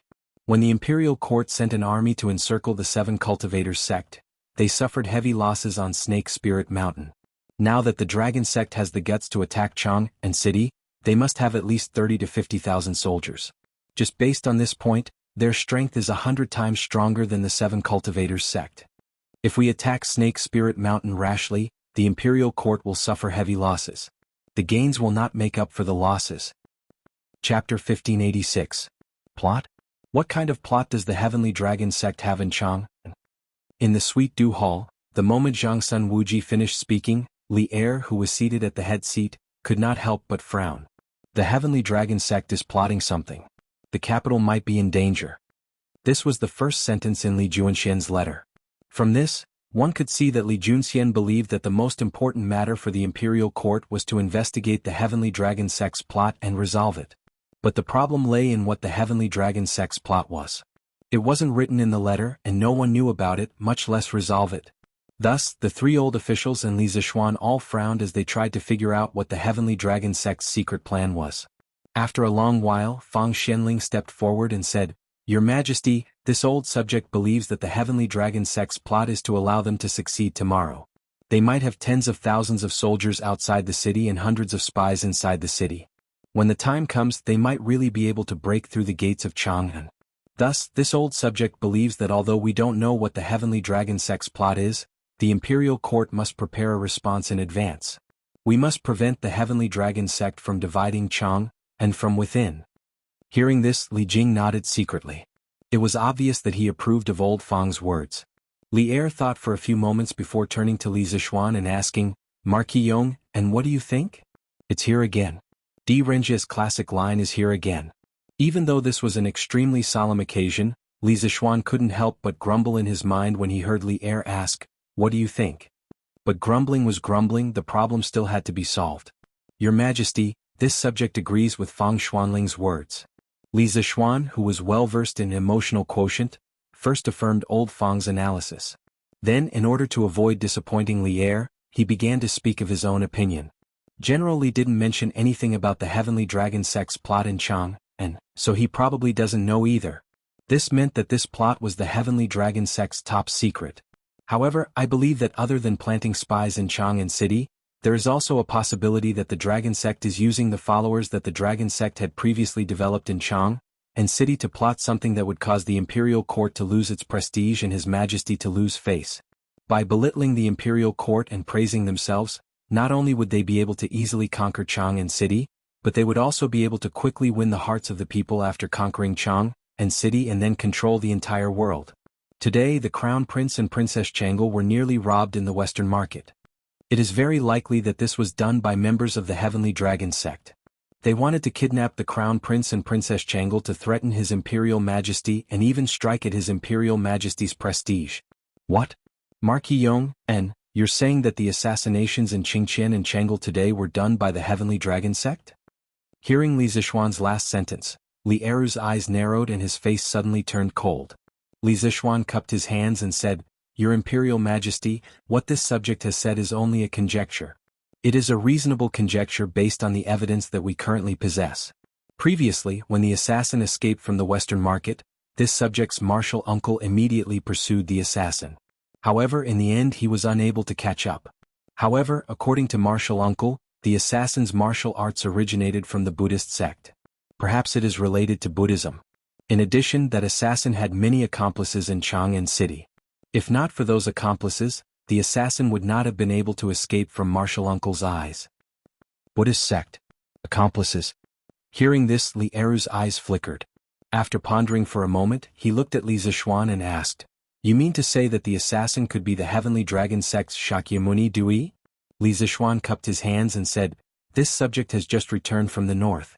Previously, this subject has not met the Venerable Dui of the Heavenly Dragon sect. However, this subject has heard of Dui. This person originated from the Tantric sect of the Western regions. Not only is he proficient in martial arts, he is also proficient in magic. Today, this subject believes that Shakyamuni Dui is a major suspect in the assassination of the Crown Prince and Princess Jianghu in the Western market. Not only is he a suspect, he also has sufficient motive. This is because as long as either the Crown Prince or Princess Jianghu fall into his hands, when the Heavenly Dragon sect rises tomorrow, they will have the capital to threaten the court and your Imperial Majesty. At the same time, they will be able to strike a blow at the court's prestige among the common people." Bah! What a Heavenly Dragon sect! Truly preposterous. Li Eru had originally suspected the Heavenly Dragon sect, but that was only a suspicion. There was no evidence, nor was there any logical reasoning. Now, after hearing Li Zishuan's logical analysis, Li Eru slapped the table, unable to restrain his anger. Li Zishuan hurriedly said, "Your Imperial Majesty, please calm your anger. In reality, this is only this subject's conjecture. There is no sufficient evidence to prove that Shakyamuni Dui is at that moment. In addition, even if Shakyamuni Dui is the assassin, he is currently hiding in the shadows. It will be very difficult for your Imperial Majesty to dispatch people to find him. In addition, General Li also mentioned in the secret letter that tomorrow, not only will the Heavenly Dragon sect rise, but that the weather will change and thunder will roll. Does your Imperial Majesty not feel strange because of these words?" Li Eru frowned, doubtfully asking, "These words, could it be that they foretell tomorrow's weather?" Li Zishuan nodded. "This subject believes that this is very likely." Zhang Sun Wuji frowned. "But today the sky is clear and boundless. How can there be thunder tomorrow? In addition, this old man has never heard of General Li having the ability to predict the weather." Li Zishuan shook his head. "General Li does not have this ability. What about the Heavenly Dragon sect? I have heard that the Heavenly Dragon sect has not only recruited many disciples in Chang'an, but has also operated in Qingzhou for many years with tens of thousands of disciples. In this way, there are definitely some capable people among the Heavenly Dragon sect. Being able to predict the weather is not surprising." Hearing this, Fang Xianling was puzzled. The weather changes unpredictably. How can mortals accurately predict it? Li Zishuan explained, "Everything in the world is fated. Even the weather has its own rules to follow. In fact, if you want to know if tomorrow's weather will change and thunder will roll as the secret letter said, it is very simple. You only need to ask one person." "You mean Li Chunfeng?" Li Eru's eyes flashed. Li Chunfeng was not only good at mathematics and astrology, he was also good at predicting the weather. It was because of his comprehensive ability that Li Eru relied heavily on him. "Your Imperial Majesty is wise." Li Zishuan clasped his hands and said, "The palace and Yanhuang College both have telegraph machines. Your Imperial Majesty can send a telegram directly from Chang'an. I believe Master Li will be able to send tomorrow's weather to the palace through the telegraph machine." Li Eru pondered for a moment, then nodded and ordered outside the hall, "Men, bring me the telegraph machine." "Yes, sir." After a while, a soldier in silver armor walked into the hall with a big black box. Li Eru signaled Li Zishuan to operate the telegraph machine and send a telegram to Yun Shan. Among the 5 people present, only Li Zishuan knew how to operate the telegraph machine. After a series of beeping sounds, Li Eru's order was delivered to Yun Shan. The next step was to wait for Li Chunfeng's reply from Yun Shan. Speaking of which, Li Chunfeng used to visit his home in Chang, and every now and then. However, because of the astronomical telescope in the academy, Li Chunfeng had completely embarked on a path of no return. He wished that he could live in the academy all day long. If the dragon sect really has someone who can predict the weather, why would the dragon head of the sect choose to attack Chang, and in such bad weather? Li Jing could not help but wonder while waiting for Li Chunfeng's reply. Generally speaking, weather with strong winds, heavy rain, and heavy snow was not suitable for marching and fighting. However, there was nothing that could be done about it if they were forced to fight in bad weather. However, when they knew that the weather was bad, they still planned to launch a military attack on that day. This was very puzzling. It was obviously not in line with military logic. Li Zishuan thought for a moment and said, "Firstly, the dragon head of the dragon sect thinks that attacking in such weather can catch the enemy off guard. Secondly, he might think that such weather is more conducive for the dragon sect members in the city to carry out their secret plans." Li Jing shook his head. It's true that attacking a city in thunderstorm weather can take the enemy by surprise, but the impact of the heavy rain on the attacking side is obviously greater than the defending side. Dragon sect choosing to attack in such weather is definitely not worth the loss. So, comparatively speaking, the second reason you spoke of is extremely likely. Li Jing was known as the Tang Empire's god of war. He was very experienced in marching and fighting. If even he said so, Li Zishuan had no reason to refute. Beep beep beep. At this moment, the unique DDD sound of the telegraph rang in the Sweet Nectar Hall. Li Zishuan quickly walked to the telegraph and listened attentively. Well, the way he used the telegraph was different from everyone else. With his super memory, not only did he not need to record the code manually, he also did not need to hold a password book to translate the code one by one. His brain was like a humanoid computer, able to record and translate the code in real time. Mo Huai was the one controlling the telegraph at Yinshan. At this moment, the academy was in the middle of the final examination.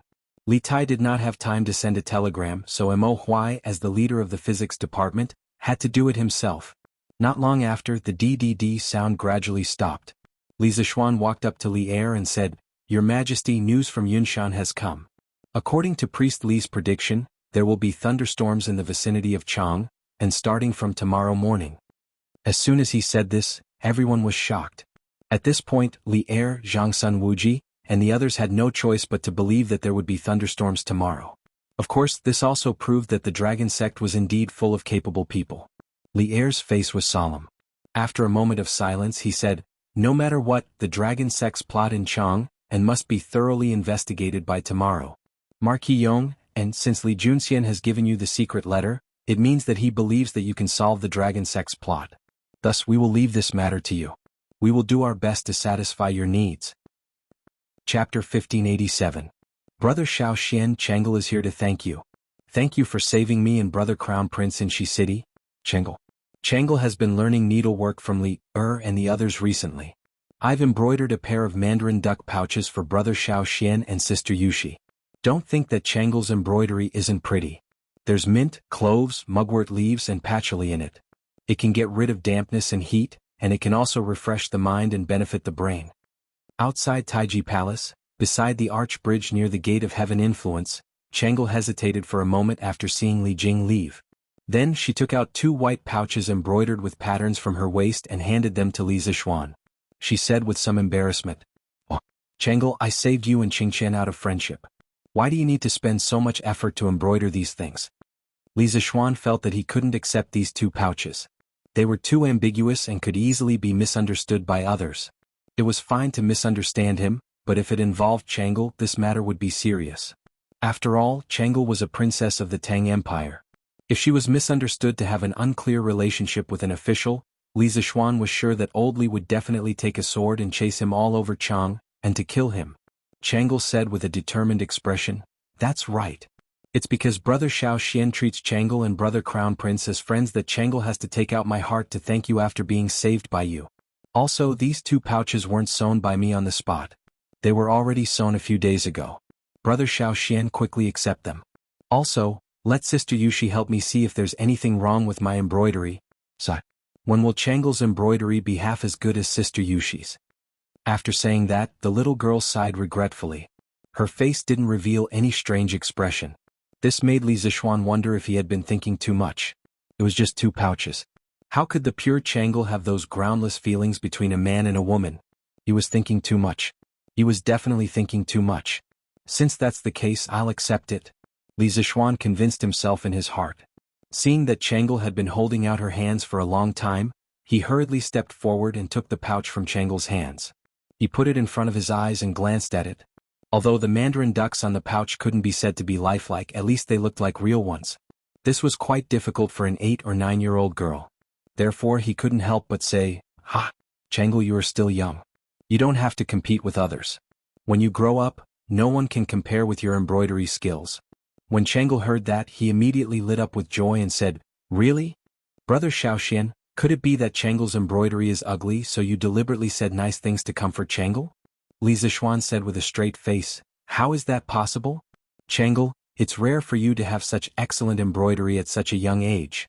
At your age, Yushi is probably not as good as you in embroidery.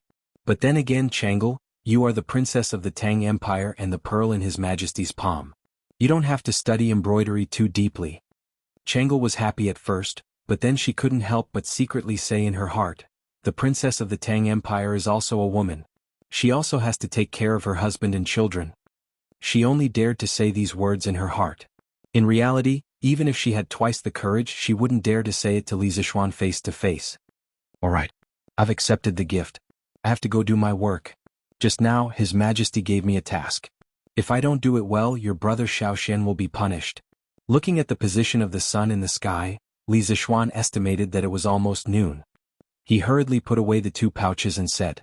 Changle's eyes flashed with reluctance, then she nodded and said, yes. Then brother Xiaoxian, you go to your work. Well, how about I send brother Xiaoxian out of the palace? Li Zishuan waved his hand and said, no need, no need. It's not the first time I've come to the palace. I'm very familiar with it. I won't get lost. Changle, go back quickly. What a joke. If the beloved daughter of Li Er was to be his guide, how bad would it be if it reached old Li's ears? Changle pouted slightly and said with some reluctance, brother Xiaoxian, let Changle send you off again. If it weren't for you today, at least one of us would have died. If I don't do something for you, Changle won't be at peace. Seeing Changle's pleading face, Li Zishuan couldn't bear to say, all right.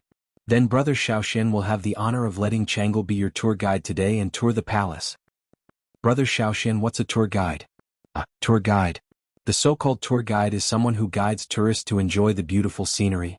Oh, okay. Then Changle will be brother Xiaoxian's tour guide today. Brother Xiaoxian, look, when we leave the Gate of Heaven influence, on the left are the Minxia Outer Province, the Dianzhong Province, and the Zuqianyu Guard. On the right are the Zhongshu Outer Province, the Square Building, and the Zuqianyu Guard. The imperial city in the middle of Chang, and which was most of the southwest area within the walls of the Ming dynasty, with the Gate of Heaven influence as the boundary, could be divided into the inner imperial city and the outer imperial city. The inner imperial city was where Li Er worked and lived. In layman's terms, the inner imperial city was what people often referred to as the palace. The outer imperial city housed the core administrative organization of the Li Tang dynasty. It included the 9 temples, which had evolved from the 3 ministers and 9 ministers during the Northern Qi dynasty. Grand Secretary Guanglu Sun, Wei Wei, Grand Servant, Minister of Justice, De Honglu, Zhong Zheng, Minister of Agriculture and Minister of Finance. There were also the 3 provinces, Zhongshu Inner Province, Minxia Inner Province and Shangshu Inner Province.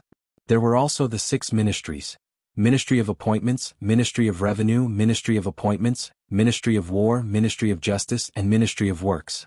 In addition to these, there were also the offices of the 12 guards of the capital. Of course, these 12 guards would slowly develop into the 16 guards.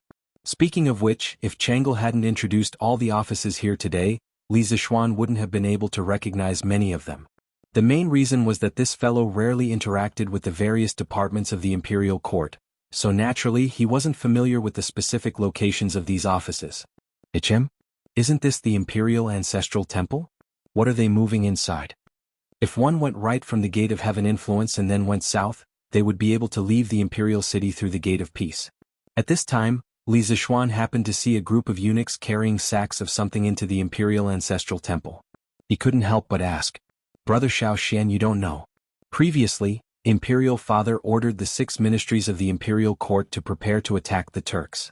Imperial Father plans to offer sacrifices to the Imperial Ancestral Temple the day before the army departs, praying for the ancestors to bless the army's triumphant return. The eunuchs in the palace will buy incense and sacrificial offerings in advance to prepare for later needs. Changle looked in the direction of the voice. A moment later she turned to Li Zishuan and replied. Chapter 1588. How are the preparations on Venerable Du Yi's side? In a secret chamber on Snake Spirit Mountain, the dragon head of the dragon sect stood with his hands behind his back. He was still wearing his iron mask. Reporting to Dragon Head, the Venerable sent a message through a pigeon saying that the deployment in Chang and city has been completed. Once the auspicious hour arrives tomorrow, the Venerable will give Li Shimin a big surprise. At that time, Our sect members in Chang and City will lead the rioting Chang and citizens to attack together. Chang and City will fall in the blink of an eye. Standing behind the dragon head was Zhang Liang, the finger judge of the Heavenly Dragon sect. Hearing the iron-masked man's question, Zhang Liang hurriedly cupped his hands respectfully. Good. The iron-masked man laughed, then turned to look at Zhang Liang and asked, How are the preparations on General Luo's side? Zhang Liang bowed slightly and replied, Dragon Chief, General Luo has already transferred 30,000 people who are loyal to the Dragon sect into the Heavenly Dragon army. When we attack the city tomorrow, these 30,000 people will be the vanguard while the 20,000 main force of the Dragon sect will support them from the side. Once the city gates of Chang and City are opened from the inside, the 20,000 elites will immediately charge into the city and lead the followers into the Imperial City. Good, good, good. The iron-masked man cheered loudly. It was obvious that he was extremely excited at this moment. He then smiled and said, Now everything is ready except for the east wind. Tomorrow, when the weather changes and thunder rolls, it will be the day when the Dragon sect descends to the top of this world. Zhang Liang congratulates the dragon head on obtaining the dragon throne. Zhang Liang bowed with an excited expression. The iron-masked man walked to Zhang Liang and patted him on the shoulder saying, Ha! After this is done, this seat will not forget your contributions. Dui will become the national preceptor of the Great Tang, and you, Zhang Liang, will become the right servant of the Great Tang. The right servant of the Great Tang was the Prime Minister, the head of the civil officials. However, the Great Tang abolished the position of Prime Minister and changed it to the left and right servant of the Great Tang. Zhang Liang's breathing quickened when he heard this. He quickly knelt on the ground and cupped his hands to the iron-masked man, saying, Subordinate Zhang Liang is willing to die for the Dragon Head and help the Dragon Head accomplish your great cause. Ah! My beloved minister, please rise. The iron-masked man nodded. He knew better than anyone else that the closer they were to success, the more unstable their hearts would be, and the easier it would be for them to make mistakes. In order to avoid any accidents, he could only draw a grand blueprint and a beautiful future for his subordinates, letting them work together for his goal. In the end, these were just some methods to win over people's hearts. It couldn't be said to be brilliant, but at this time it was extremely useful. Zhang Liang's current performance was the best proof. I heard that Li Junjian performed very well in the Earth Emanations group. Is that true? After a moment of silence, the iron-masked man suddenly asked. It was said that not long after Li Junxian had joined the Heavenly Dragon sect, the Dragon Head had made an exception and promoted him to the Earth Fiend group due to his outstanding performance. The other ordinary members of the Heavenly Dragon sect were all envious of him. Zhang Liang's face instantly turned unnatural. The iron-masked man had ordered his finger cut off precisely because Li Junxian, had brought back the Heavenly Dragon sect's account books, causing others to privately call him the finger-chopping judge. Thus, Zhang Liang had always harbored a grudge against Li Junjian. But the iron-masked man clearly admired Li Junjian. How could Zhang Liang, with his normal emotional intelligence, choose to speak ill of Li Junjian at a time like this? Fortunately, he was bent over and had his head lowered. The iron-masked man looked down from above and couldn't see his expression. Otherwise, the iron-masked man would have been able to see through his thoughts. Replying to the Dragon Head, your subordinate has also heard that Li Junjian has been diligent in his training in the Earth Fiend group and has never been lazy. He has always been one of the best in all the examinations, and even General Luo has praised him. He truly is a good seedling. Your subordinate truly admires the Dragon Head's discerning eye for talent. Zhang Liang raised his head, the unnatural expression on his face gone, replaced by sincerity and admiration. Ah, good. The Dragon sect should have more brave and fearless youths like Li Junjian. The iron-masked man laughed loudly, pausing for a moment before giving another order. Since the deployment in Chang and City has been completed, let Dui return to the Snake Spirit Mountain quickly. When the army attacks the city tomorrow, we still need him to boost the morale of the Dragon sect members. Zhang Liang nodded and replied, Yes, Dragon Head. Zhang Liang turned and left, while the iron-masked man turned and sat on the tiger skin couch, fantasizing that after tomorrow he would rule the world and Li Shimin would become his prisoner. The iron-masked man could not help but let out a burst of wild laughter. Li Shimin, tomorrow I will make you pay for this blood debt with blood. For a moment, the room was filled with the iron-masked man's sinister laughter. In the valley to the north of the Snake Spirit Mountain, countless burly men in black held Modeo and hacked at the wooden stakes in front of them again and again. Sweat rolled down their foreheads, but no one dared to wipe it off. Their clothes were already drenched in sweat. This was an elite force of disciplined soldiers.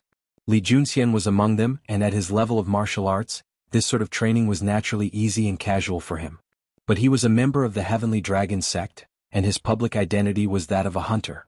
He naturally didn't dare to reveal all his martial arts, so he could only act like the others, using all his strength to wield the Mo saber. I finally heard that the Marquis of Yong and had returned to Chang'an, but I'm now in prison. I wonder if that little girl delivered my letter to the Marquis of Yong'an, and I wonder if the Marquis of Yong and will be able to investigate the Dragon Sect's scheme in Chang'an. Li Junxian thought to himself as he continued to wield the Modeo and pretend that it was very strenuous for him. One could say that he was doing three things at once. Right now he had no place to use his martial prowess. He could only place his hopes on that little girl who had accidentally come to the base of the Snake Spirit Mountain to pick herbs. Little girl. Who told you to come here to pick herbs? What's wrong? I can't pick herbs here? I see that there are many herbs here that can be sold for a lot of money. Wow. There's a Lingji up there. Wow. I'm rich. Oh, it's too high. I can't climb up. Big brother, can you help me pick the Lingji up? Little girl, there are many bandits on this mountain. If you still want to live, you should leave as soon as possible. Oh, but this Lingji can be sold for a lot of money. With this money, I can buy my little sister a portion of the chicken from the Drunken Immortal restaurant. Little girl, I'm afraid that you won't have the life to spend some money. I don't care. Isn't it because the bandits didn't notice me? Big brother, I beg of you, please help me pick that stock. Little girl, you really want money more than your life. I can help you, but you have to help me deliver a letter to Chang'an. Okay. I've come to Chang'an to participate in the Yanhuang College's entrance examination. I'm very familiar with this place, so I'll definitely be able to deliver the letter. Li Junxian couldn't help but bitterly smile as he recalled the scene from this morning. How could he have so easily trusted a little girl that he had never met? If he didn't deliver the letter, he would have to die 10,000 times. Marquis, what do you think? Should we just forget about it? These incense sticks were all transported from the Great Xingshan Temple, so there shouldn't be any problems. After all, we were there with them. Outer Imperial City, Imperial Ancestral Temple. The old eunuch couldn't help but reveal a difficult expression after hearing Xiaoan's words. He turned around and clasped his hands toward Li Zishuan. Big brother, little Xian. Changle's voice was as soft as a mosquito's buzzing. She tugged on Li Zishuan's sleeves, indicating that Li Zishuan shouldn't clash with the old eunuch. Li Zishuan's eyes narrowed. It seems like this old eunuch's status in the palace isn't low. Even Changle had to give him some face. After weighing the pros and cons, Li Zishuan chose to take a step back for now. Since Stewardin can vouch for me, this Marquis can be at ease. Chang'an City has been very chaotic recently, so this Marquis was a little suspicious. Stewardin, please don't take it to heart. I wouldn't dare. The old eunuch's eyes narrowed into slits, and he smiled like a Maitreya Buddha. The Marquis of Yong is wholeheartedly devoted to the country. He is loyal to the emperor and his spirit is commendable. I only have admiration and respect for you. I will never nor will I dare to blame you for anything. Fine. If that's the case, then this Marquis will take his leave. Li Zishuan nodded and said lightly. Then he left with Changle. Suddenly he felt as if his eyes were blinded by something. Looking in the direction of the light, Li Zishuan could only see that the young eunuch had his hands tucked into his sleeves. On such a hot day it was very strange. Li Zishuan pretended not to see it, and quietly walked towards the Vermilion Bird Gate with Changle. Brother Xiao Xian, don't you want to know Steward Anne's identity? After walking a distance, Changle couldn't help but ask. Li Zishuan nodded and said, I want to. Then why don't you ask me? I'm the most familiar with the matters in the palace. Changle said doubtfully. Li Zishuan smiled and said, because I know that even if I don't ask, someone will definitely say it. Brother Xiao Xian, you. Changle was speechless, but after hesitating for a moment she still said, Steward Anne's name is Ndezhong. He's an old man who previously served by Imperial Grandfather's side. He has a very good relationship with eldest uncle. After Imperial Father ascended the throne, Steward Anne was arranged to the Imperial Ancestral Temple to guard the memorial tablets of Emperor Taizu and Emperor Shizu. Although it's like this, Steward Anne relies on his previous connections and has quite a bit of prestige in the palace. Moreover, due to Imperial Grandfather's relationship, Imperial Father also Also can't be too harsh on Steward N. Therefore, Chang'e didn't want brother Xiao Xian to have a conflict with Steward N. After Li Yuan ascended the throne, his father Li Gui was posthumously awarded the title of Emperor Yuan, and the temple was named Shizu. His grandfather Li Hu was posthumously awarded the title of Emperor Jing, and the temple was named Emperor Taizu. Both memorial tablets were enshrined in the imperial ancestral temple to receive the incense of future generations. So this is Li Yuan's steward eunuch, no wonder he's so arrogant. Li Zishuan heard this and suddenly understood. He muttered in his heart and then looked at Chang'e and said gently, I understand. Thank you Chang'e for the reminder. Chang'e smiled sweetly and said, Brother Xiao Xian, you're welcome. Li Zishuan smiled and said, Haha, all right. We're already at Vermilion Bird Gate, Chang'e. As a tour guide, you should return to the palace. Brother Xiao Xian still has important matters to attend to and can't stay in the imperial city any longer. Chang'e looked at Li Zishuan reluctantly, but she didn't want to show it too obviously.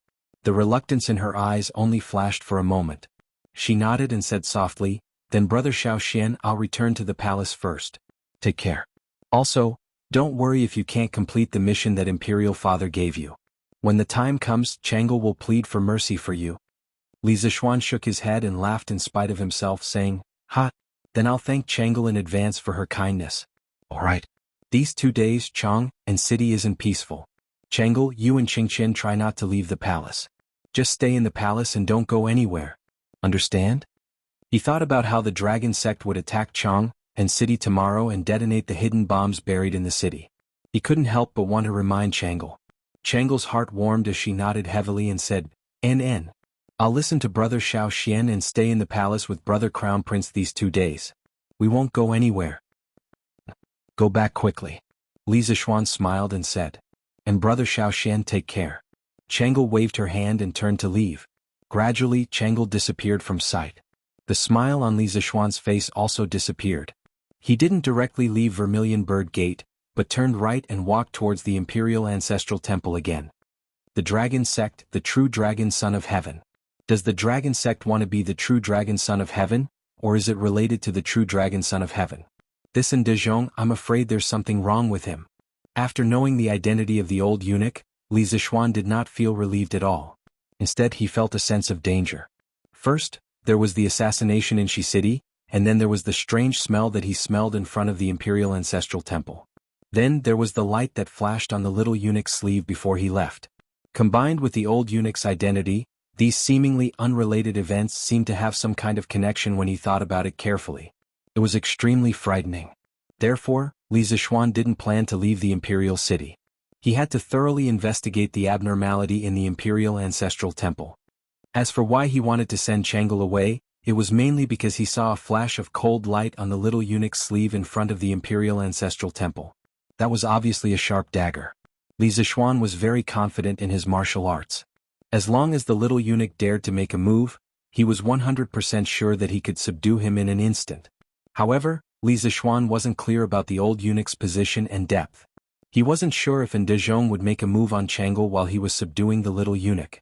Therefore, for Chang'e's safety, Li Zishuan could only think of a way to send the little girl away first.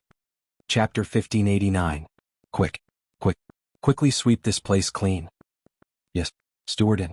When Li Zishuan returned to the Imperial Ancestral Temple, the wooden boxes in front of the temple had all disappeared and Dezhong was instructing a group of eunuchs to clean up the empty space. Seeing Li Zishuan return, Dezhong's eyes flickered and he hurriedly went up to greet him, cupping his hands. Oh, Marquis Yong, and didn't you just leave with Her Highness? Why are you back? Li Zishuan smiled and said, Is Steward not welcoming me? Dezhong hurriedly cupped his hands and apologized. I wouldn't dare. Look at my mouth, I've said the wrong thing again. Marquis, I definitely didn't mean that. I was just thinking, Marquis, you've always been busy with official business, so why are you so free to come to the Imperial Ancestral Temple today? Li Zishuan's expression suddenly became serious and he said in a deep voice, When I left the Imperial Ancestral Temple, I seemed to have heard the call of Emperor Taizu. At that time, I thought I had heard wrongly, but when I reached the Vermilion Bird Gate, I clearly heard an old man shouting, I am Emperor Taizu Li Hu, Marquis Yong, and why aren't you entering the Imperial Ancestral Temple to pay your respects? At that time, I knew that Emperor Taizu had appeared. I hurriedly turned back and wanted to enter the Imperial Ancestral Temple to pay my respects to Emperor Taizu and listen to his teachings. When Ndezhong heard this, he suddenly felt as uncomfortable as if he had eaten feces, and his face turned green. Although he knew that Li Zixuan was talking nonsense, he couldn't refute it directly. After all, he didn't have any real evidence to prove that Emperor Taizu didn't show up. Marquis, the Imperial Ancestral Temple is an important place for the Imperial Ancestral Temple. Without His Majesty's Imperial Edict, I'm afraid it's not appropriate for you to enter like this. Seeing that Li Zixuan was about to walk towards the Imperial Ancestral Temple, Ndezhong's expression changed and he hurriedly blocked Li Zixuan's path and said in a strict tone. Although his tone had become harsh, Ndezhong still had a harmless smile on his face. As the saying goes, don't hit a smiling person. This kind of smile made it difficult for ordinary people to get angry. Li Zixuan stood with his hands behind his back and said faintly, "Stewardin, this Marquis also told you just now that Emperor Taizu appeared and wanted to summon this Marquis to listen to the teachings of the Emperor. If you don't let this Marquis in, Emperor Taizu will blame me and will appear in your dreams at night." Ndezhong couldn't help but shudder as he felt a chill in his heart. But after hesitating for a moment, he still shook his head and said, "Marquis, even so, I can't let you in. Unless there is an imperial edict from His Majesty, no one is allowed to enter the Imperial Ancestral Temple." After saying that, Ndezhong bowed slightly, but his body stood still in front of Li Zixuan. Obviously, unless Li Zixuan stepped over him, he would definitely not move aside. The situation suddenly became a stalemate. The eunuchs near the Imperial Ancestral Temple also came over and stood behind Ndezhong. Their intentions were self-evident. As for the Imperial Guards near the south gate of the Imperial Ancestral Temple, although they also noticed the commotion, no one took the initiative to come closer. Li Zixuan narrowed his eyes. If he had only suspected that there was something wrong with the Imperial Ancestral Temple, now he was almost certain that there was something wrong with the Imperial Ancestral Temple. Otherwise, Ndezhong wouldn't have racked his brains to stop him from entering the Imperial Ancestral Temple. "Unfortunately, I do have an Imperial Edict with me." Li Zixuan suddenly smiled and then took out a bright yellow Imperial Edict from his sleeve. He waved it and said, "But I can't tell you the contents of the Imperial Edict. However, I have a gold medallion bestowed by His Majesty. Seeing the gold medallion is like seeing His Majesty. What else do you have to say?" Silence. The moment Li Zixuan showed the gold medallion, everyone in front of the Imperial Ancestral Temple couldn't help but look at the gold medallion in Li Zixuan's hand. Ndezhong's cheeks twitched violently. After being stunned for a moment, he took the lead and bowed to the gold medallion. "Greetings, Your Majesty. Greetings, Your Majesty." The eunuchs behind Ndezhong all bowed in unison. Li Zixuan had long since moved to the side. He was very clear in his heart that he was not blessed to enjoy these people's great salutes. At this time, he looked at Ndezhong with a slight playfulness and said indifferently, "Chiefin, can this Marquis go in now?" Ndezhong's expression was unnatural. He forced a smile and said, "Of course. Marquis, please." Li Zixuan nodded with satisfaction. He then put away the Imperial Edict and gold medallion. With his hands behind his back, he walked directly to the steps in front of the Imperial Ancestral Temple. In fact, he could have taken out the Imperial Edict and gold medallion and forced his way in. However, if he did that, he wouldn't have the chance to test Ndezhong's reaction and attitude. Ndezhong, who was following behind, secretly gave a look to the eunuch beside him. The eunuch nodded and quickly followed Li Zixuan.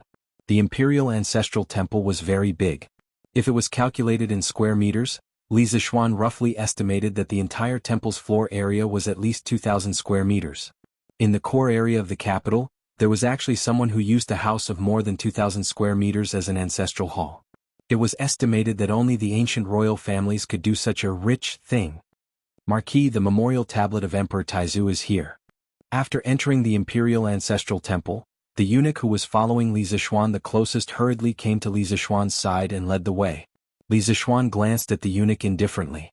With his excellent memory, he naturally recognized the eunuch in front of him. He was the Shaoan Zi from before, the person whose sleeves flashed briefly with a cold light. "You can lead the way." Li Zixuan almost instantly understood Ndezhong's plan. They didn't want him to wander around the Imperial Ancestral Temple and investigate as he pleased. They wanted him to quickly finish paying respects to Emperor Taizu and leave as soon as possible. Li Zixuan inwardly sneered. "Since this young master is here, I won't leave until I find out what's going on."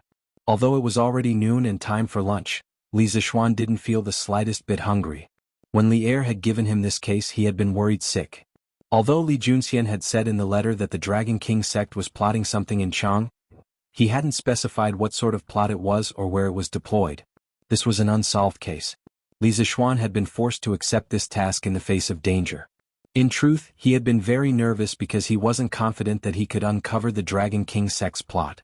Now that he had stumbled upon a clue, how could he easily give it up? He wanted to follow the vine to the melon and uncover the big boss behind the scenes. Marquis. This is Emperor Taizu's memorial tablet.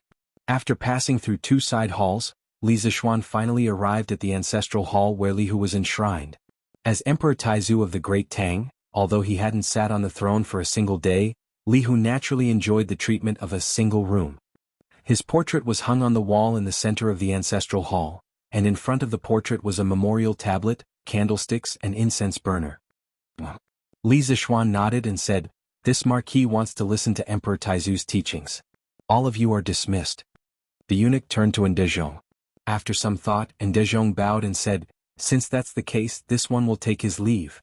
After saying that, he turned around and left with the few eunuchs beside him. He even helped Li Zishuan close the door. Li Zishuan first pretended to burn 3 sticks of incense, then went forward to pay his respects to Li Hu's memorial tablet. Then he directly sat cross-legged on a praying mat. With a ding sound, it seemed that something had fallen to the ground. Li Zishuan hurriedly looked down and saw a burnt bamboo stick lying beside the praying mat.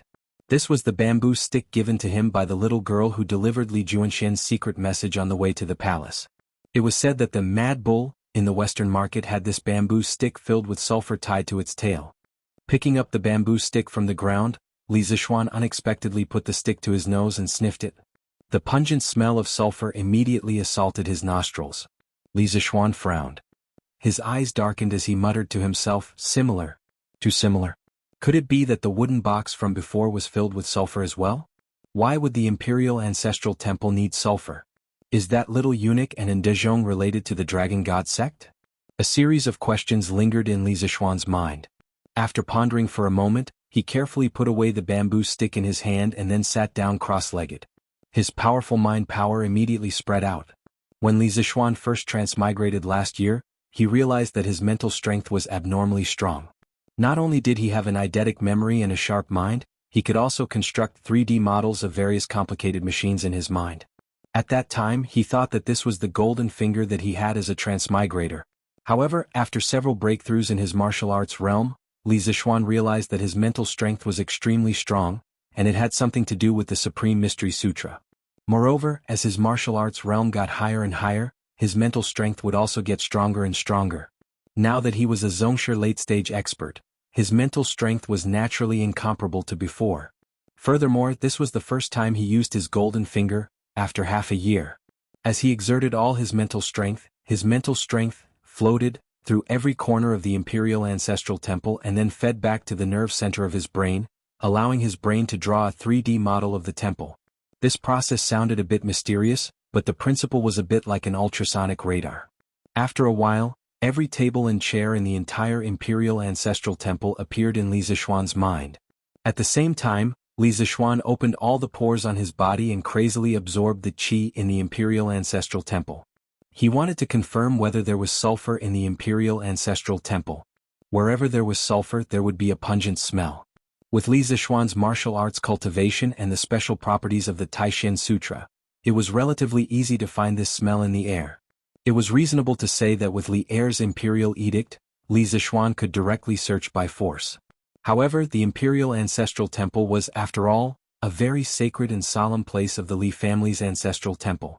If he was not 100% sure, Li Zishuan would not dare to go too far here.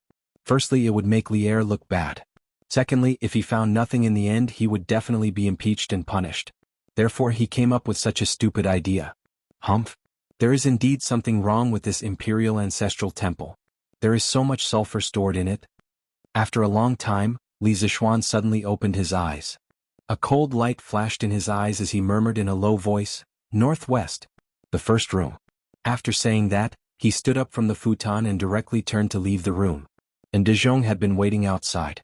When he saw Li Zishuan come out, he hurriedly walked up to him and said, Marquis, have you finished listening to the imperial edict of Emperor Taizu? Yes. Li Zishuan nodded and then said with a serious face, Emperor Taizu said that there is an evil spirit in the imperial ancestral temple, and he wants me to go and get rid of the evil spirit. Director In, since you are in charge of the imperial ancestral temple, you should cooperate with me. Quickly lead the way. There is an evil spirit in the imperial ancestral temple? Ndezhong's eyebrows twitched and his heart tightened. He hurriedly said, Marquis, you can't say such things casually. The imperial ancestral temple is illuminated by the light of Buddha. How could an evil spirit dare to hide here? Why not? Emperor Taizu said that the evil spirit is hiding in the first room in the northwest.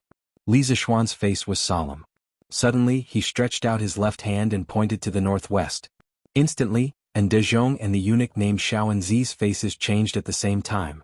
Li Zishuan stepped forward and said, What? Director, and why aren't you leading the way? Ndezhong gritted his teeth and said, Marquis, there are many forbidden areas in the imperial ancestral temple. You can come and pay your respects to Emperor Taizu, but you can't walk around as you wish. Otherwise, if you offend the gods, I can't bear the consequences. Li Zishuan heard this and snorted coldly. He took out the imperial edict from his sleeve and read aloud, The Emperor of the Tang Empire decrees that Marquis Yong, and is to thoroughly investigate the case of the Dragon Sect. The officials of the 6 ministries and the generals of the capital must cooperate with Marquis Yong An's investigation. Marquis Yong and can come and go from any corner of Chang'an City. No one can stop him. Imperial Edict. At this point, Li Zishuan had nothing to hide. He must quickly find out why there was so much sulfur in the imperial ancestral temple. As for Ndezhong and that Xiaoanzi, there must be something wrong with them.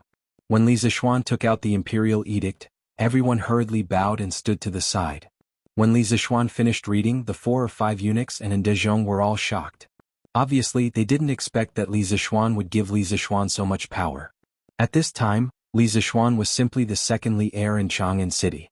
He could go wherever he wanted and ask for help from whoever he wanted. Director, and why haven't you received the imperial edict? Don't tell me you want to go against the imperial edict? Li Zishuan stared at Ndezhong without blinking and said indifferently. Ndezhong's expression changed. After a while, he gritted his teeth and shouted, Mariyong, and how dare you? How dare you fake an imperial edict? Men quickly arrest Marquillon and... Yes. The 4 or 5 eunuchs immediately surrounded Li Zishuan and the atmosphere in the room became tense. Without another word, Xiaoanzi pulled out the dagger hidden in his sleeves and thrust it at Li Zishuan's throat in a flash. Chapter 1590. You're courting death. Li Zishuan did not panic in the face of the sudden assassination attempt. On the contrary, he had been looking forward to this moment for a long time. As long as these people could not help but make a move, it meant that they were guilty. It also meant that he was getting closer to the truth. When the dagger in Xiaoanzi's hand was 3 inches away from Li Zishuan's throat, Li Zishuan leaned back slightly, and the dagger that was flickering with cold light missed. Li Zishuan didn't intend to let Xiaoanzi go just like that.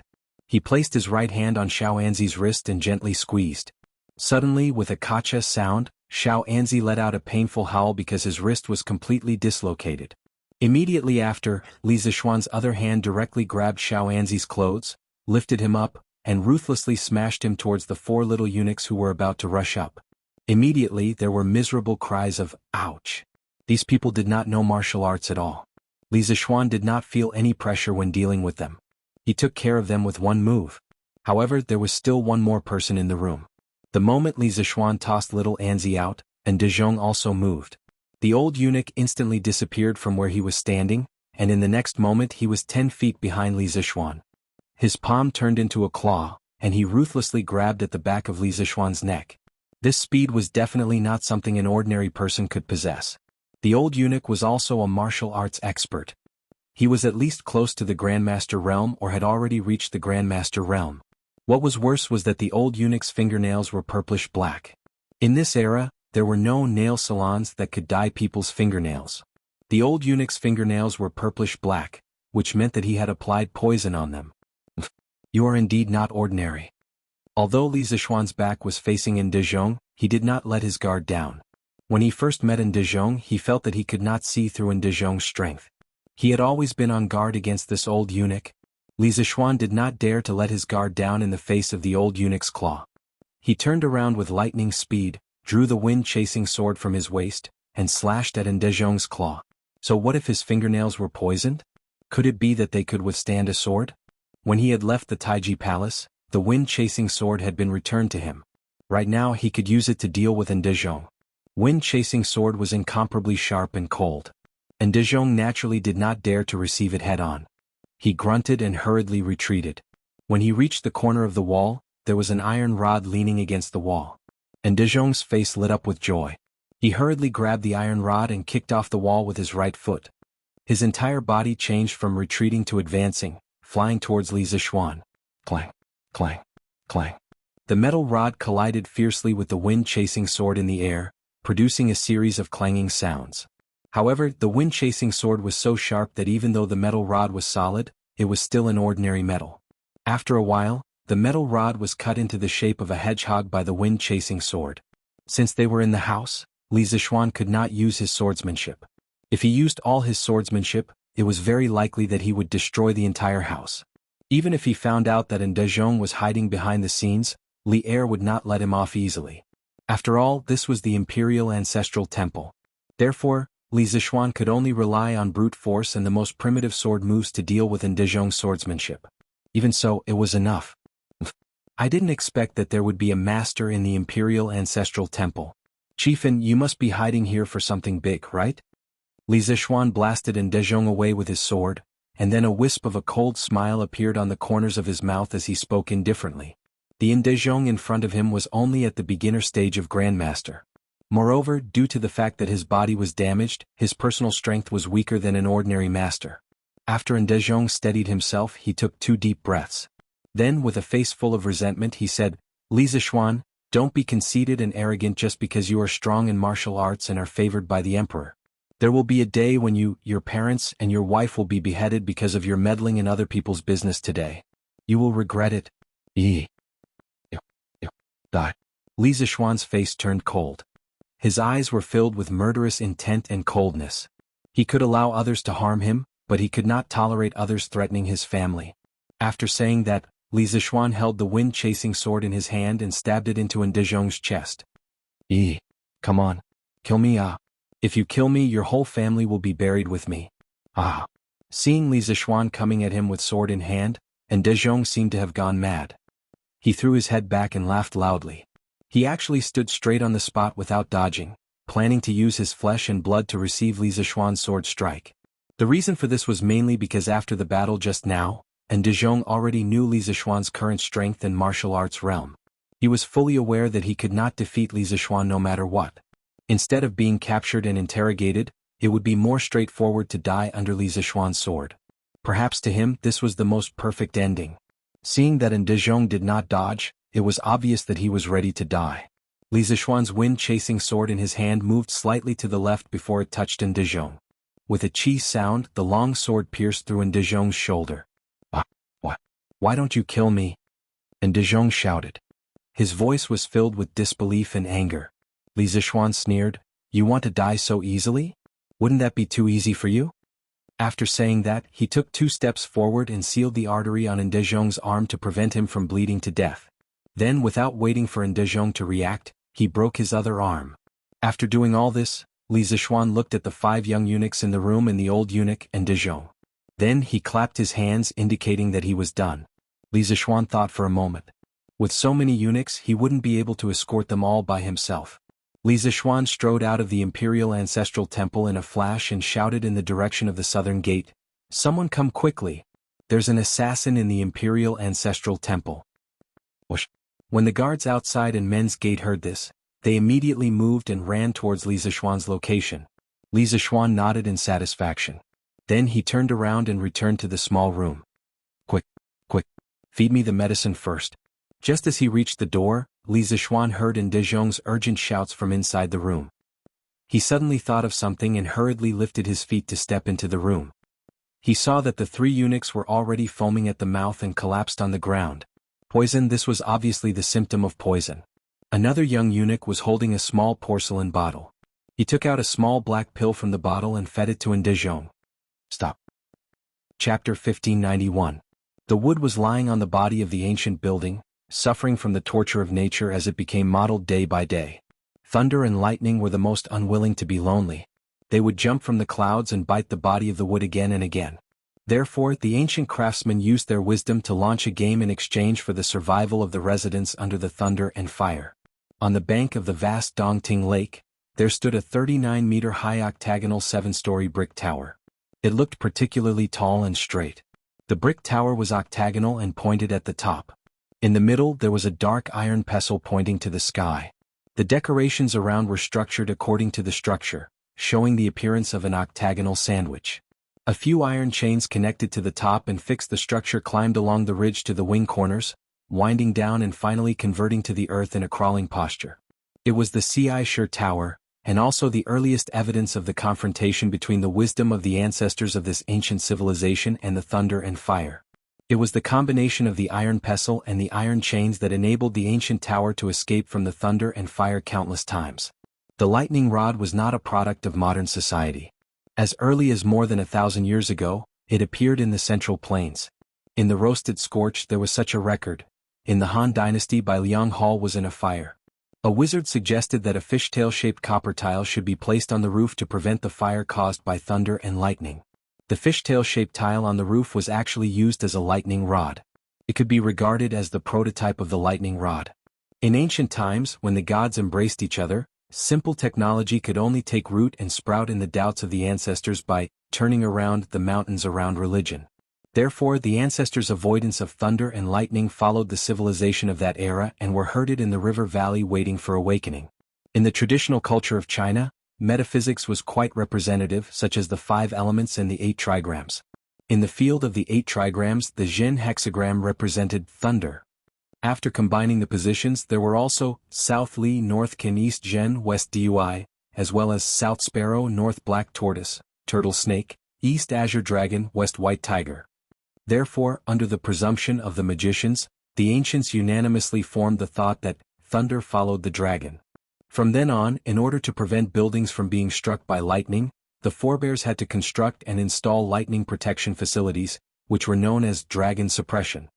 Therefore, in the extraordinary appearance of the ancient buildings, many lightning arresters known as dragon guards began to grow and multiply on the bodies of the ancient buildings in China. For example, in China, the tip of some ancient towers was often coated with a layer of metal membrane. Then, it was connected to the central pillar of the underground tower using a material that was easy to conduct electricity. The end of the pillar was connected to the dragon cave, where the metal was stored. This formed a kind of ancient dragon subduing. In addition, such as the howl tails that stood upright on many ancient towers and palaces, the animal-shaped tiles on the roofs and the so-called thunder god pillars that often stood in the tall temples, they all formed good conductive channels with the earth and became important members of the dragon suppressors. These were the crystallization of the wisdom of China's ancient craftsmen. For thousands of years, our ancestors had used extreme ingenuity to develop the simple science into a shocking appearance. Although it had weathered wind, rain, thunder, and lightning, it had remained unmoved for thousands of years. And the dragon subduing on the roof of the imperial ancestral temple had been modified by someone into a gunpowder magazine. Li Zishuan raised his head and saw several thin iron wires being pulled down from the cracks in the roof and inserted into a wooden box at the top. Although Li Zishuan didn't graduate with a history major in his previous life, he still knew that ancient buildings had lightning arresters. Besides, even if he didn't know this in his previous life, he still had the memories of his previous life. Thus, when Li Zishuan saw those iron wires coming down from the cracks in the roof and associated them with the dragon subduing on the roof, as well as Li Juanxian's secret letter stating that the clouds would change color and thunder would rumble, Li Zishuan understood everything. Someone wanted to attract lightning to the imperial ancestral temple.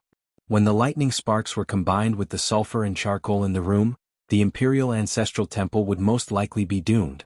But would the sulfur and charcoal really be detonated by the lightning sparks? Li Zishuan wasn't sure. After all, these two things were flammable at most. Even Li Zishuan didn't know if they could be ignited by the lightning sparks, because he had never done any experiments in the modern era. The color of the box at the top seems to be different. Is it a coincidence or are the things inside different? At this moment, Li Zishuan noticed that the color of the wooden box at the top was slightly lighter. He couldn't help but feel a little suspicious. After pondering for a moment, Li Zishuan tapped the ground with the tip of his foot, and his whole body left the ground. He soared into the air and flew toward the box at the top. He saw that the top of the box had been punched with 5 small holes, which were just enough for 5 iron wires to pass through. Li Zishuan pulled out the metal wire from the wooden chest. Then he carried the wooden chest and returned to the surface. Just as he was about to open the wooden chest to investigate, he heard a series of hurried footsteps coming from outside the Imperial Ancestral Temple. His heart skipped a beat and he turned around to greet them. Just as he reached the main hall of the Imperial Ancestral Temple, he saw Li Zishuan striding in. Li Zishuan hurriedly clasped his hands and bowed. "Paying respects to your majesty." Li Zishuan's face was dark as he said in an unfriendly tone, Marquillon, and how dare you cause trouble in the Imperial Ancestral Temple?" Li Zishuan clasped his hands and said seriously, "Your Majesty, this subject did not cause trouble. This subject came to the Imperial Ancestral Temple to investigate a case." Investigate a case? Li Zishuan's heart sank when he heard this. Things had indeed reached the worst-case scenario that he had predicted. The dragon sect's influence had already infiltrated the palace. Thinking of this, he asked with an ugly expression, "Then what did you find out?" Li Zishuan was about to speak when he suddenly paused. After a moment of hesitation, he said, "Your Majesty, please dismiss your attendants and follow this subject to a place." Since someone like Ndezhong could be used by the dragon sect, Li Zishuan was not sure if there were any spies among Li Zishuan's attendants. Therefore, for safety's sake, he suggested that Li Zishuan dismiss his attendants and follow him to the special room in the northwest. Li Zishuan clearly understood this and did not hesitate. He turned his head and ordered, "All of you wait outside. Today, without my orders, no one is allowed to take half a step into the Imperial Ancestral Temple." Understood. The Imperial guards and eunuchs who followed Li Zishuan all cupped their fists and answered. Li Er nodded, then turned to look at Li Zishuan and said indifferently, "Lead the way." "Yes, Your Majesty." Li Zishuan made a sound of agreement and turned around to lead Li Er towards the first house in the northwest. After a while, the two of them arrived at the room where the sulfur and charcoal powder were stored. Li Zishuan pointed to the wooden boxes in the room and said to Li Zishuan, "Your Majesty, these boxes were sent from outside the palace by Steward N. They are the location of the Dragon Sect's secret plot." "You're saying that the Dragon Sect's secret plot is related to these wooden boxes?" Li Zishuan's eyes narrowed. "That's right." Li Zishuan nodded and pointed to the 5 iron wires hanging from the cracks of the roof. "Your Majesty, please take a look. The other end of these 5 iron wires is connected to the dragon seal on the roof and the other end is connected to one of these wooden boxes. Your Majesty, do you know what is in these wooden boxes?" Li Er frowned and took the initiative to open a wooden box. Then he put his hand inside and grabbed a handful of powder. He looked at it carefully. Suddenly, a layer of cold sweat appeared on Li Er's back. "Is this sulfur powder and bamboo charcoal powder?" Because of Li Zishuan was one of the few people in the world who knew the formula of HY. When he saw the sulfur powder and bamboo charcoal powder, old Li had the urge to run away. He had seen the power of gunpowder and he did not think that his body could withstand the power of gunpowder. Chapter 1592. Tomorrow morning the heavenly dragon rebels will attack the city. If we check the army before the battle, it will shake the morale of the army. In the Imperial Ancestral Temple, Li Er was silent for a while before he faintly sighed and said. Li Zishuan was silent.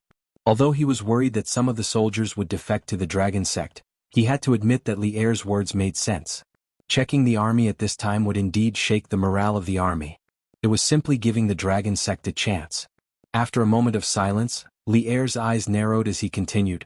The dragon sect used the Jasper Lake holy water to lure people into their sect. Those people who were deceived didn't work all day and even spent all their wealth just to join the dragon sect and obtain the Jasper Lake holy water. The dragon sect used demonic arts and holy water to confuse the common people. This emperor does not believe that this emperor's army will defect to the dragon sect and betray this emperor. Most of the generals of the 12 capital guards have fought with this emperor in the past. This emperor believes in them. As long as these generals do not defect, Chang and city will not fall. Confidence. Even though the city would be besieged tomorrow, Li Er was still so confident. The 18 rebellions of the past, the Xuanwu Gate Rebellion in the 9th year of Wuda, and the tens of thousands of Turkic soldiers besieging the city were all unable to defeat Li Er. The dragon sect now only had a few tens of thousands of soldiers. How could they scare Li Er? In any case, old Li had seen a lot of things. Your Majesty is so bold. Li Zishuan clasped his hands and praised. Then he said, "However, I think that your Majesty should make 2 preparations. On the one hand, you should gather all the generals in the capital and let them be on guard against the rebellion of the soldiers in the camp. On the other hand, you should select soldiers from the imperial army and set up 9 supervision teams to guard the 9 city gates in the east, west and south of Jianghu city. If there is a rebellion at the city gates, they can delay it for a while. Your suggestion is not without reason. This emperor will have someone arrange it in a while. Li Er nodded. The most important thing is to move all the boxes of sulfur, charcoal and gunpowder away. The imperial ancestral temple is an important place of the imperial family. No matter what, no mishap is allowed. This emperor obeys. Li Zishuan cupped his fists and accepted the order. Just as he was about to turn around and arrange for people to come in and move the boxes, a soldier's urgent voice came from outside the imperial ancestral temple. Your Majesty, Marquis, something bad has happened. Steward N and the other 2 eunuchs died on the way to the Supreme Court. It's General Bai Lang. What? Steward N is dead? Li Zishuan instantly recognized the owner of the voice. It was the general in charge of escorting in Dezhong and the others. Hearing this, his expression suddenly changed and he exclaimed, "Umph." Li Er was also furious. He flung his sleeve and took the lead to leave. Arriving at the main entrance of the Imperial Ancestral Temple, Li Er looked at Bai Liang, who was bowing and asking for forgiveness, with an ugly expression. He said coldly, "Speak. How did Dezhong die? Who was the murderer? Did you catch him?" Bai Liang had originally come to report to Li Zishuan, but he did not expect Li Er to be here as well. This was really bad luck. But now he had to accept this reality. At this time, Li Zishuan also came out of the Imperial Ancestral Temple. Bai Liang bowed to Li Er and cupped his fists. Your Majesty, just now, I brought people to escort Steward N and the others to the Supreme Court. On the way, 3 soldiers suddenly brandished their swords and killed Steward N and the others. Then they directly killed themselves. When I reacted, it was already too late. Your Majesty, please punish me. After saying this, Bai Liang knelt on one knee and did not dare to raise his head. When Li Er heard this, he could not help but be furious. Bastard!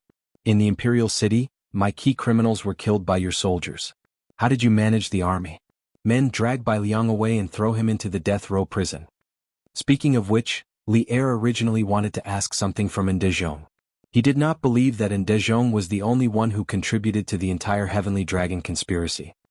He dared to conclude that there must be other officials and generals who secretly provided assistance to Dezhong. But now that Dezhong was dead, all the clues were cut off. This meant that his hopes of finding more Heavenly Dragon sect spies from Dezhong were completely dashed. How could Li Er not be angry? Your Majesty, please calm down. Seeing Li Zishuan sentence a young general to death with just a few words, Li Zishuan quickly stepped forward and said, Your Majesty, the Heavenly Dragon sect's forces are everywhere. Not only are they hidden in the Imperial Ancestral Temple, but they are also present in the Imperial City's army. It is impossible to guard against them. General Bai did not know about the Heavenly Dragon conspiracy and was unprepared, which led to the death of Steward N. Although he is suspected of dereliction of duty, it is pardonable.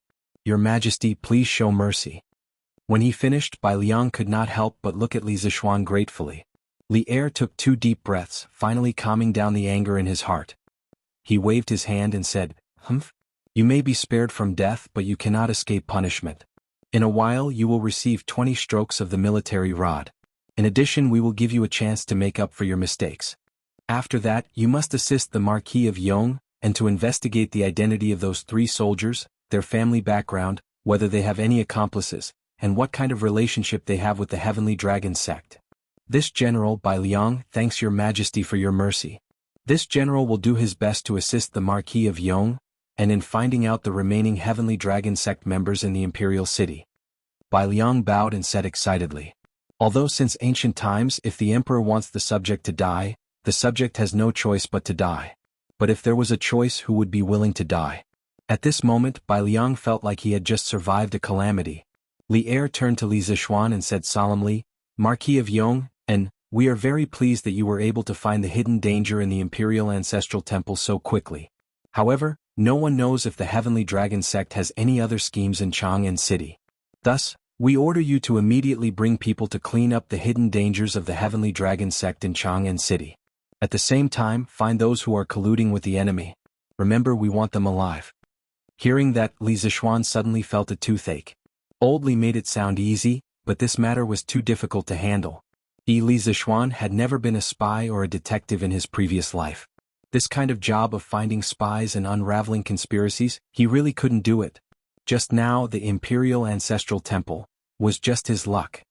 This subject will do his best. Although there were many difficulties, Li Zixuan did not refuse.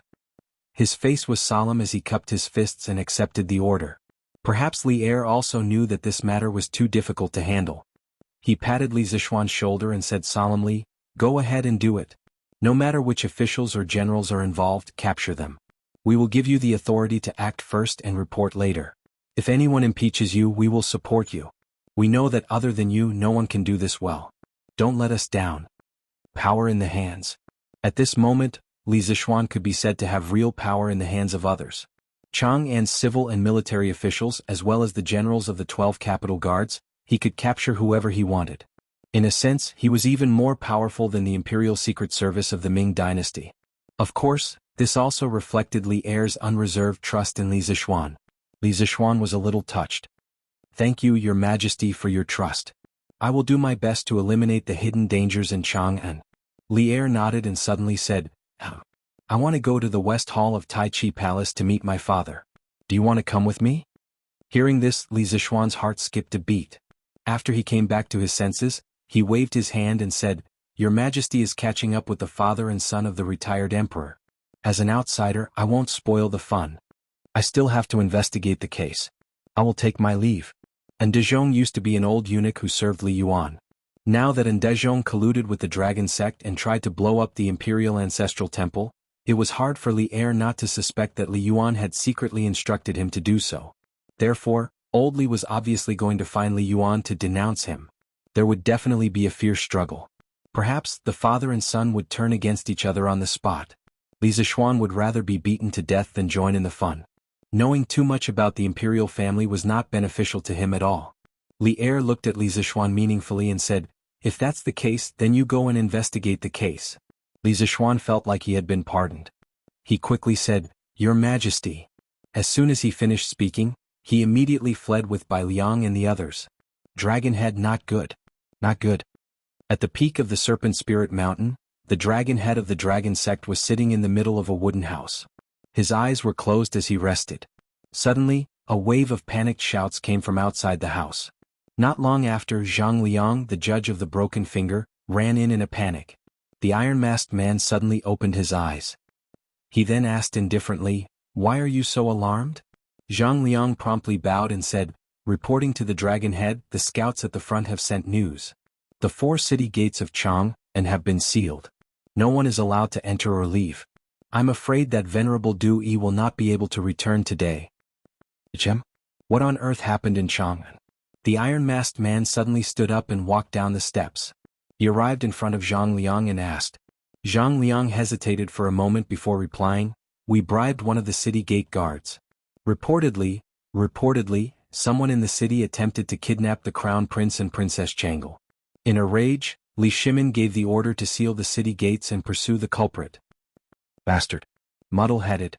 The iron-masked man could not help but coldly snort, saying, "This is definitely Du Yi's idea. At such a critical moment he actually caused problems for this seat. If Li Shimin is alerted and takes precautions in advance, this seat will dismember Du Yi into 10,000 pieces." Hearing that his competitor was unlucky, Zhang Liang could not help but secretly rejoice. However, it was only for a moment. This was because he knew that his fate had long since been firmly tied to the Dragon Sect. If the Dragon Sect did not succeed this time, his fate would be extremely miserable. Dragonhead, since the 4 city gates of Chang'an have not been opened, it means that Li Shimin has not captured Venerable Du Yi and the others. Moreover, there are still many disciples of our sect in Chang'an. They will definitely assist Venerable Du Yi in evading the imperial court's pursuit. Dragonhead need not be overly worried. Zhang Liang bowed slightly and said. Hearing this, the iron-masked man felt somewhat at ease. After a moment of silence, he said, "Pay close attention to the situation in Chang'an. Once there is news, immediately report back." "Yes, Dragonhead," Zhang Liang responded. Finally, he hesitated for a moment before asking, "Dragonhead, will we act according to the plan tomorrow?" The iron-masked man nodded and said in a deep voice, "Of course. We have already prepared a great gift for Li Shimin in Chang'an. Tomorrow we will occupy the right time, the right place and the right people. If we do not grasp such a good opportunity, wouldn't it be too much of a pity? As long as Du Yi is not captured by Li Shimin, we will act according to the plan tomorrow. This subordinate understands. Chapter 1593. Uncle Master, you're back? By the way, where's my husband? At noon, Han Yushi had already prepared the meal, but she didn't see Li Zixuan. After waiting for a long time, Han Yushi finally saw a middle-aged man in a Taoist robe on the path outside the courtyard. She quickly opened the courtyard door and went out to greet him. However, there was only Xian Qing outside the courtyard door, and Li Zixuan was nowhere to be seen. So Han Yushi asked. Xian Qing got off the horse and said lightly, "There's a big case in Chang'an City. The crown prince and the princess were almost kidnapped. His Majesty ordered the 4 city gates to be sealed, and Xian was ordered to lead people to track down the assassin. I'm afraid he won't be back for a while. He was the last person to come out of Chang'an City today. The others in Chang'an City couldn't come out even if they wanted to. After all, not everyone could get Li Er's warrant like Xian Qing." What? The crown prince and the princess were almost kidnapped? Han Yushi was shocked and couldn't help but worry. Who is so bold to openly harm the crown prince and the princess in Chang'an City?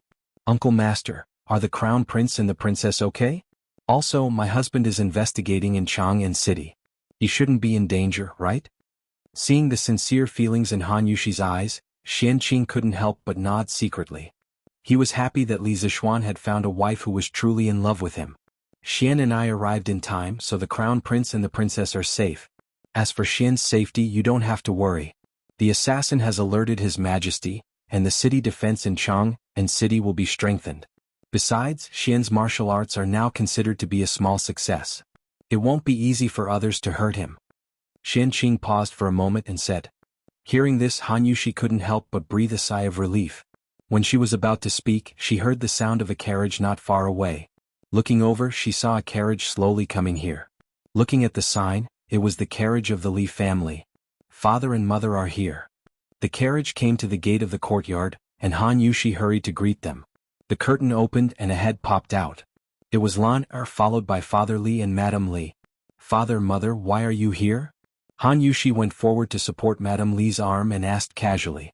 Li Zixuan had rushed back to Cloud Mountain last night and didn't have the time to return to the Marquis's residence in Lantian County. Before the morning court session, Li Zixuan had told Han Yushi that he would bring her back to Lantian County in the afternoon. In the morning, Han Yushi had also sent a family guard to the Marquis's residence to inform Father and Madame Li that Li Zixuan had already returned to Cloud Mountain and would return to the Marquis's residence in the afternoon. Han Yushi did not expect Li Jingma, Madame Li and Lan Er to come directly to Cloud Mountain. Hey, isn't it all because of your mother? Once she heard that Xianer had returned, how could she still be willing to wait bitterly in the manor? She kept urging this old man to quickly pack up and come to Cloud Mountain. Hearing Han Yushi's question, Li Jingma couldn't help but stroke his beard. Mrs. Li glared at her husband and said unhappily, "Master, you're still scolding me? Previously, when I heard that little Xian had returned to Cloud Mountain, I don't know who was the one who walked around in the study alone and muttered for half a day. If I didn't urge you to come over, I'm afraid our study would have been flattened by you." Li Jingma's face instantly turned red. Then he became angry from embarrassment and said, You. Women are really unreasonable. I can't be bothered to talk to you. Yushi, this is? Li Jingma was about to walk towards the side courtyard when he finally noticed Xian Qing standing at the side. Li Jingma couldn't help but ask. Only then did Han Yushi react and hurriedly introduced, "Father, mother, this is husband's martial uncle. The family guard in the manor should have told you before. This time, martial uncle had helped husband a lot in the north." Xian Qing stood up and cupped his hands. This humble Taoist Xian Qing from Dragon Tiger Mountain greets Master Li and Madame Li. Hearing this, Li Jingma and Madame Li were shocked. Father Li hurriedly cupped his hands and bowed. "So it's martial uncle from the same sect as little Xian. Sorry for the disrespect." Madame Li also bowed and said respectfully, "Little Xian was apprenticed to Taoist priest Spirit Void in the early years. During this period, Taoist priest Spirit Void has taken great care of little Xian. Taoist priest Xian Qing, please come in. It's noon. This old woman will personally cook a few good dishes to entertain Taoist priest." Li Jingma and Madame Li were grateful to Taoist priest Spirit Void from the bottom of their hearts. If Taoist priest Spirit Void hadn't brought Li Zixuan back to Dragon Tiger Mountain to recuperate and learn martial arts, Li Zixuan might have died when he was 7 or 8 years old. Therefore, after hearing about Xian Qing's identity, Father Li and Madame Li immediately treated Xian Qing as the most distinguished guest. Both of you are welcome. Little Xian is your son and my martial nephew. It's natural for martial uncle to take care of his martial nephew. Xian Qing cupped his hands and bowed back. Then he said, I heard from little Xian that Mr. Zhang San and Mr. Mo are injured in Yanhuang College. This humble Taoist will go and take a look first. I won't accompany you for lunch. Please forgive me. After that, Xian Qing cupped his hands again and bowed. Then he turned and walked toward Yanhuang College. However, his back view looked more or less in a sorry state. Xian Qing was obsessed with swordsmanship all his life. The number of people he had met could be counted with 2 hands. He could practice swordsmanship, but he wasn't good at dealing with others. Therefore, instead of staying to eat with Madame Li and Li Jingma, he would rather go back to the academy to heal the bearded man and Mo Huai. This? Seeing this, Li Jingma opened his mouth and said in confusion, Yushi Taoist Master Li is, Han Yushi quickly explained, Father, martial uncle must have eaten in Chang'an City. Moreover, martial uncle is also proficient in medical skills. Last night, Mr. Wenji was cured by him. Mr. Zhang San and Mr. Mo do need his help. Father and mother, please don't be offended. What? Mr. Wenji is well? Li Jingma was shocked. Then he quickly waved his hand and said, Don't be offended, don't be offended. Celestial Master Taoism has done a great favor for us. Yushi, you just said that Mr. Wenji is well. Is that true? Li Gang not only had a high reputation among scholars, but also had a good impression of Li Gang. After hearing the news that Li Gang was seriously ill, Li Jingma was also very worried. Therefore, when Han Yushi came to Yunshan to visit Li Gang yesterday, Li Jingma and Madame Li didn't stop her. Instead, they supported her with both hands. Han Yushi smiled and said, Of course it's true. Old Master has moved back to his own courtyard from Dr. Sun's courtyard today. Father and mother, you don't know. Since Mr. Wenji got better last night, little Anren has been so excited as if it's the new year. Oh, it should be said that he hasn't been so happy even during the new year.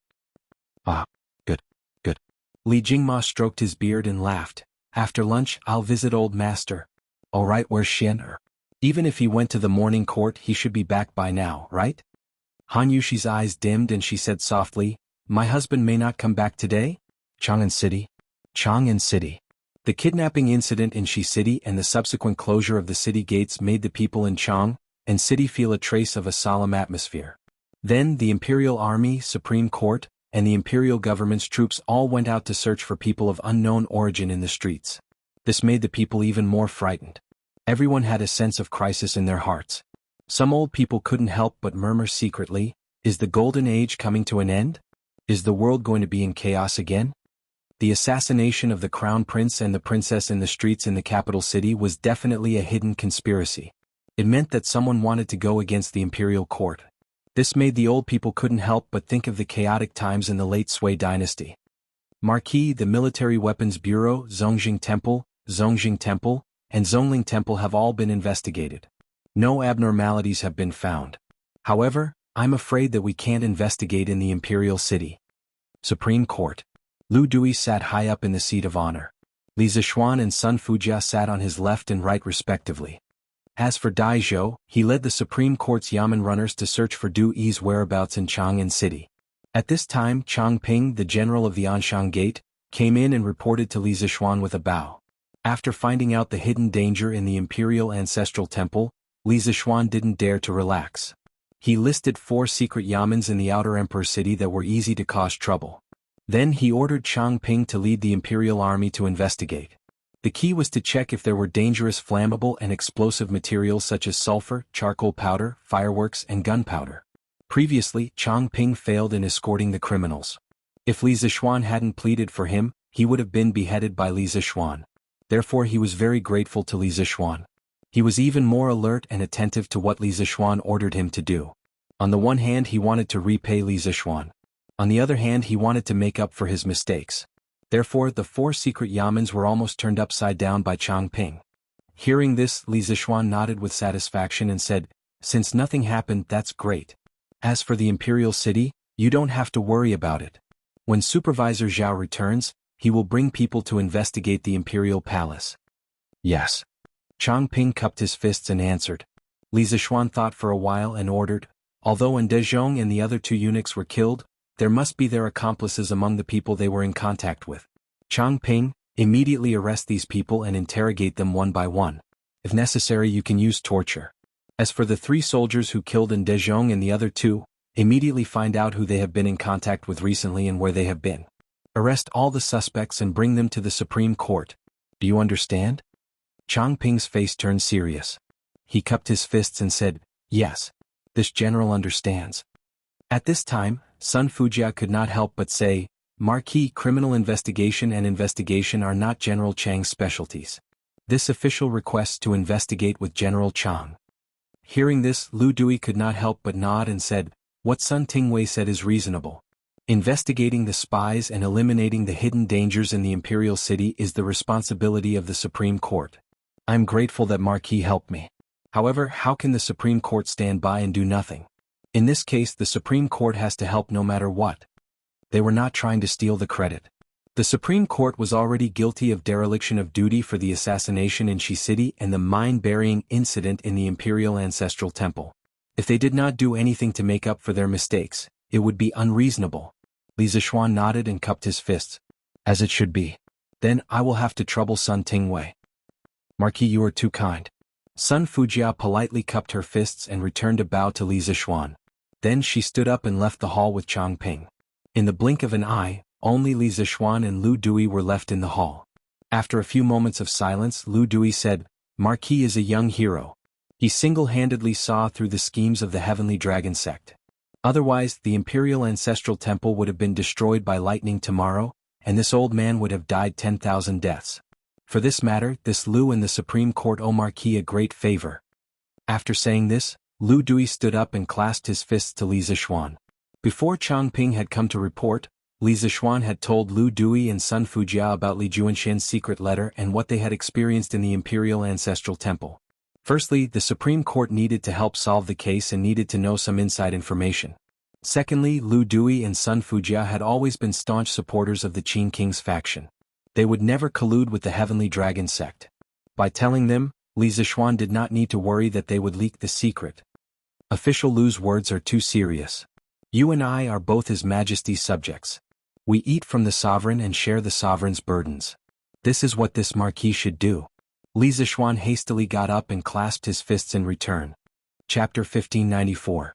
Isn't this because of the Jade Lake holy water? In the main hall of the Supreme Court, Li Zishuan was stunned for a moment before answering Lu Dui's question.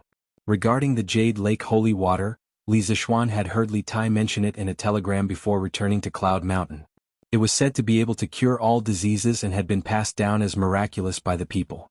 Of course, Li Zishuan had to admit that the dragon sect's methods were indeed brilliant. This was because most people were greedy for life, especially those who were seriously ill and incurable. If there was a chance to live, they would be willing to do anything. The dragon sect used the Jade Lake holy water to stimulate the desire of the people to live, which was why they were able to recruit so many followers in such a short period of time. Unexpectedly, Lu Dui shook his head and said, Marquis Yong, and, do you really believe that there is a miracle medicine or Jade Lake holy water that can cure all diseases in this world? Li Zishuan frowned and replied decisively, this Marquis naturally does not believe in such things. Heaven and earth give birth to all things, and all things can complement each other and also counter each other. All medicines are targeted at the symptoms. What kind of illness one is suffering from must be the medicine used. If someone says that there is a medicine that can cure all diseases, then that person must be a liar. The medical technology of the 21st century was so advanced, but there were still so many incurable diseases. In the Great Tang, where medical technology was lacking, how could there be a miracle medicine that could cure all diseases? Li Zishuan would never believe such nonsense even if he was beaten to death. Hearing this, Lu Dui stroked his beard and laughed, Ha! Marquis Yong, and, you are not the only one who doesn't believe it. Anyone with the slightest bit of medical knowledge would not believe that the Jade Lake holy water can cure all diseases. As the Grand Steward of the retired Emperor, An Dezhong's knowledge and experience were extensive. How could he not know this? Besides, An Dezhong's body is very healthy, and I've never heard of him having any bedridden family members. The so-called Jade Lake holy water is not attractive to him. Hearing Lu Dui's words, Li Zishuan was startled because he felt that Lu Dui's words were very reasonable. Previously, the commoners were fighting to join the Heavenly Dragon sect because of the Yaoqi holy water, so he subconsciously thought that everyone wanted to join because of the Yaoqi holy water. However, he had neglected the most basic requirement. Many people did not believe in the Heavenly Dragon's sacred water, nor did they need it. For example, in Dezhong. Then, in Minister Lu's opinion, why did Dezhong betray the imperial court and help the tyrant? After a moment of silence, Li Zixuan said seriously. Lu Dui stroked his beard and said with a twinkle in his eyes, "The human heart is very complicated, but it is also very simple. The pursuit of profit was not for life but for wealth or fame. And Dezhong has been living in the palace for a long time. Now that he has lost the emperor's favor, he probably doesn't lack money. Therefore he is not doing this for his life, nor for his wealth, but for his reputation." For fame? Li Zixuan frowned, asking suspiciously, "You mean Dezhong wants to rely on Heavenly Dragon sect's strength to make a comeback?" "Very likely." Lu Dui nodded and said. Li Zixuan rubbed his chin and pondered for a moment before asking, "But why is Dezhong so sure that Heavenly Dragon sect can help him make a comeback? The current imperial court has a strong army in Chang, and is even thicker. Let alone tens of thousands of soldiers, even if the Dragon sect had 100,000, it would still be wishful thinking for them to break into Chang. And Dezhong gave up a good life, why would he take such a risk?" Lu Dui could not help but sigh. "In the end it's all because of human greed. But Marquis Yong, and your doubts are not without reason. For Dezhong to be so loyal to Heavenly Dragon sect, there must be other secrets behind it. In fact, a few days before you returned to Chang'an City, this old man felt that there seemed to be an undercurrent surging in Chang'an City. This old man also sent many people from the Supreme Court to secretly investigate, but in the end they did not find anything. Now that I think about it, Heavenly Dragon sect should have started to win over some imperial court officials and palace eunuchs since a few days ago. Chang'an City has indeed been infiltrated by Heavenly Dragon sect until it's full of holes." Li Zixuan mused, "I have a feeling that this Heavenly Dragon cult's dragon head's identity is definitely not ordinary, but Commander Li's letter did not mention anything about the Heavenly Dragon cult's dragon head, but this also means that this person must be an extremely mysterious figure in the Heavenly Dragon cult, not revealing his true face to others. But we can't rule out the possibility that his identity is the key to why Dezhong and the others chose to side with Heavenly Dragon sect and betray the imperial court." Lu Dui heard this and his eyes lit up. He said in a low voice, "That's right. This old man has also guessed this in private, but this old man really can't figure out what kind of identity the Heavenly Dragon sect's dragon head has to make Dezhong bow his head without reservation?" Li Zixuan frowned and thought about it, but he couldn't figure it out. He could only helplessly say, "Now that things have come to this, if we want to find out the truth, we can only wait for Chang Ping and Sun Tingwei to capture Dezhong's accomplices before interrogating them." Lu Dui didn't respond, only rubbing his chin as he pondered over the problem. After a long silence in the main hall, Lu Dui's expression changed and he suddenly said, "The dragon head of the Heavenly Dragon sect, could it be related to him?" "Oh, who is it related to?" Li Zixuan hurriedly asked when he heard Lu Dui's words. Lu Dui looked deeply at Li Zixuan and did not immediately answer. After a while, he sighed with a complicated expression and shook his head. "Nothing. Nothing. This old man is old and likes to think too much." Li Zixuan obviously did not believe Lu Dui's nonsense, and couldn't help but say, "Minister Lu, although we have now cracked the Heavenly Dragon sect's plot to blow up the Imperial Ancestral Temple, Chang'an City is still in danger. If you think of any key problems, please tell me directly. No matter what, I will keep it a secret for you, you don't have to worry about it." "Ah. This old man is about to retire and return to his hometown, what worries can I have? But sometimes the more you know the better. This old man is also for your own good." Lu Dui shook his head and laughed. At this moment, Li Zixuan only wanted to know the truth because he did not want any accidents to happen in Chang'an the next day. Therefore he insisted, "Minister Lu, in the face of a national crisis, I have already put my personal honor aside. If you really think of something, please tell me the truth." Lu Dui pursed his lips, then looked at Li Zixuan with a serious face and asked, "You really want to know who that person is?" "Yes, that's right." Li Zixuan nodded affirmatively and said. Hearing the affirmative answer, Lu Dui's face suddenly revealed a mysterious smile, and he lightly said two words, "King Shi." "What? King Shi?" Suddenly Li Zixuan was dumbfounded. After being stunned for a while, he finally recovered from the shock and said, Minister Lu means that the dragon head of the heavenly dragon sect is very likely to be related to King Shi? How is this possible? Why is it impossible? Lu Dui said in a deep voice, in today's world, to be able to win over so many officials and eunuchs in such a short time, this old man really doesn't know who has such great charm and influence other than the current emperor and King Shi. And Marquis Yong, and don't forget that the current emperor is after all not in the right position. The imperial court seems to be harmonious, but who knows how many people are still on King Shi's side. At this time, if someone uses the name of King Shi to gather them and ask them to conspire, do you think they will agree? Bang bang bang. The two words King Shi directly made Li Zishuan's heart beat faster, because these two words were a taboo in the imperial court, and no one dared to mention it openly. But Lu Dui's following words made Li Zishuan even more shocked. What did he mean by, the current emperor is after all not in the right position? Big brother, although this is something that everyone knows, you can't say it out like this. What's wrong with old Lu today? Why does he dare to say anything? Li Zishuan couldn't help but mutter in his heart. In his mind, Lu Dui used to be a very cautious, mature and solemn person. He spoke with a sense of propriety. He would only say things that should be said and would never reveal anything that shouldn't be said. But why was he acting so different today? In fact, the reason behind it was very simple and not as complicated as Li Zishuan thought. Lu Dui only had the thought of retiring and he wanted to guide the younger generation before retiring, that was all. If not for this, he wouldn't have said those words even if he was beaten to death. But, didn't King Shi die back then? Li Zishuan racked his brains for a long time, but he couldn't think of a reason. He could only put this question aside for the time being and ask instead. Lu Dui said faintly, although King Shi is dead, there are still remnants in the world. A few days ago, I went through the files of the Supreme Court for nearly a year, and I really found a case related to King Shi. Hearing this, Li Zishuan immediately perked up, only to hear Lu Dui continue. In March this year, Wang Renbiao, the provincial governor of Qizhou, reported that Zhang Liang, the former county magistrate of Yong County, attempted to rape Li Jingqiu, a commoner, and used King Shi's gold medallion to harm Li Jingqiu's family. At that time, Wang Renbiao took office in Qizhou. Li Jingqiu carried a coffin to block the city gate and cried about her grievances. After the matter was exposed, Zhang Liang disappeared. Li Zishuan was shocked because he was too familiar with this matter.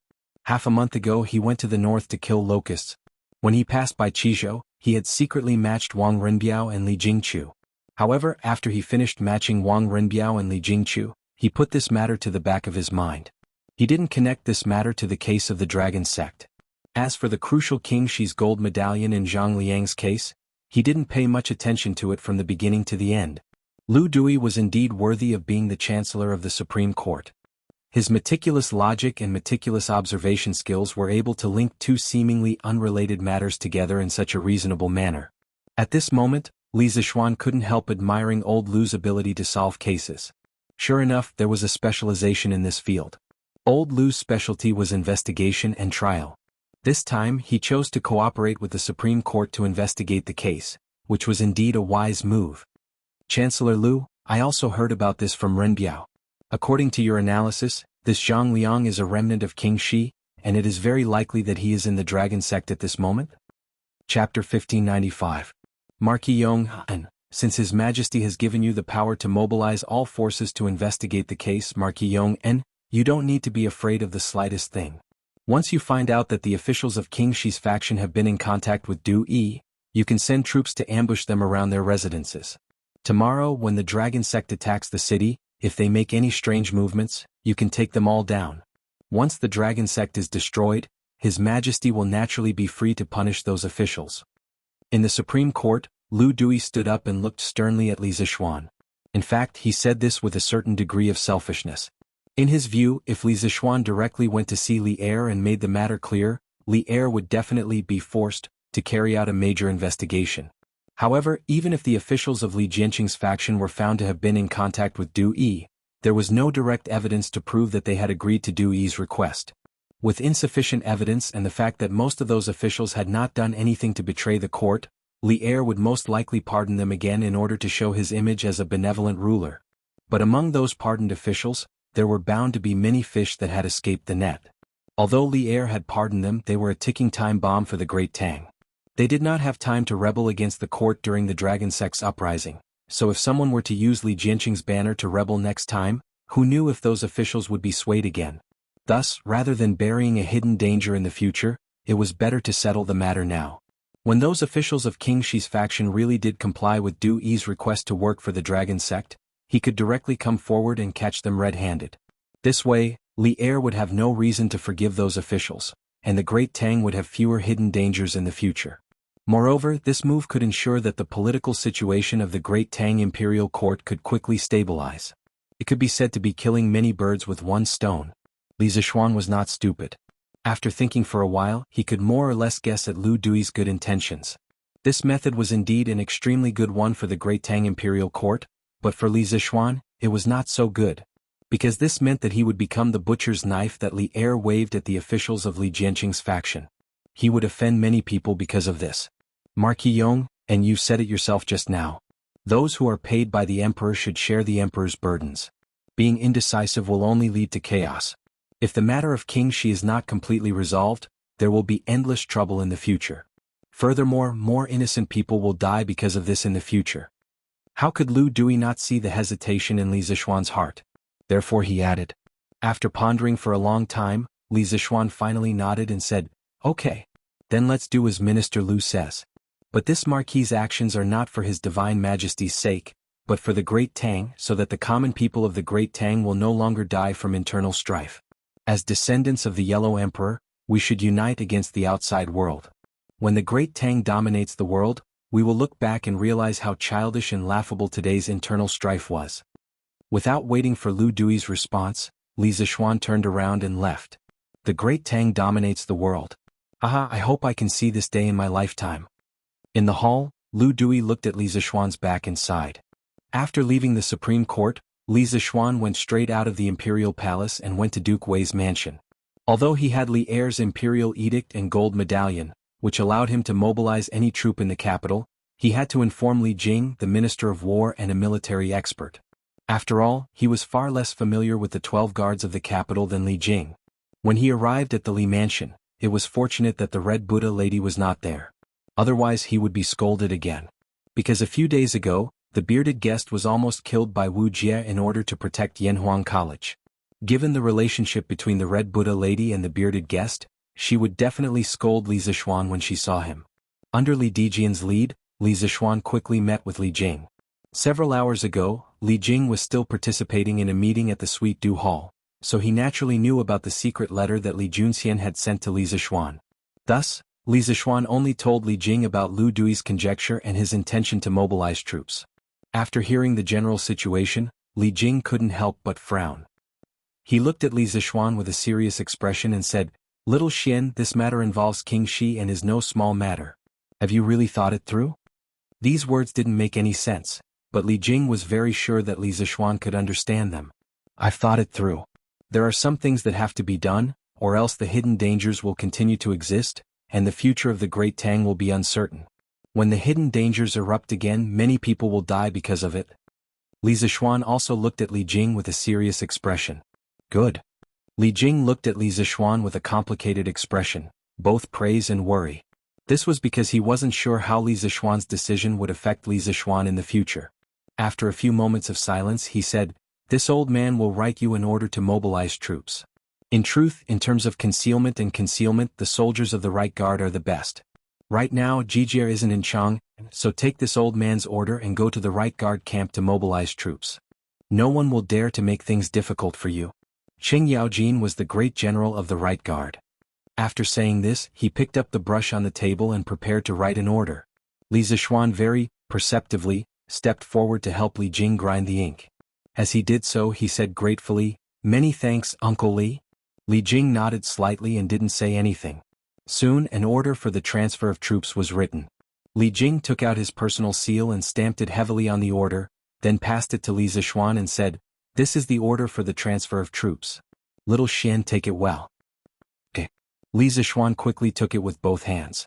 He had planned to leave, but Li Jing said, "Little Xian, let this old man recall for a moment, and then I'll give you a list of the officials who were close to King Shi. Later you can screen them according to the list." Hearing this, Li Zishuan's face immediately revealed a trace of surprise. He quickly cupped his hands and said, "Then I'll have to trouble Uncle Li." In fact, he had been worried about how to get a list of the King Shi's faction. Although he came from the modern era and had read some history books and had an excellent memory, he didn't have the ability to list all the officials who were close to Li Jianqing. However, Li Jing was different. Li Jing had experienced the open and secret struggle between the king of Qin and Crown Prince Li Jianqing. Regarding who was around Li Jianqing, Li Jing was definitely one of the people who had the most right to speak. It's fine. Li Jing shook his head, then closed his eyes and began to meditate. Li Zixuan didn't disturb him but stood quietly at the side. When he was bored, he suddenly caught a glimpse of a book on Li Jing's desk. There were 3 big words on the cover: Talisman Machine. Li Zixuan couldn't help but be moved. He thought to himself that it turned out that Li Jing had already begun to organize his military and war experience into the art of war at this time. It was a pity that the original work couldn't be passed down. Future generations could only see the big picture from the general classic and the art of war in the Taiping Imperial Library. It was really a pity. When Li Jing's art of war is finished, I must borrow a copy of it and store it in the library of Yanhuang College for future students to study. Otherwise, wouldn't it be a pity if such a good art of war was lost? Li Zixuan secretly made up his mind. According to historical records, Li Jing's art of war was written in 7 books: Talisman Machine, Secret Art of War, General Essentials of War, Notes of Duke Wei, Mirror of 6 Armies, New Book of War, and Archery. However, these books weren't complete as early as the Middle and Late Tang Dynasty. In the 21st century, most of them were lost. The Qing Dynasty scholar Wang Zongqi compiled the Li Weigong Art of War, based on Du Yu's General Classic, Du Mu's Commentary on Sun Tzu, and the Song Dynasty's Taiping Imperial Library, and General Essentials of War. It became the only complete reference for modern scholars to study Li Jing's art of war. While Li Zixuan was deep in thought, Li Jing had already started writing. The names of Li Jianqing's faction were written on the paper one by one. Li Zixuan's eyesight was extremely good. When he looked over, he was shocked to see the words written on it: Wei Jing, Wang Gue, Wei Ting, Shui Wanche, Feng Li. Among these names, there was no lack of big shots in the imperial court. For example, Wei Zheng and Wang Gue were not only important by Li Jianqing's side, they were also important existences in the current imperial court. At this moment, Li Zixuan suddenly felt a little scared in his heart. Every time Li Jing wrote a name, Li Zixuan's heart would beat fiercely. After an unknown period of time, Li Jing finally put away the brush. When the ink on the paper was almost dry, he picked it up with a solemn expression and handed it to Li Zixuan. Little Xian, these are almost all the officials in King Shi's faction who still hold positions in the imperial court. However, you need to weigh the pros and cons. Although some of them served King Shi back then, they have been conscientious and loyal ever since His Majesty ascended the throne. They are only loyal to the monarch and do not care who is the monarch. As long as the monarch treats the people well, they will serve him loyally. I have selected a few such officials for you. I believe that they will not betray His Majesty because of the bewitchment of the dragon sect. Li Zixuan knew that Li Jing was helping him to clear the mind, and let him not offend people as much as possible under the premise of doing things well. He couldn't help but feel warm in his heart. He nodded and said, "Thank you very much, Uncle Li. I will know what to do." Li Jing pondered for a moment and said, "Little Xian, later use the telegraph to ask Xu Bao and Ji Jia where the army is going. See if they can rush back to Chang and before tomorrow. If they can, we will definitely win the battle to defend the city tomorrow easily." Uncle Qin and Uncle Qing? Hearing this, Li Zixuan's eyes lit up. He said excitedly, "That's right. How could little nephew forget about this? Uncle Qin and the rest led 10,000 elite light cavalry. After I left yesterday, they have already returned to the imperial court. They should not be far from Chang'an now, right? If they can arrive before tomorrow and set up an ambush in advance, we can attack from both inside and outside and defeat the Dragon Sect's army in one fell swoop." Li Jing smiled and said, "Exactly. If not for worrying about the Dragon Sect's people being alert, I would have advised His Majesty to send an army out of the city in advance to set up an ambush. Fortunately, Xu Bao and the rest still led 10,000 elites outside the city and can catch the Dragon Sect by surprise." Li Zixuan nodded and said, "Good. I will send a telegram to Uncle Qin and the rest. Then I will go to the Right Guard's camp to mobilize the troops." Chapter 1596. Your Majesty, the Marquis of Yong, and came to the palace and borrowed the telegraph machine. In the afternoon, Zhao Song came to Ganlu Palace and bowed to Li Er. The telegraph machine was specially kept by Zhao Song in the palace. It was not used often and was placed in a small room in Taiji Palace. It was basically a telegraph machine used by the royal family and was usually not open to the public. However, Li Zixuan was an exception because he was the one who invented the telegraph machine. Therefore, when Zhao Song heard that Li Zixuan wanted to borrow the telegraph machine, he did not refuse after some consideration. Li Er frowned and asked, "Telegraph machine? Why does he want to borrow the telegraph machine? Who is he sending a telegram to?"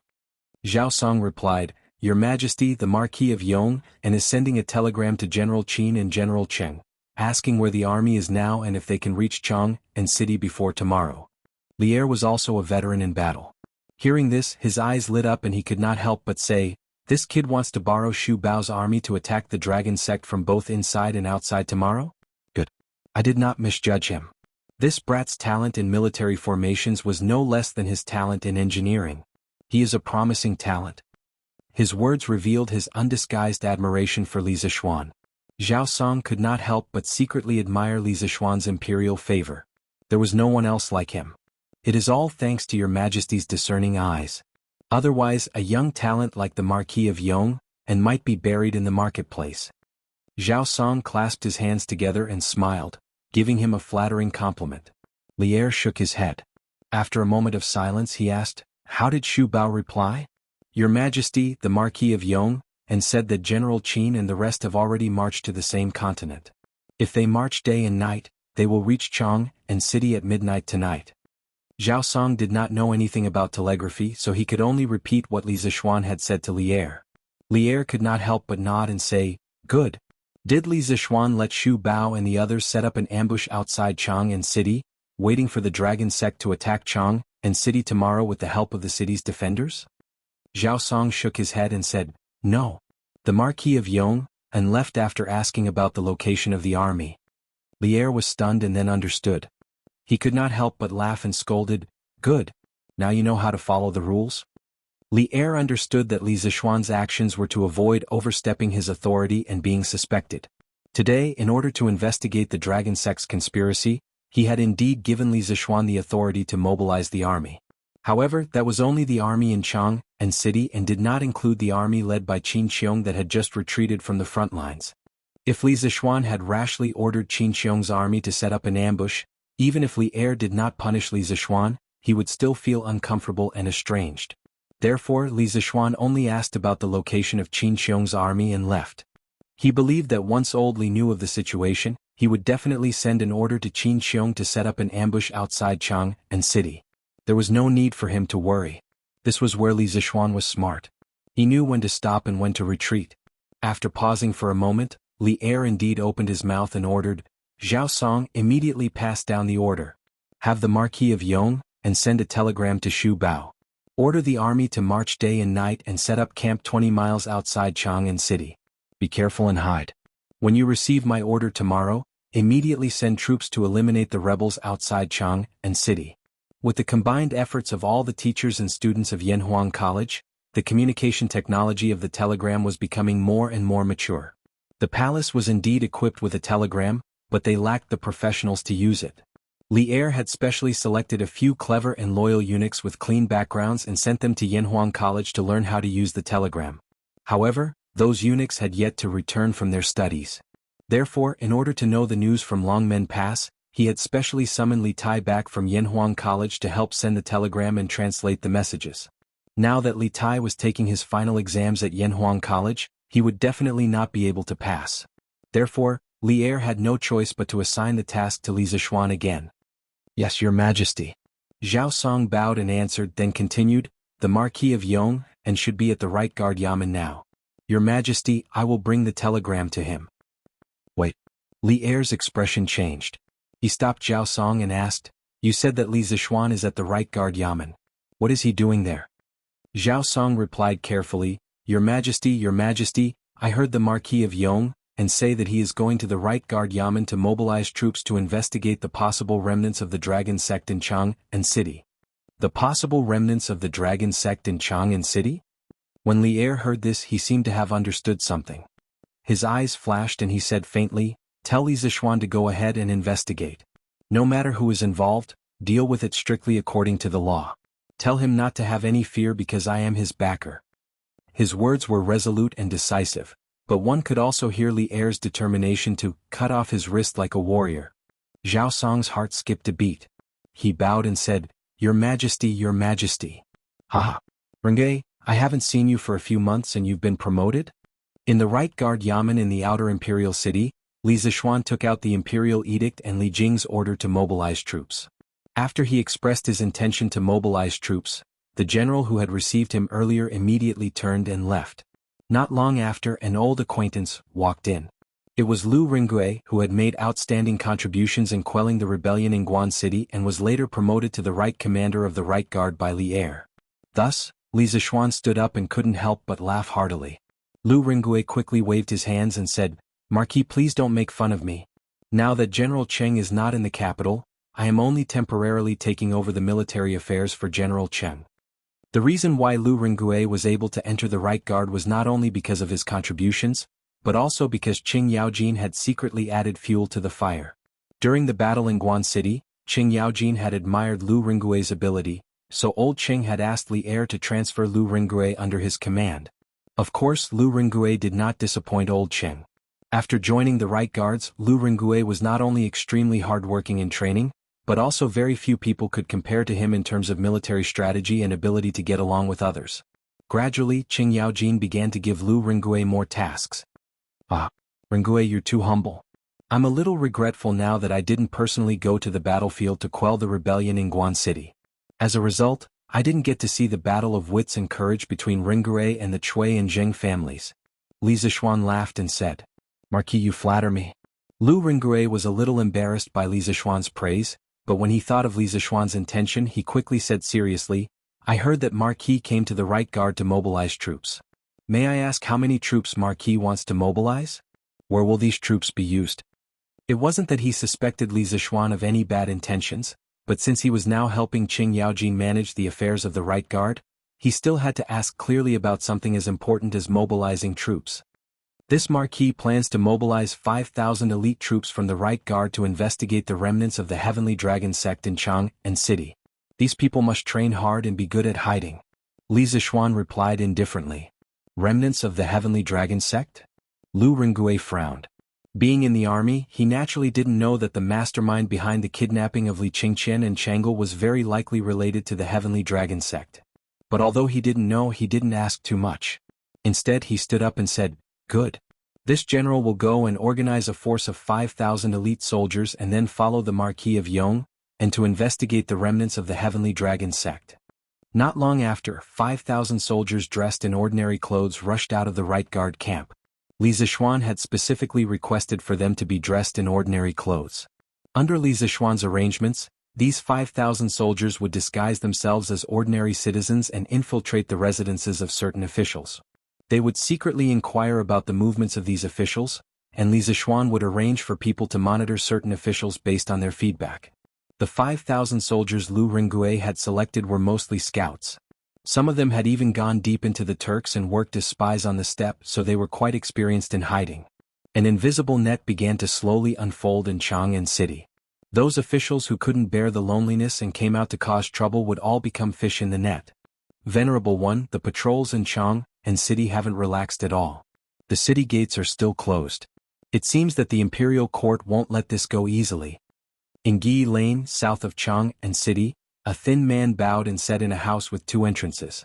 The person standing opposite him was Du Yi. At this time, Du Yi had already taken off his wide bamboo hat, revealing his bald but shiny forehead. Hearing this, he frowned and said coldly, "Humph. Li Shimon's son and daughter almost fell into our hands. Of course he won't let this go. Wait patiently. When the Imperial Ancestral Temple is destroyed by thunder and fire tomorrow, this old monk will lead you out and call on all the citizens in Chang and City to resist the tyranny of Li Tang. At that time the army led by Long Tu will be outside Chang and City. We will lead the citizens in the city and directly attack the city gates. With Long Tu's cooperation, Chang and City will definitely be broken by us." Ah. At the end, Dewey couldn't help but laugh proudly because of his beautiful vision. The thin man standing beside him also said excitedly, "Venerable One is wise. It turns out that the Venerable One has already thought of a plan to cooperate with the outside. That's why you deliberately lost control when you kidnapped the Crown Prince. The Venerable One is far-sighted. I admire you."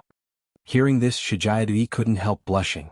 He asked himself honestly, when he kidnapped Li Qingqian and Chang'e, he really didn't fail on purpose. He wanted to capture Li Er's children more than anyone else, but his strength didn't allow him to do so. In the face of Li Zishuan and Xianqing's arrival, he had no chance of winning at all.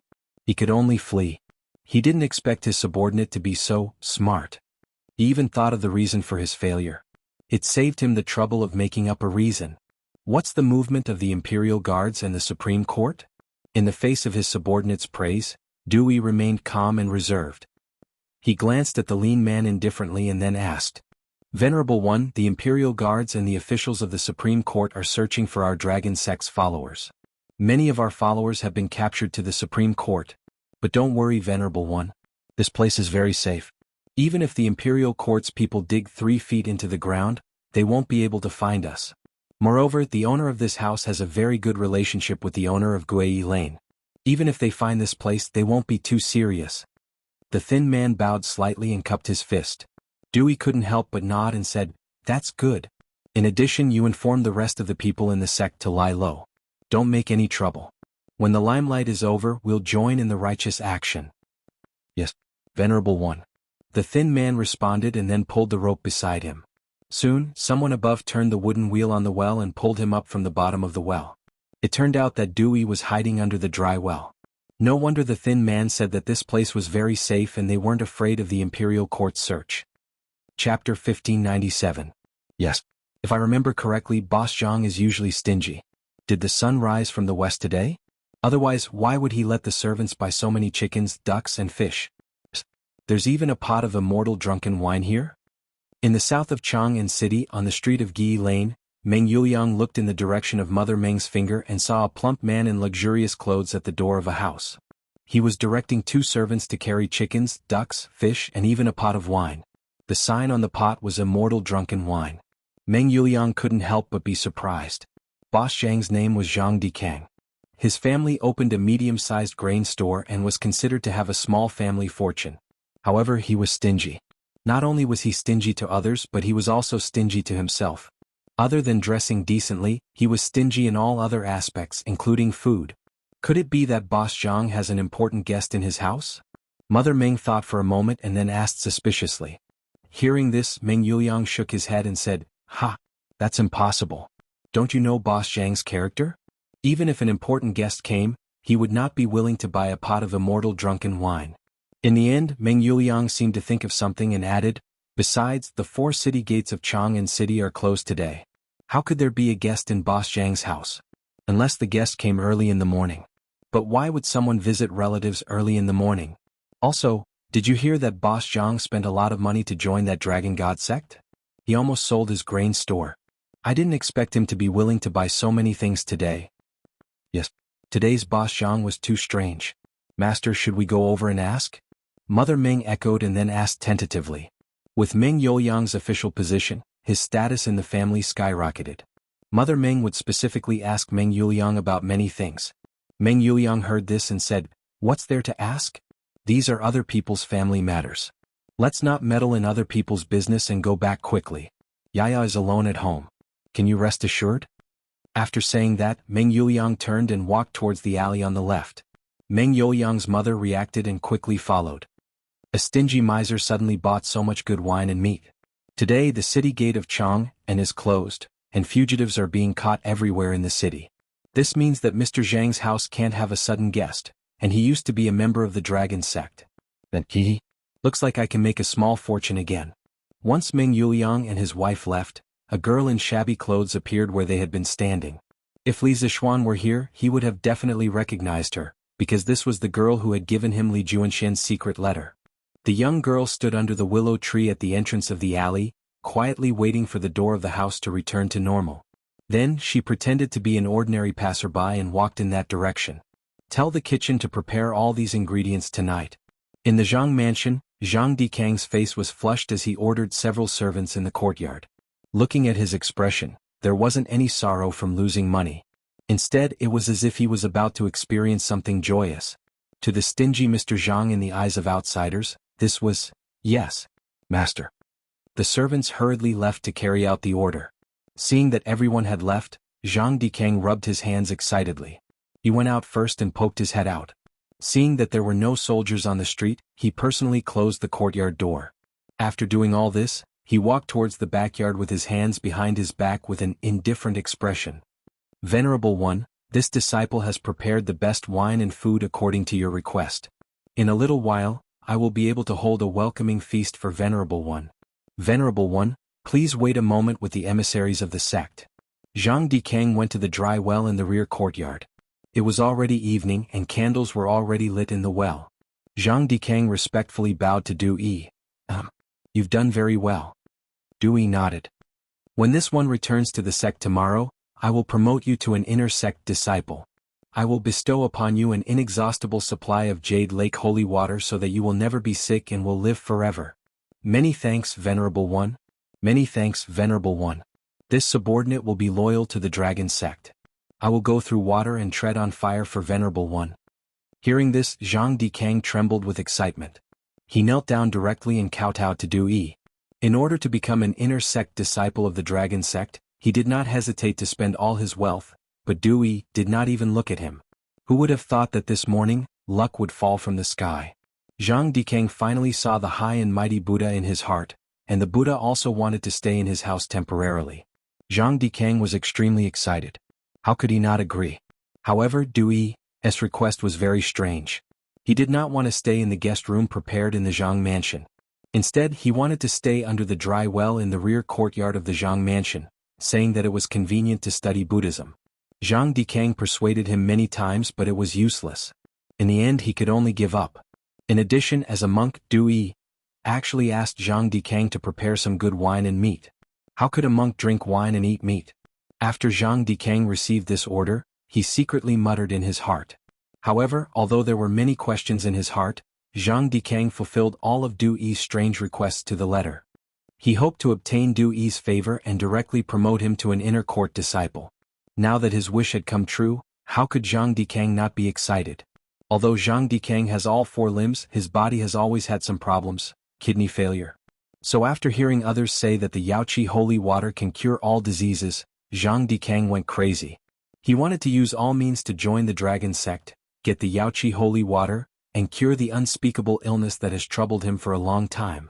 Now that his dream finally came true, Zhang Dikang felt that all his efforts were worth it. In a while, send the wine and food to the bottom of the well.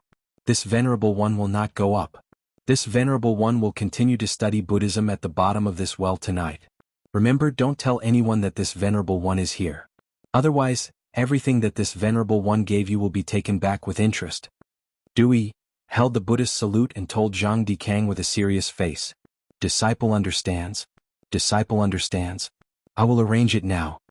Zhang Dikang quickly nodded and bowed. And?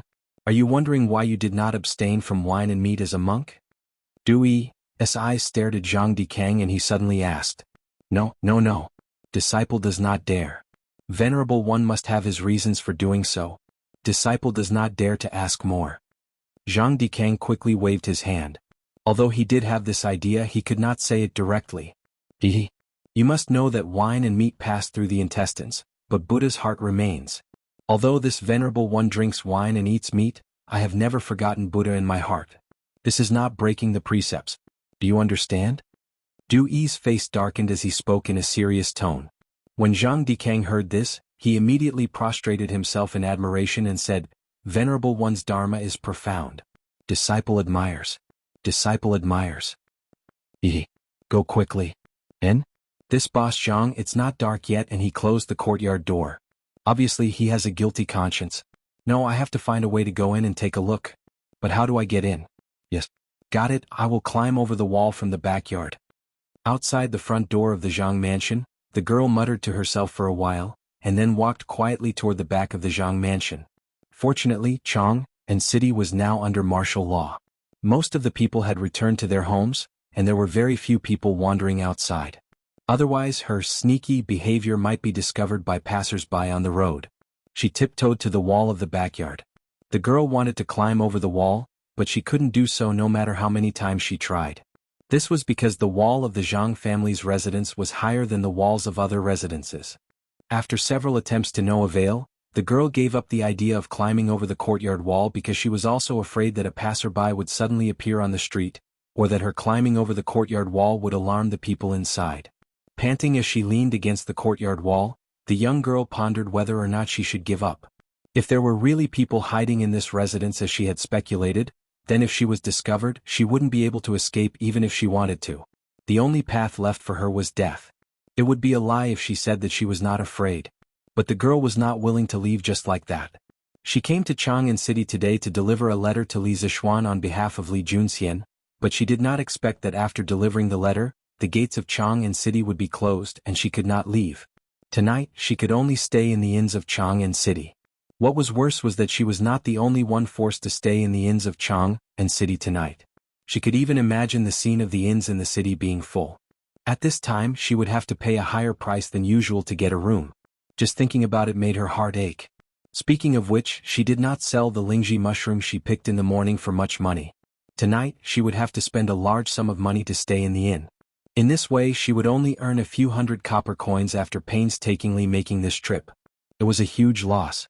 If I can confirm that there is a venerable of the dragon sect in this house, and then tell this news to that young and handsome marquis, he will definitely be willing to reward me. Then I will be rich. After weighing the pros and cons in her mind, the girl decided to take the risk. But how do I see the situation inside the house? Faced with the predicament in front of her, the young girl was once again in a dilemma.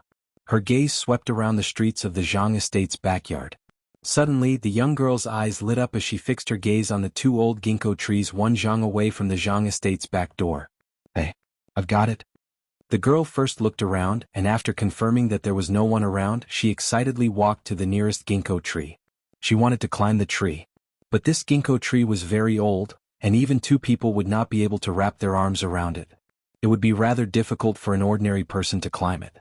Who would have thought that the girl would take off her shoes without saying a word, revealing her white underwear? Then, like a nimble little monkey, she climbed up the ginkgo tree in the blink of an eye. Judging from her skillful movements, it was obvious that this wasn't her first time climbing a tree. The girl adjusted her posture and sat down on a branch of the ginkgo tree, allowing her to see everything in the Zhang residence. Chapter 1598. Inside the dry well in the backyard of the Zhang family. Du Yi and the others were drinking big bowls of wine, eating big chunks of meat and bragging loudly.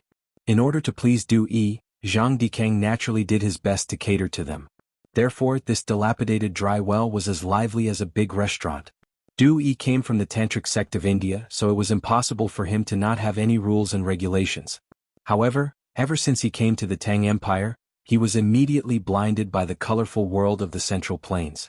Especially after he accidentally tasted the immortal drunken wine of the Drunken Immortal restaurant, the rules and regulations that Du Yi had adhered to for decades instantly collapsed. Moreover, once the rules were broken, they could no longer be adhered to. Therefore, Du Yi had become a monk who drank and ate. Of course, he would not easily show this aspect of himself to the world. After all, he still had to maintain the image of an enlightened monk in front of the world. Oh, who's outside? Du Yi and the others had just finished drinking when they heard someone shouting from above the dry well. Oh, not good. There are lackeys of the imperial court spying around the mansion. We can't let him leave alive. Du Yi was the first to react.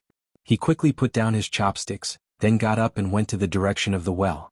He leaped into the air and directly rushed out of the dry well that was more than 5 feet deep. Whoosh whoosh whoosh.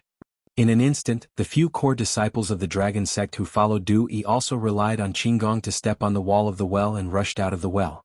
Which direction? After Du Yi stood still on the ground, he looked at the manservant and asked in a deep voice. The manservant obviously did not expect that someone could directly fly out of the dry well that was more than 5 feet deep without the help of ropes and well wheels. He was stunned for a moment before he reacted. He quickly pointed to the northwest outside the back door and said, reporting to the Venerable One, just now, I heard some movement outside the back door. Then I heard someone shouting, followed by a series of footsteps. I think that person ran from the northwest direction. Oh. As soon as the manservant finished speaking, he found that Du Yi, who was originally standing in front of him, had disappeared without a trace. The other 4 Dragon Sect core disciples who had just come up from the well also hurriedly followed and flew out of the Zhang family's backyard. What an unlucky year. Why am I so unlucky today? I've climbed so many trees in the mountains before and never fell. Why did something happen today? It's over. It's over. If the person hiding in the Zhang family catches him, he'll be finished. In the alleyway of Gui Lane, the young girl dragged her sprained left leg and ran with all her might while limping. As she ran, she muttered softly. At this moment, the girl really had the urge to cry. "Don't chase after me, none of you can see me." The girl prayed silently in her heart. But many times, praying was praying, and the reality was always contrary to one's wishes. So it's a little girl? Just as the young girl ran out of the street where the Zhang mansion was located, she suddenly heard a whistling sound and a cold snort. With that said, a bald monk in a black robe stood in front of the young girl, completely blocking her path. "You. Aren't you Venerable Du-Yi of the Heavenly Dragon sect? Why are you stopping me?" Because Du-Yi came out in a hurry, this time he didn't wear a wide bamboo hat on his head. After the young girl saw the big monk's true appearance, a trace of panic flashed through her eyes. Then she pointed at Du-Yi and questioned him loudly, trying to put up a strong front. The reason why she shouted so loudly was that she wanted to attract the attention of the people nearby. In this way she might have a chance to live today. "Oh, you know me?" Although Du-Yi had seen through the young girl's thoughts, he did not expose her. A playful smile appeared on his face. After pausing for a moment, he took 2 steps forward and said with a serious face, "Little girl, how do you know this venerable one? Tell me who sent you here." Although there was no threat in his words, his tone was much stricter than before, and even had a trace of murderous intent. The young girl was very frightened, but she didn't show it on her face because of Du-Yi's words. She forced herself to be calm and said, "What do you mean by who sent me here? I'm just passing by here, why are you chasing me? Besides, 10 days ago you were in Jianghu and city showing your Buddha skills to the people. I was there at that time. Is it strange that I know you?" Hearing this, Du-Yi's eyes flashed. He believed the second half of the young girl's words, but he didn't believe a single word of the first half of the sentence. "Oh, passing by? Just passing by?" Du-Yi's aura changed and said coldly, "Heavenly Dragon sect is now listed as a disobedient sect by the Imperial Court. Now that you know where I'm hiding, are you planning to report this information to the Imperial Court to receive a reward?" "Of course not. I don't know anyone from the Imperial Court. Even if I know you're hiding here, who can I report this information to?"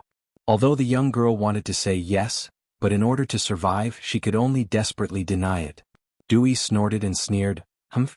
You think I'll believe your nonsense? If you know what's good for you, you'll come with me today.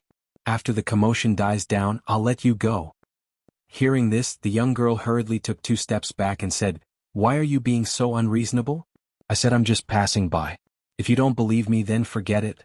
But you're now a wanted criminal of the Imperial Court. If you dare to act rashly, I'll shout for help.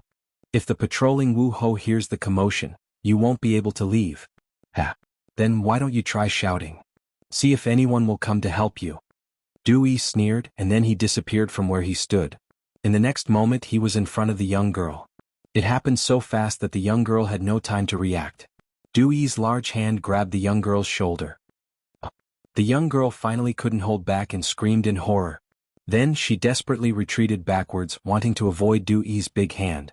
However, she didn't know any martial arts, so how could she escape from a grandmaster's full-strength grasp? Feeling that the hand was getting closer and closer to her shoulder, the young girl's heart was filled with despair and regret. She regretted that she was too greedy and had to get involved in this muddy water for the Imperial Court's reward. She also regretted that she wasn't careful when she went down the tree. Otherwise, she would have already left and passed the news to Li Zixuan. How do you know that no one will help her?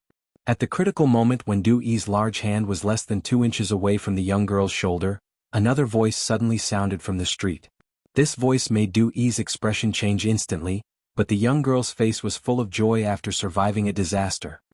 Chapter 1599. Mother, there seems to be a fight on the street? Demao wants to take a look. What are you looking at? Don't make a sound. Be careful, the bad guys might catch you and dig out your eyes. Then Demao won't take a look. The battle between the grandmasters on the streets of Gui Lane was extremely loud. Most of the commoners in the nearby residences had heard the commotion. However, almost all of them had gathered near the cracks of their doors or had put up ladders to stick their heads out of the courtyard walls to secretly watch the battle between Li Zixuan and Du-Yi on the streets. Encountering such a huge battle, the people only dared to secretly watch and no one dared to come out. Of course, there were also many people who recognized Li Zixuan and Du-Yi. After all, these two were considered famous people in Chang and city. Father, isn't that Marquis Yong and Venerable Du Yi from Dragon Sect? Why are they fighting? This? Who should we help? Nonsense. Of course we should help Marquis Yong. The Imperial Court has already announced that Dragon Sect is a disobedient sect, and the immortal techniques that Venerable Du Yi displayed earlier were all lies. Only someone like Marquis Yong would wholeheartedly think of the people. That's right. Then I'll go help Marquis Yong. Bastard. You stop right there. Just based on your skills, how can you be a match for Du Yi? If you go, you'll only cause trouble for Marquis. Father. Then what do you think we should do?